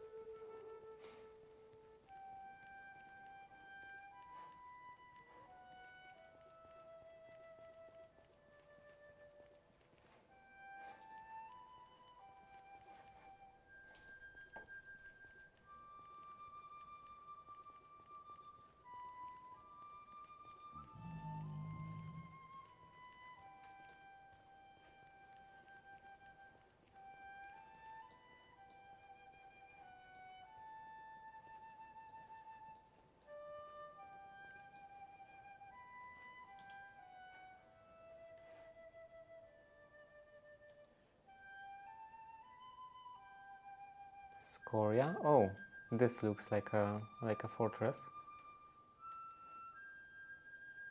So I will have to go this way.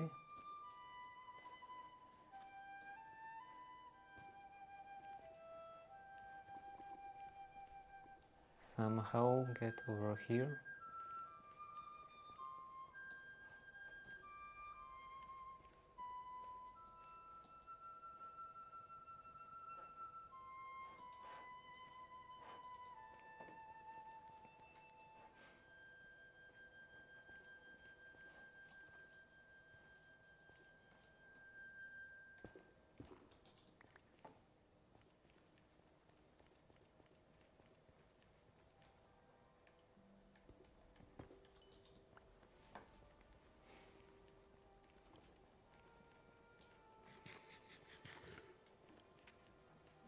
It's quite crazy how how much stuff you mine with the miner, how much netherrack you can mine with the vein miner.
Yeah, I think this pickaxe is too quick.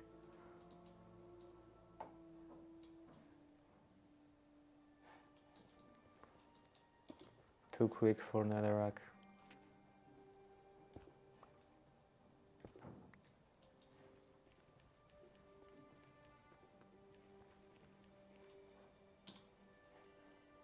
Okay, I'm almost there.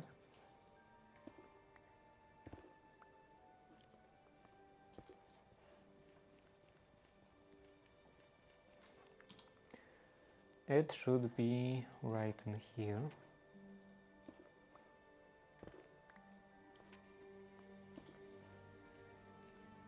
This pickaxe wants to kill me.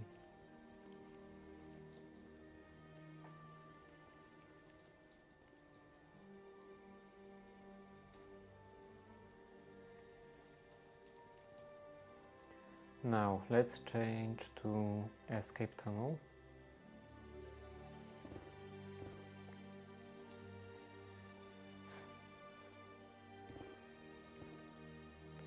So much lava.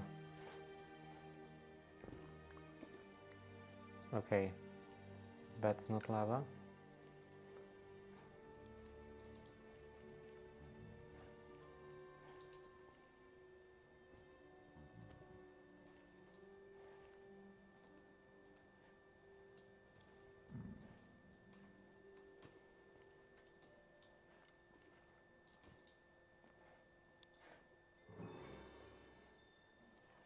Wow. Looks like I have, well, actually,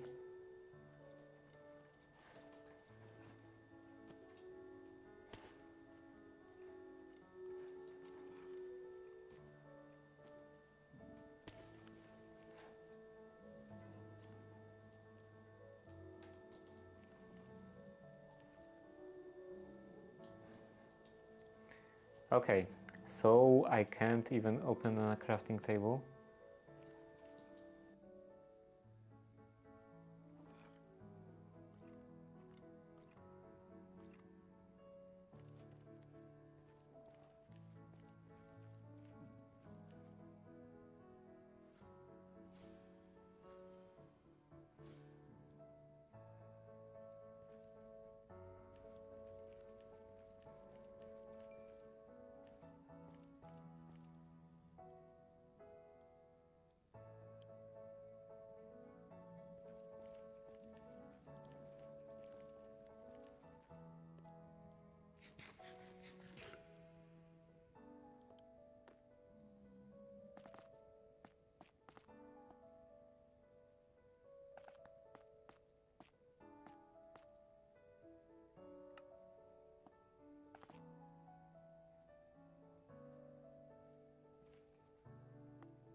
Test, test.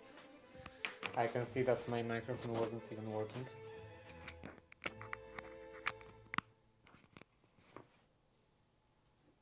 Test, test. Now I guess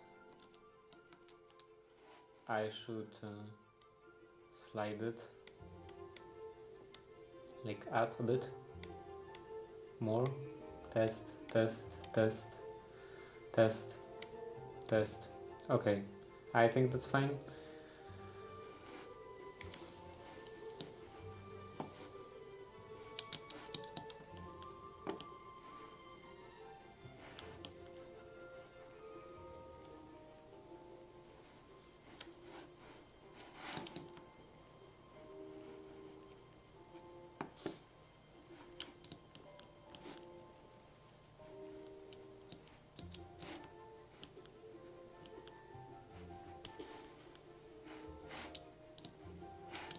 Wait, I was here.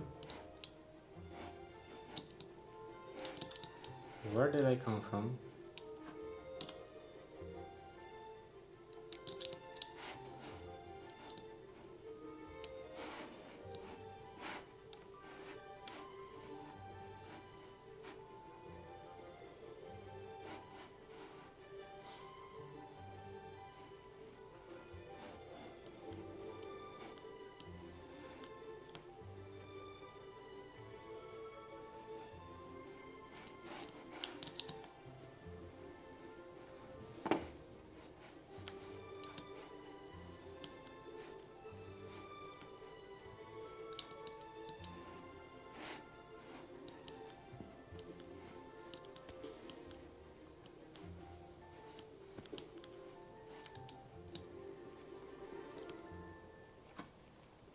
Yeah, that goes over here.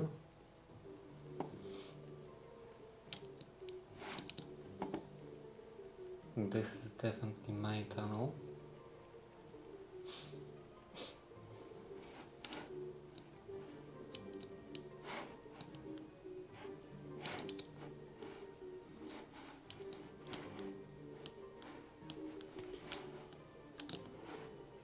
Okay, so I came from here.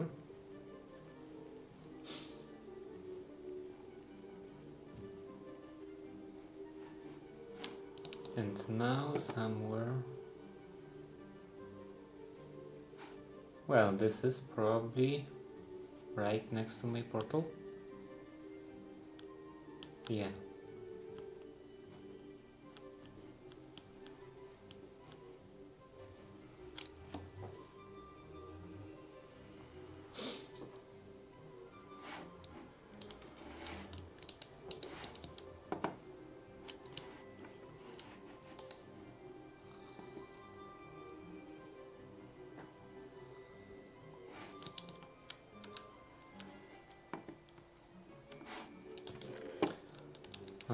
Let's wait. Put that away.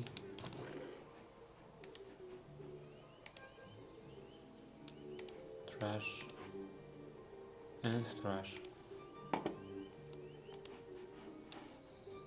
That's also trash.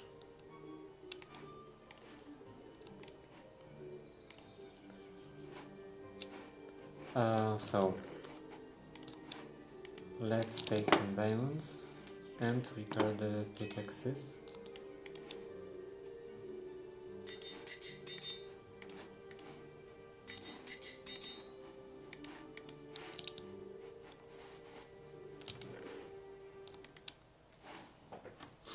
And with the blaze burners I can do... Did I make basin?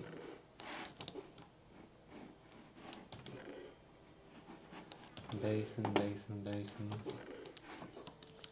I guess I didn't.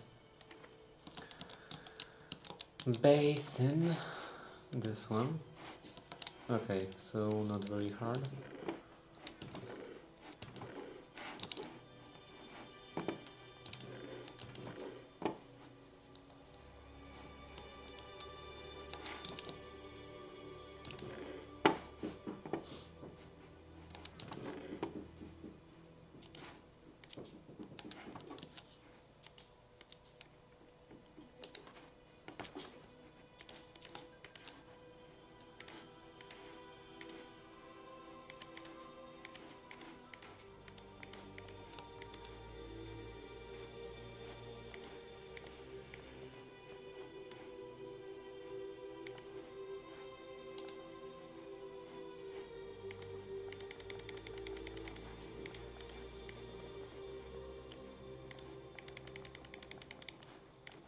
Okay, so that goes back.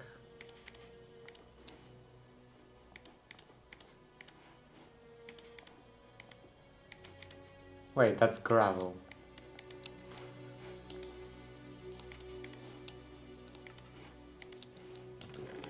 I wanted andesite.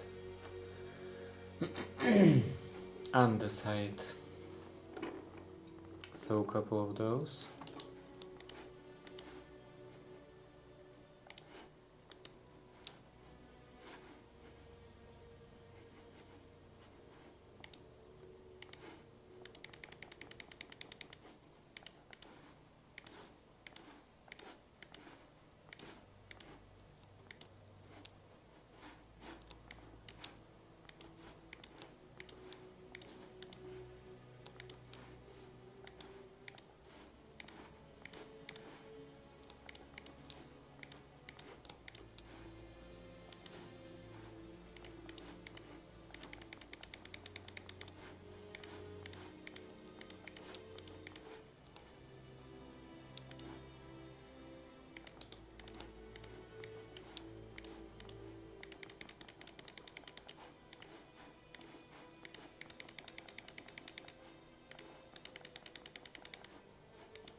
Okay, so that was perfectly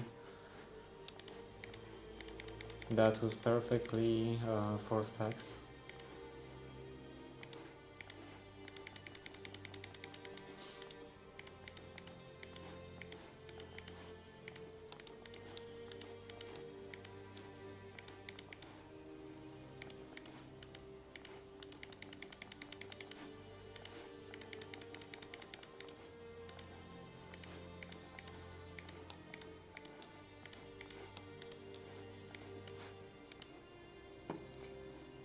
Okay, and that's enough for now.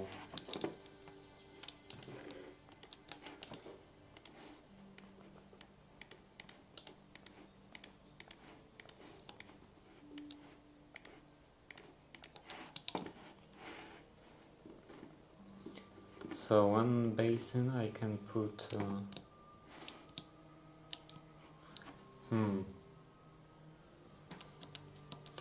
mechanical mixer, I believe.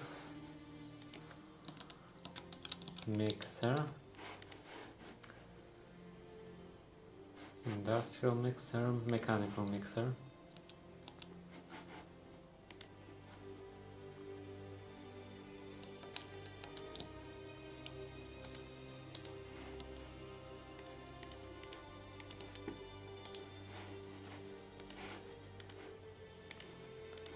So a whisk.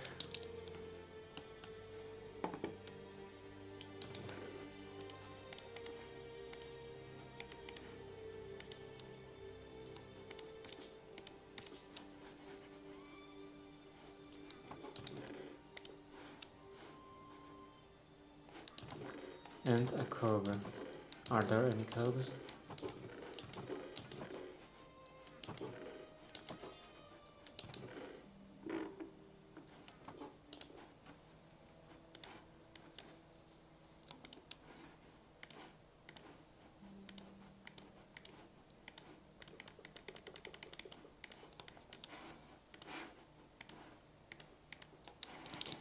Okay, so this mechanical mixer needs to go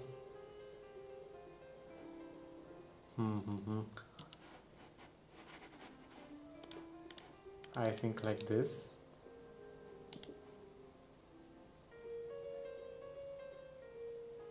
No, for that I need big cogs.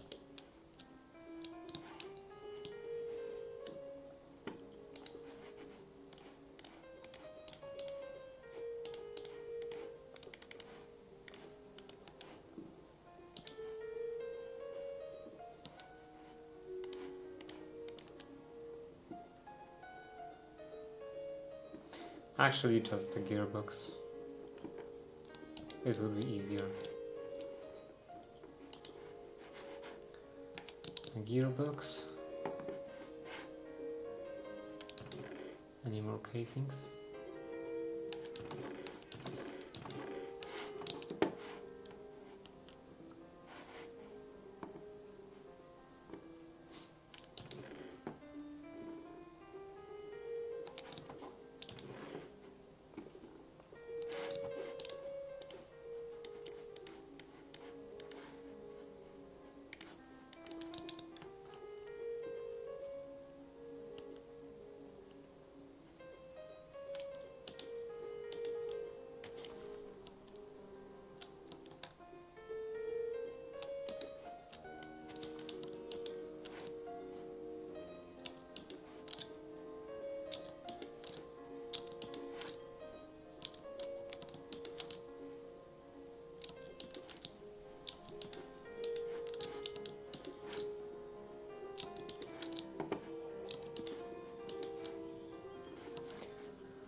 And the underside alloy. And sadly I can't vein apply it. So this has to be done one by one.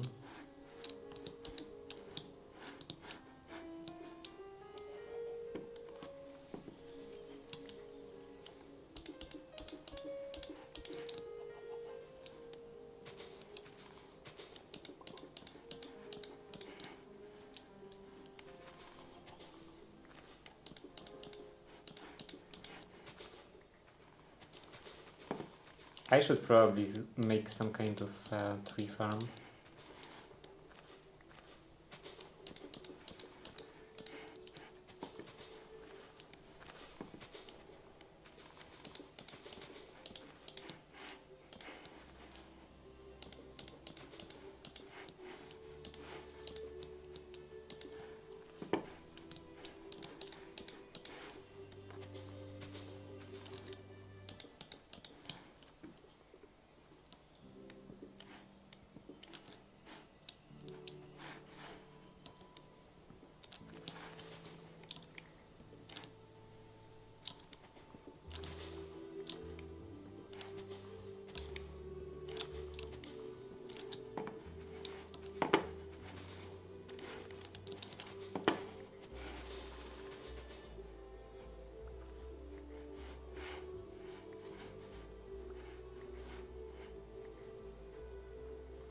So what was I making? Oh, gearbox. So couple of those.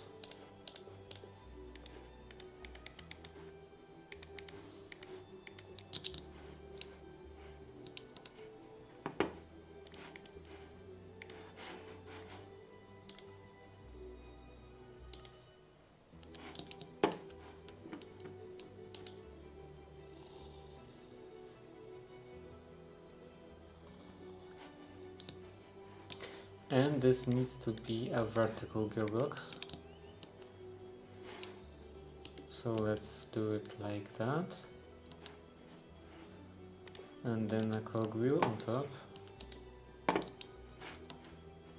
Mechanical mixer.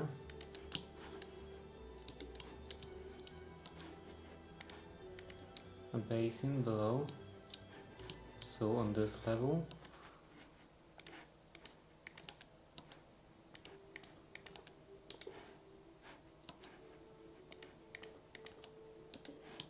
Yeah, everything works perfectly. And what else?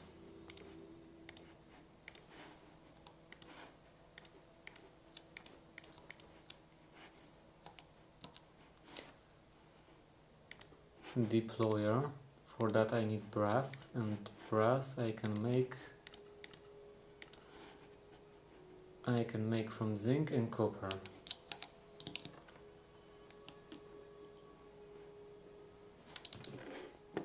Some copper, some zinc. Well, I don't have zinc smelted.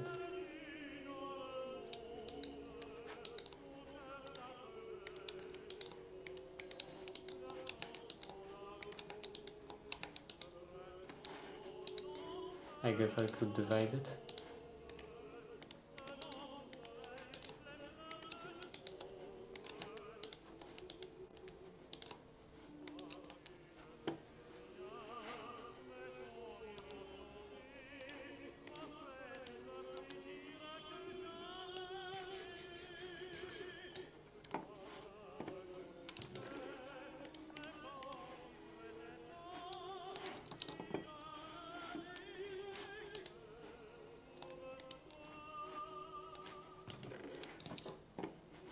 Also, it would be useful to have some coal.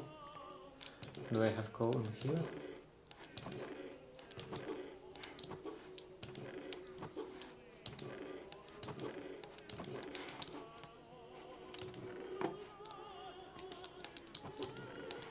Why do I have so little coal? And the art is coming up.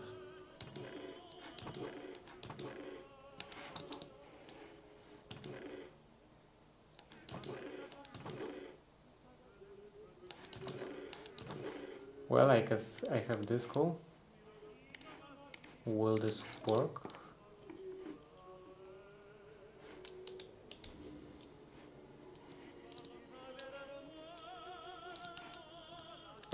Okay.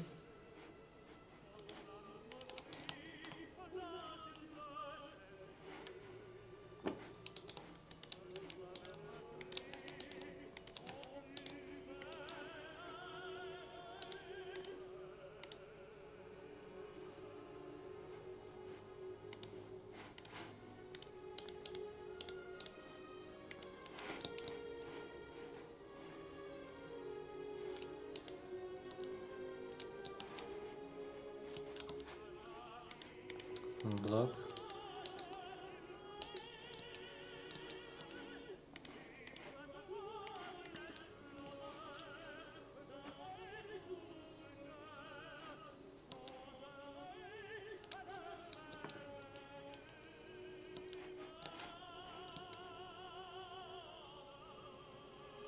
With enough speed. So I guess I will have to raise the speed.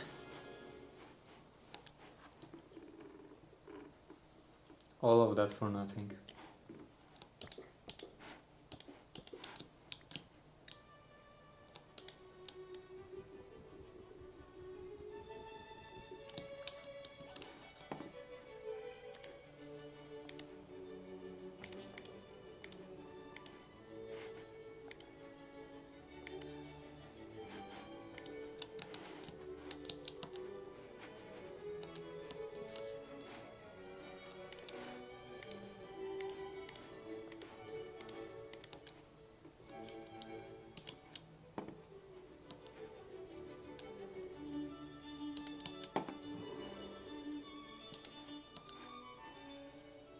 And I believe you could just put andesite casing, like this,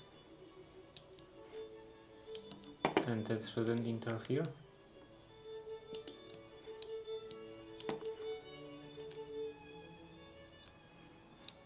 Yeah, let's see how it is now.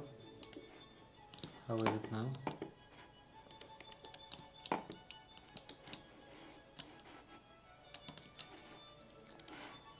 Still doesn't have enough speed? Yeah.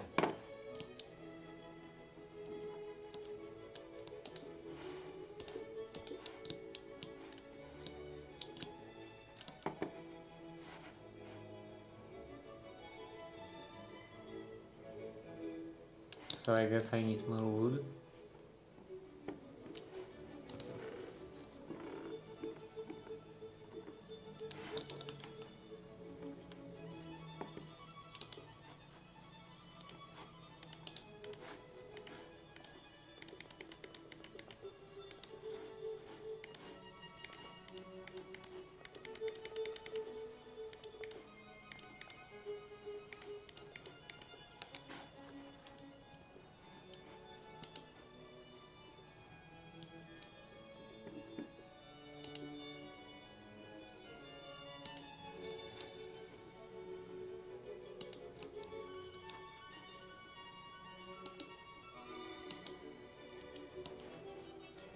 Now it should definitely have enough speed.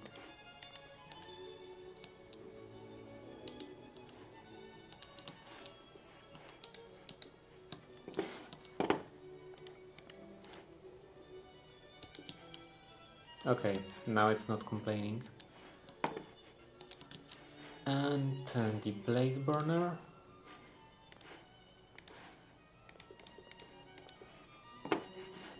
And some block.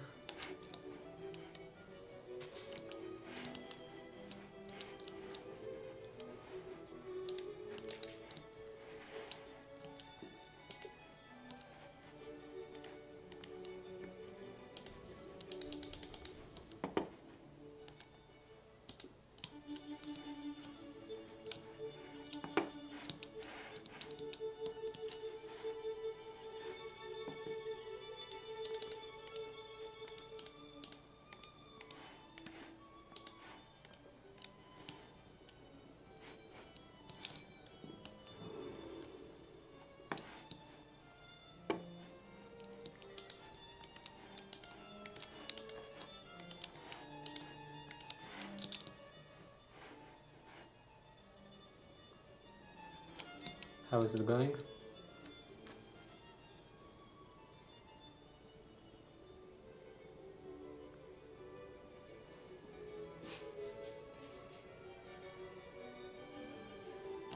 What else do I need for a deployer? Electron tube. Okay, that I can just make straight away. And first, let's put in the rest of the components.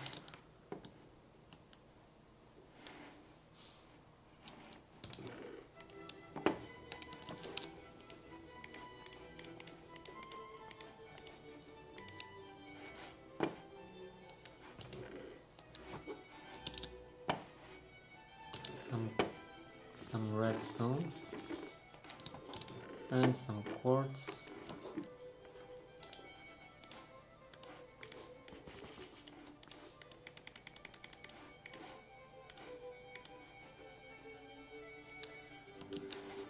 And sandpaper.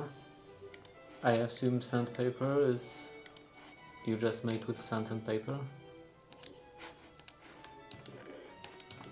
Any paper.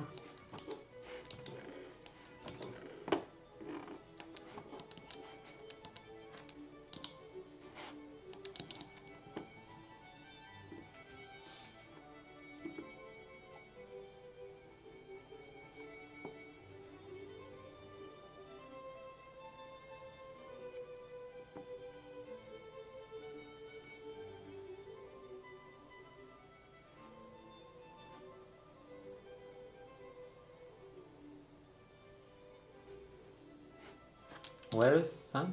Oh, that way.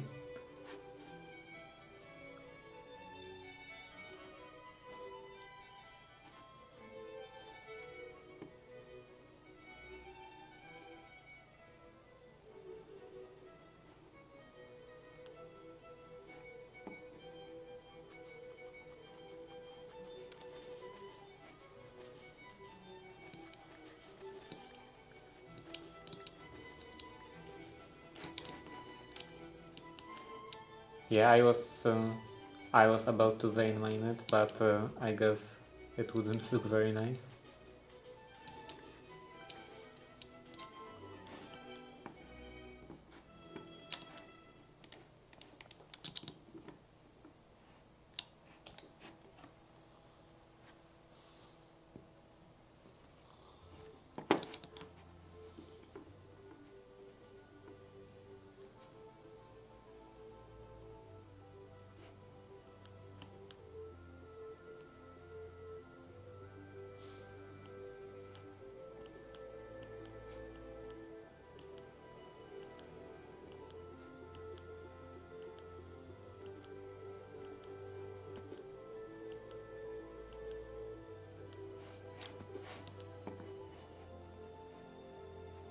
Okay, so sand and paper to make a sandpaper, and then I put it in the oven.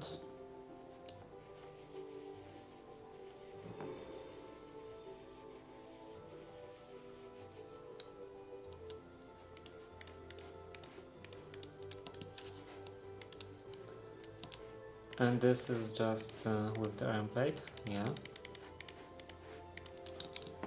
How is my brass?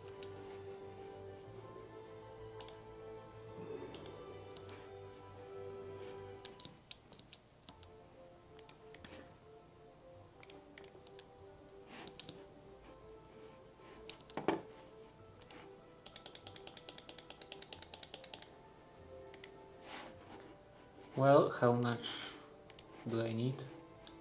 5 for each, and I want to make I guess 4 of them, so 20.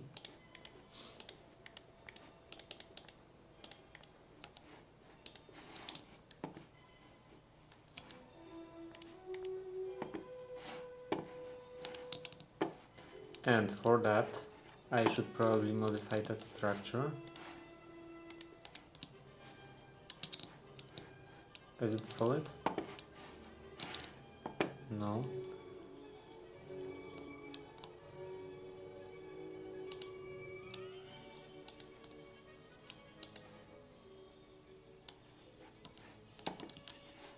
redstone.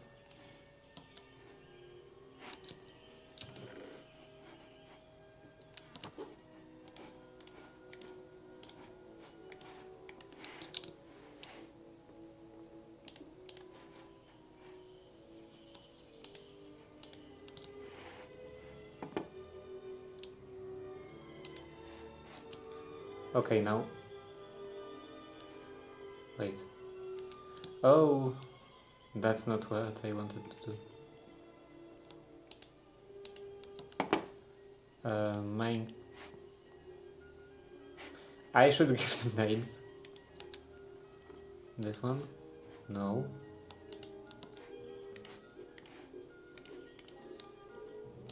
This one.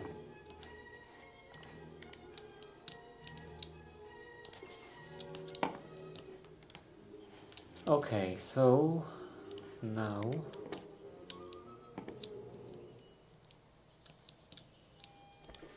I guess this part is no longer needed. I mean on this side, no longer needed.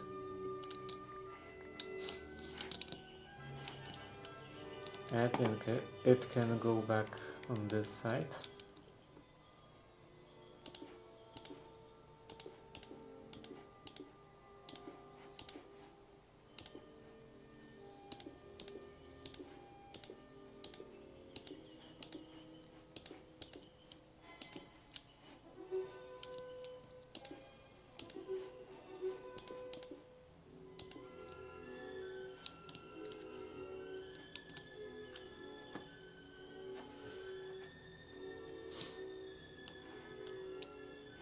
And now I have to do some thinking.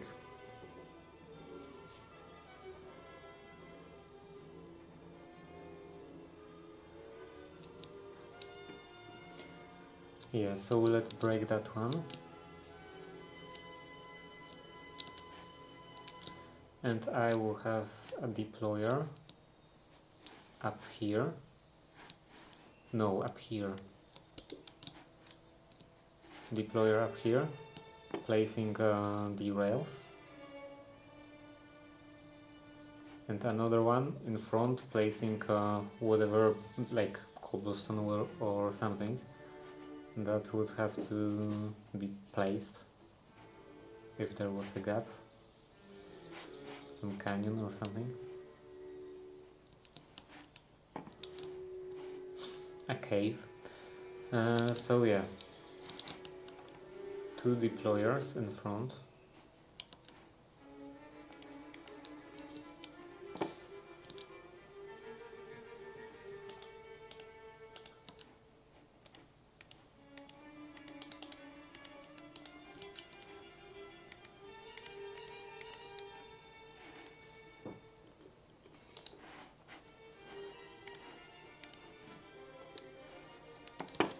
Some andesite alloy. And 4 brass hands.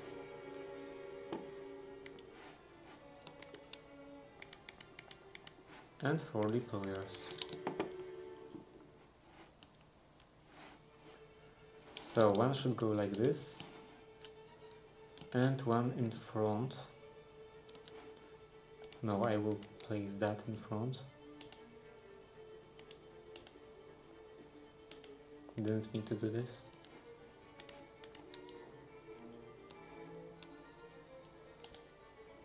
Okay, shift.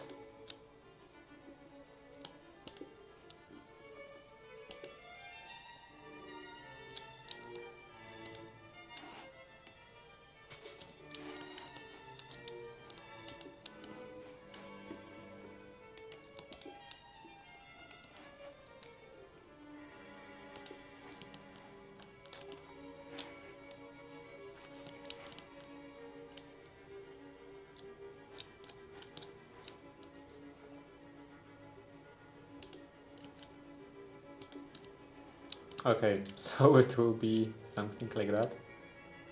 Looks quite stupid, but should be functional.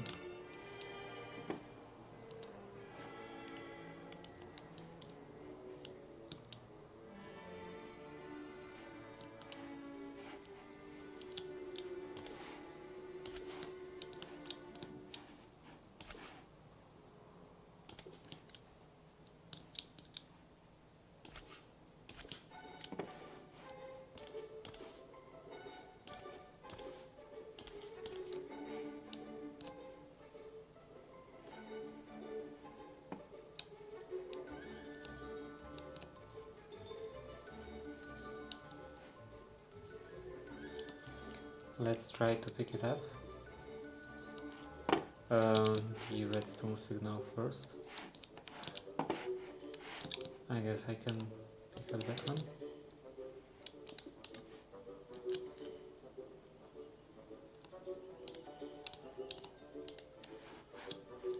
Okay, so that works.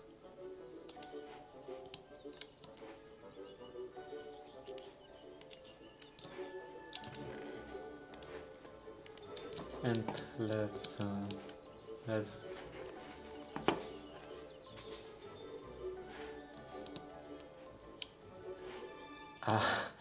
I didn't really want to do that.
This should be cobblestone.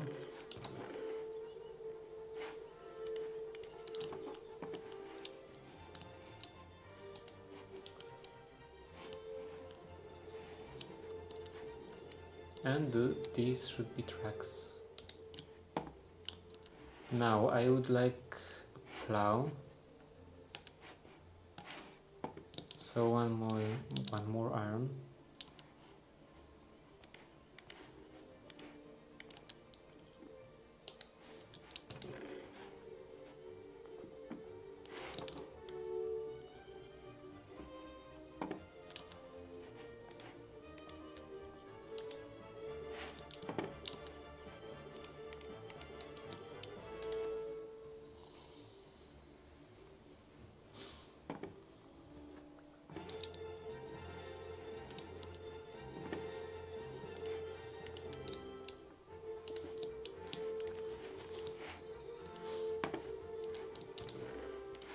And I should extend it to the back.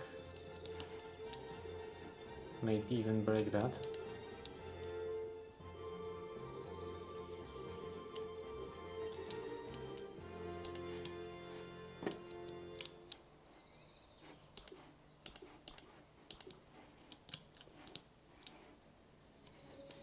And plow should go on the bottom.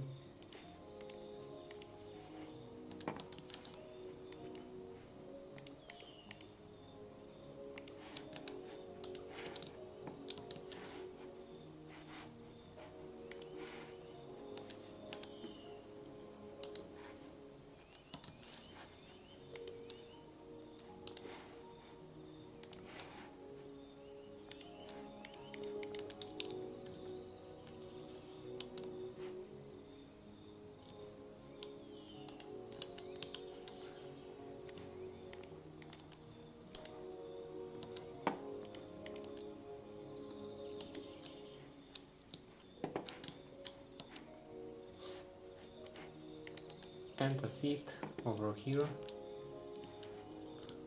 I probably don't need those blocks.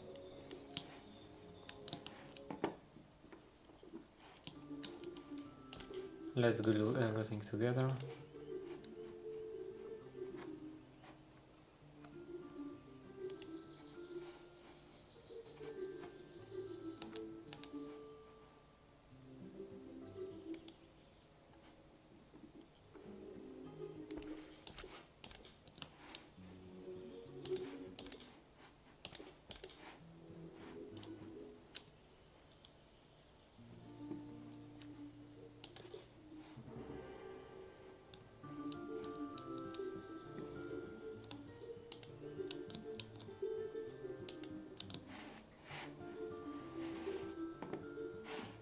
Okay, I can take that and that. And let's test it out.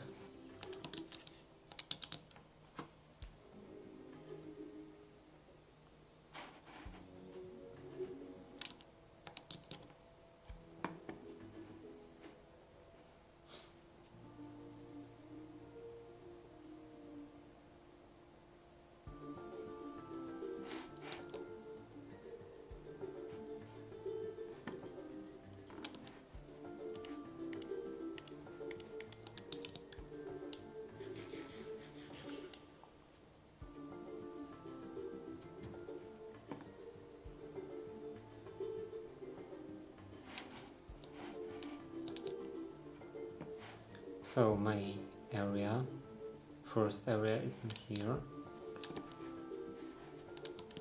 Let's place some tracks.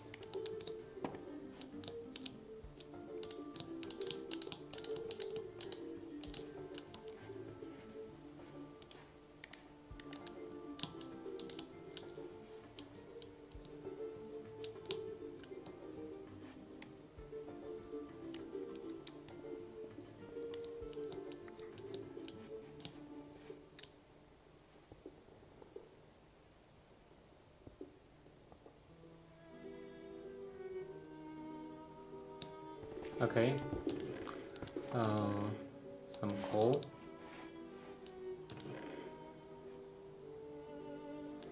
No coal.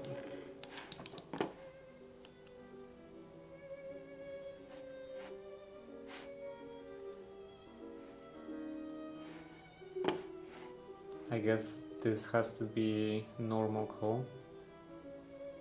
This brown one doesn't count.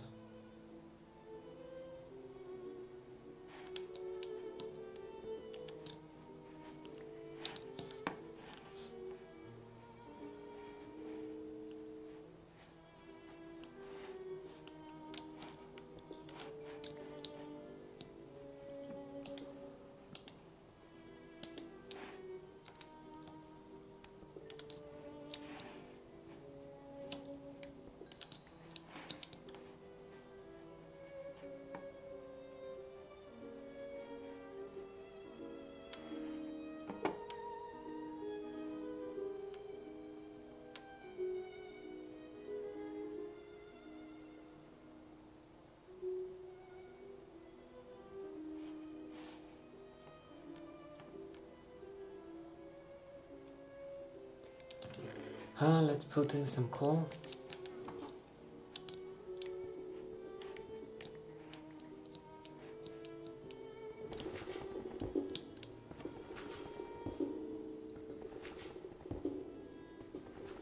Okay, now it's going. And it's going without any assistance.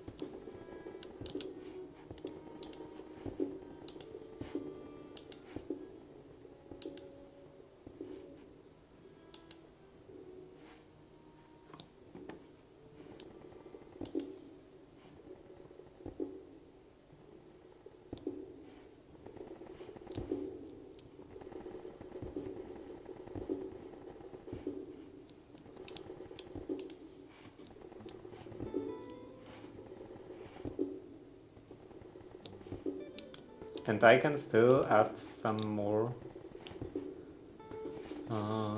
chests.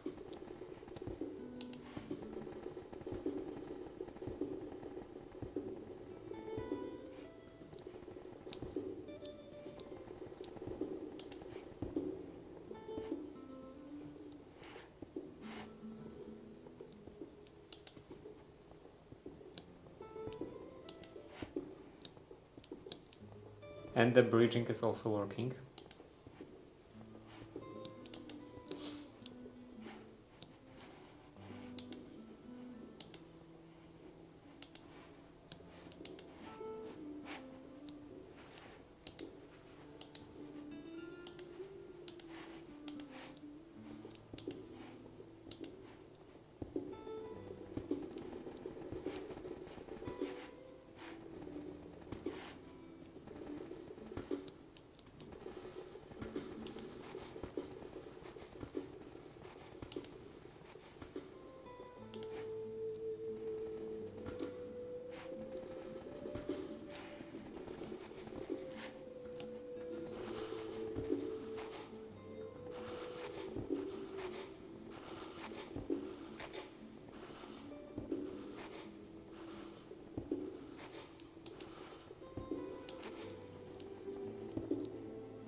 Oh!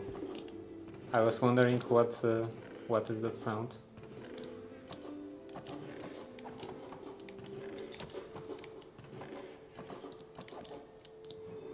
What is this? Jellyfish? Yeah.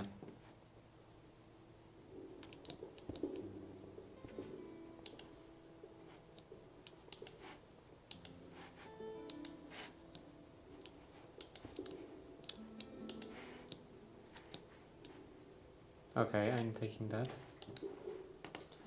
Bunny hoppers, nothing special.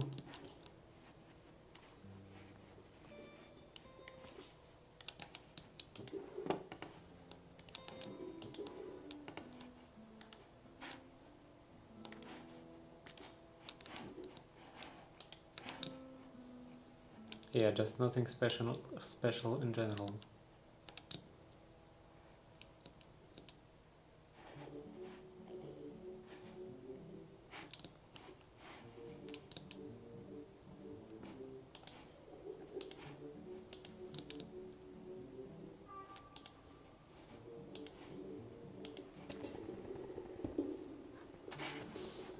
This works really well, but that's enough of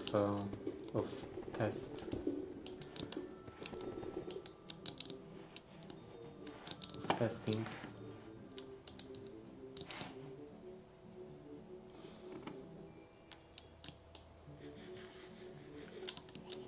I can go back now. Maybe put on some running shoes.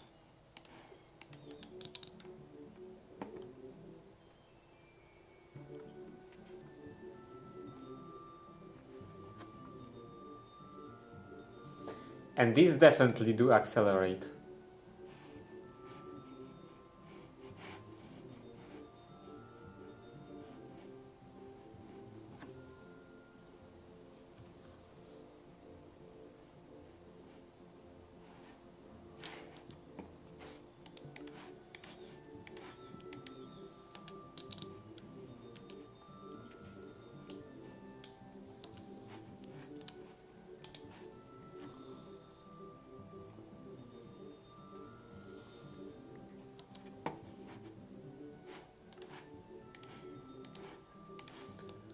Let's upgrade that.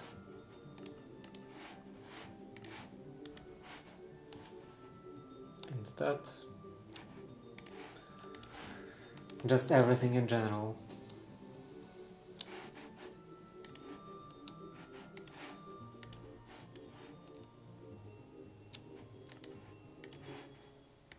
What does it actually do?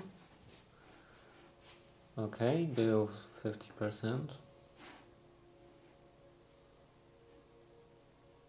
Oh, so those are those particles, I guess.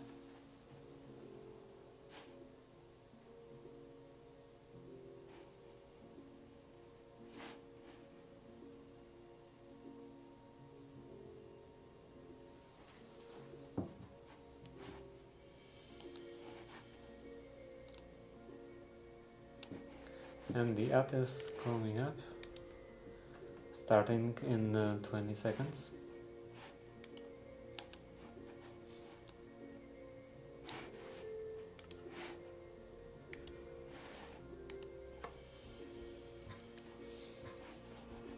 And that's it.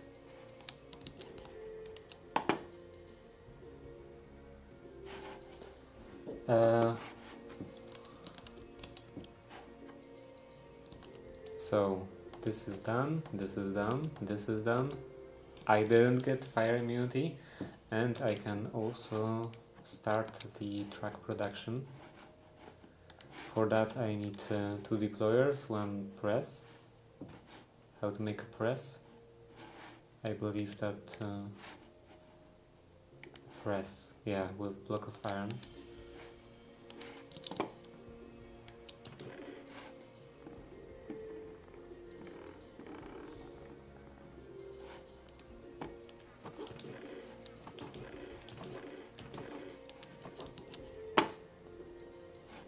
And a shaft.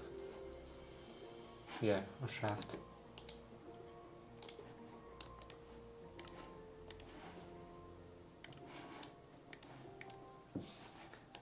So I have two deployers and a press, and I need a couple of depots.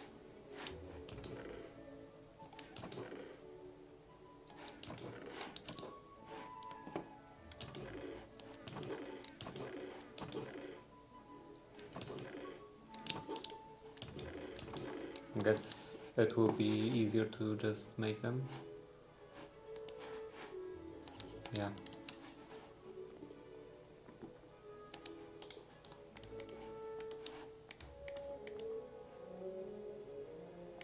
No, wait.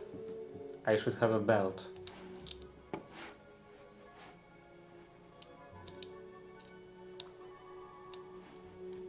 Wow, this is growing really slowly.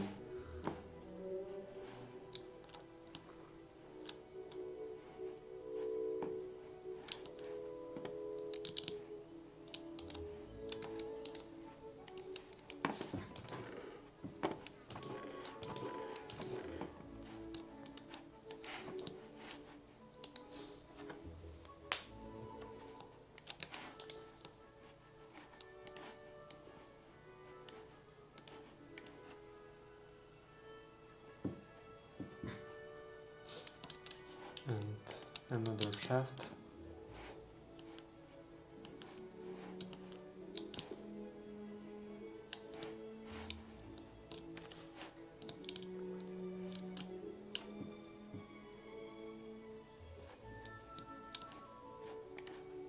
This should probably go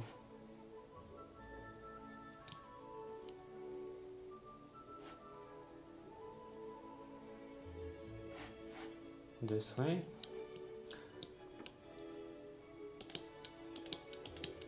I will make a longer shaft, just in case I will have to speed it up. And it should be 3 long, 3 blocks long. A belt over that. And over here, 1 deployer, 2 deployers, and a press.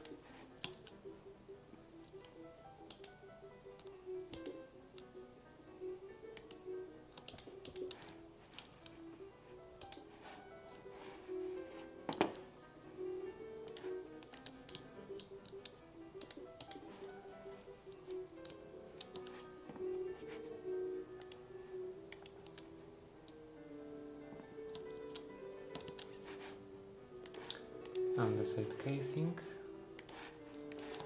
couple of those, some more wood.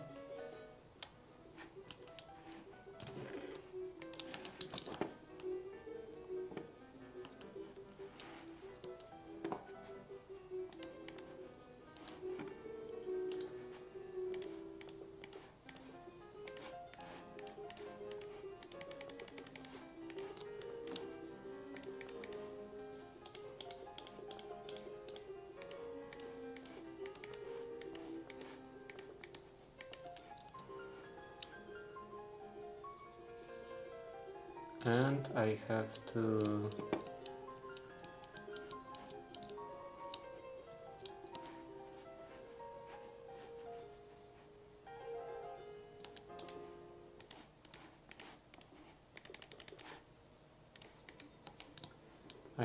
do something like that.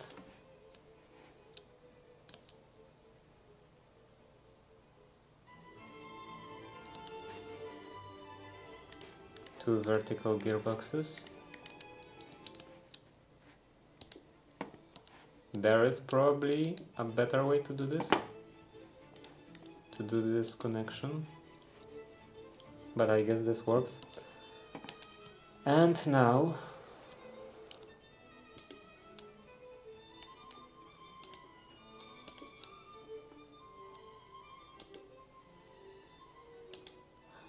how to do this?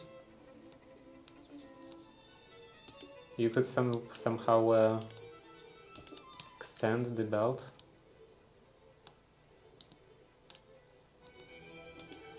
No.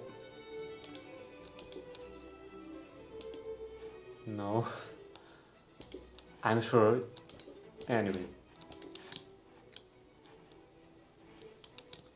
Let's just not bother.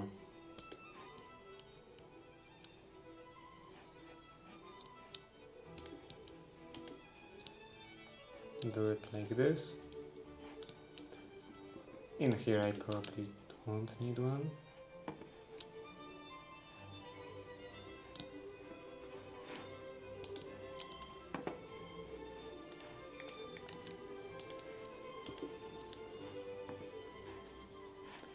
And on the side, no, yes, on the side funnel.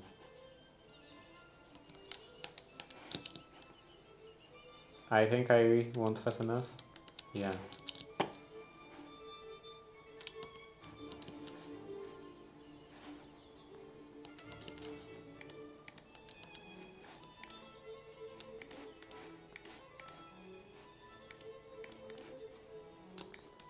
Wait. On the side funnel. Oh, vertical. Oh, that gives me 2. So, yeah, that's good.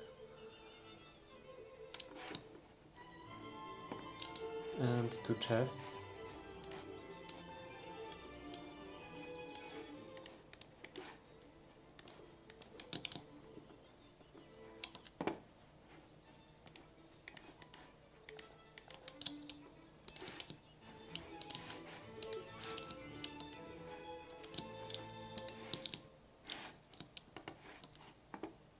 Wait, I made 1 chest?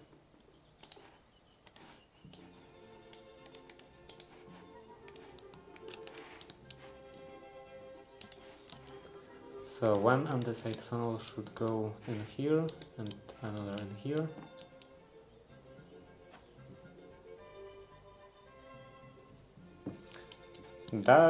This doesn't look very good.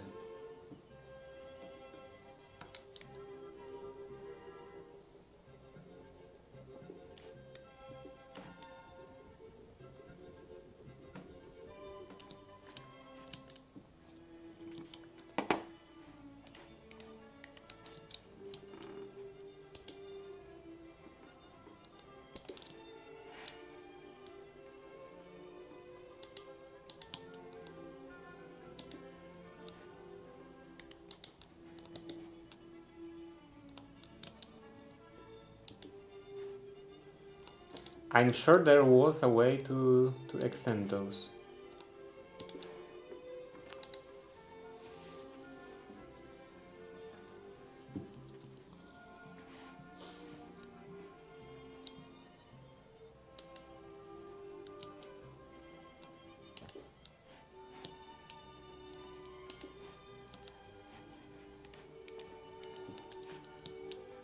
Okay, so that should be the end now.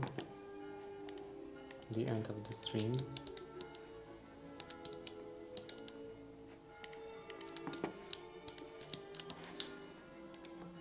And shoot.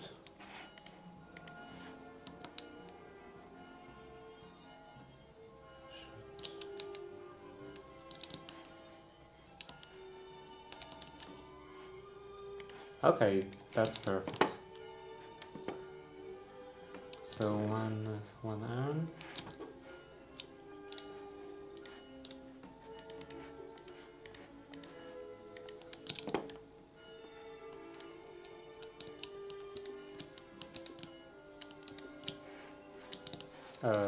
That one doesn't need to shoot.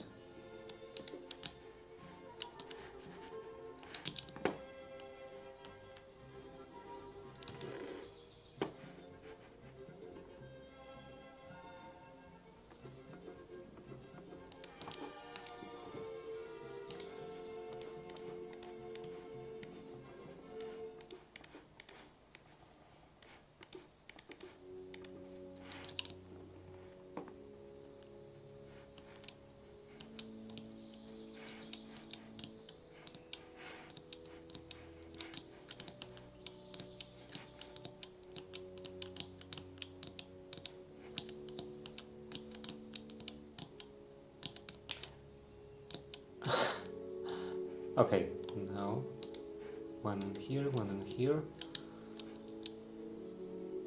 Actually, they can be connected.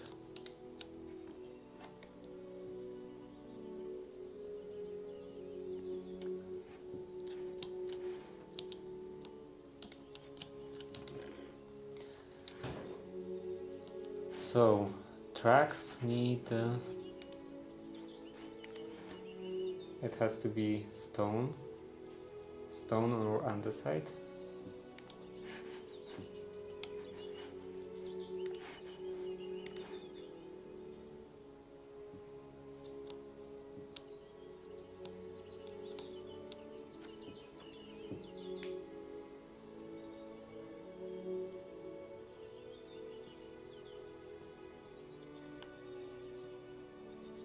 So either stone or andesite. I think andesite will be easier.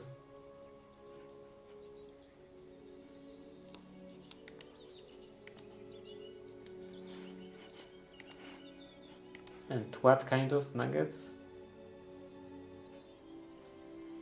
That look like zinc. That's iron. And that one I don't know. Yeah, so let's just do iron.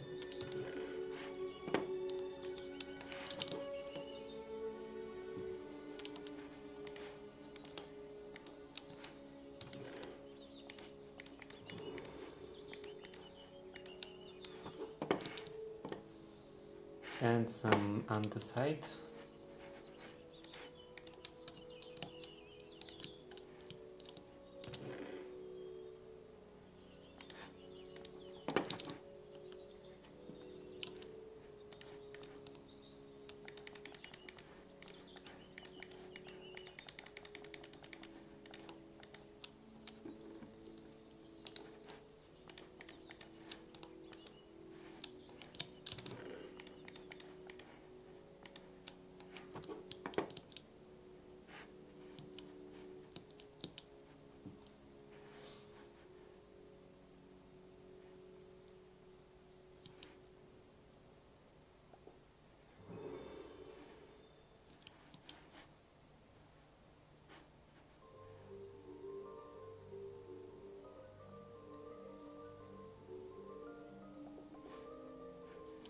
And now the last step.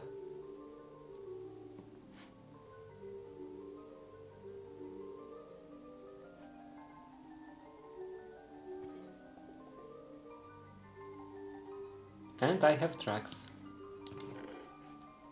Definitely needs to be sped up, but it works.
So yeah, let's speed it up, and then it will definitely gonna be the end of the stream.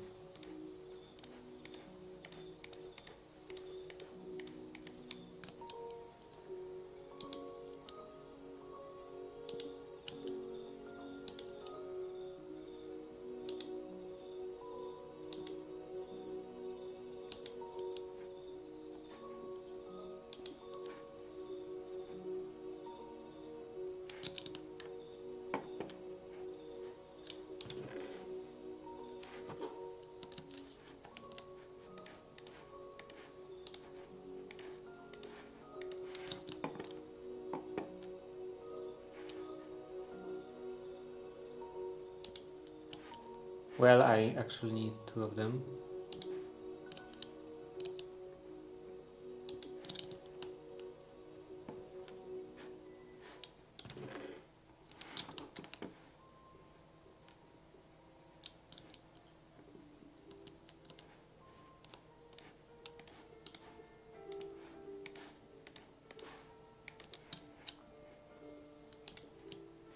And overstressed.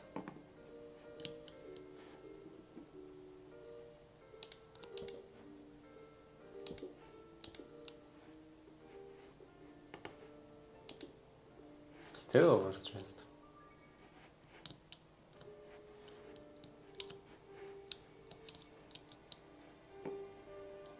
Wait, what happened here?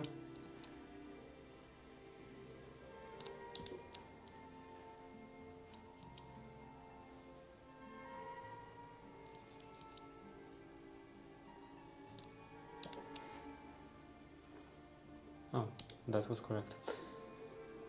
Overstressed.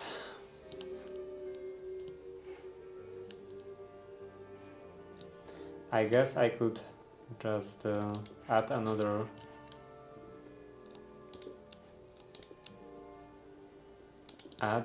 water wheel.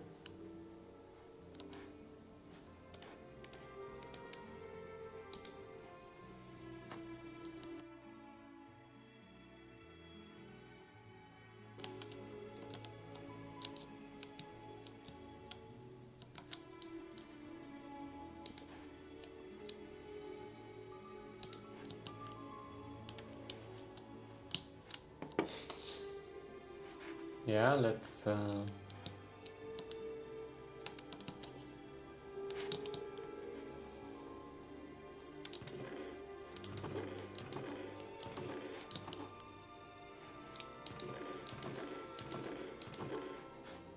another water wheel, large water wheel. Any water, any bucket.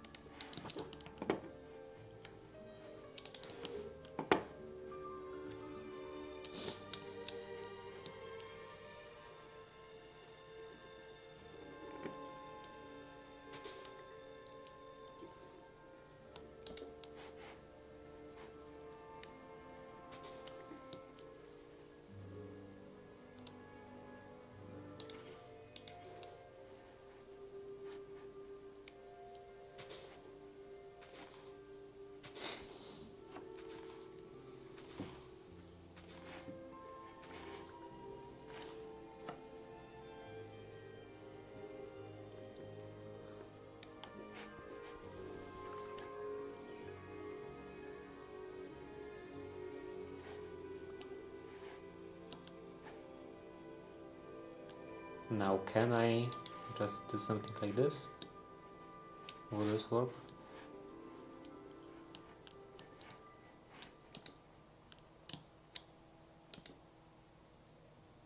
Still overstressed.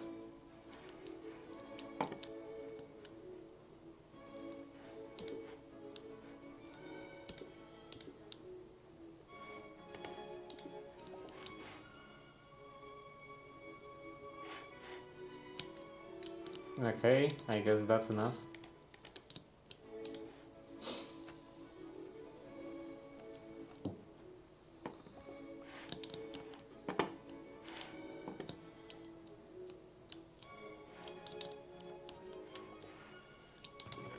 Nice track production. And that will be it for today. I also started the track production.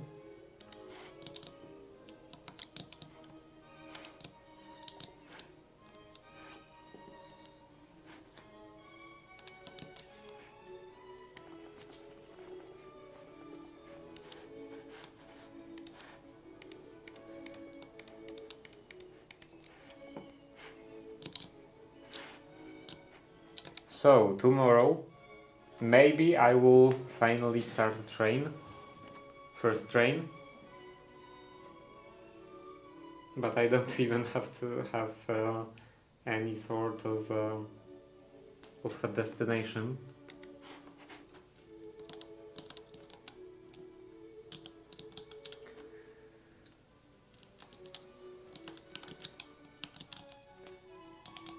So I don't know. I don't know where would I route this train. But yeah, I guess I could also make some other projects, like the wood factory, wood farm, some kind of automatic wood farm, and maybe completely automate the production of those. Well, I can't. I guess I can't completely automate the production of the train tracks, but I can at least automate the slabs, stone slabs. Yeah, I will think about it, what to do tomorrow. And for now, that will be the end, and see you tomorrow.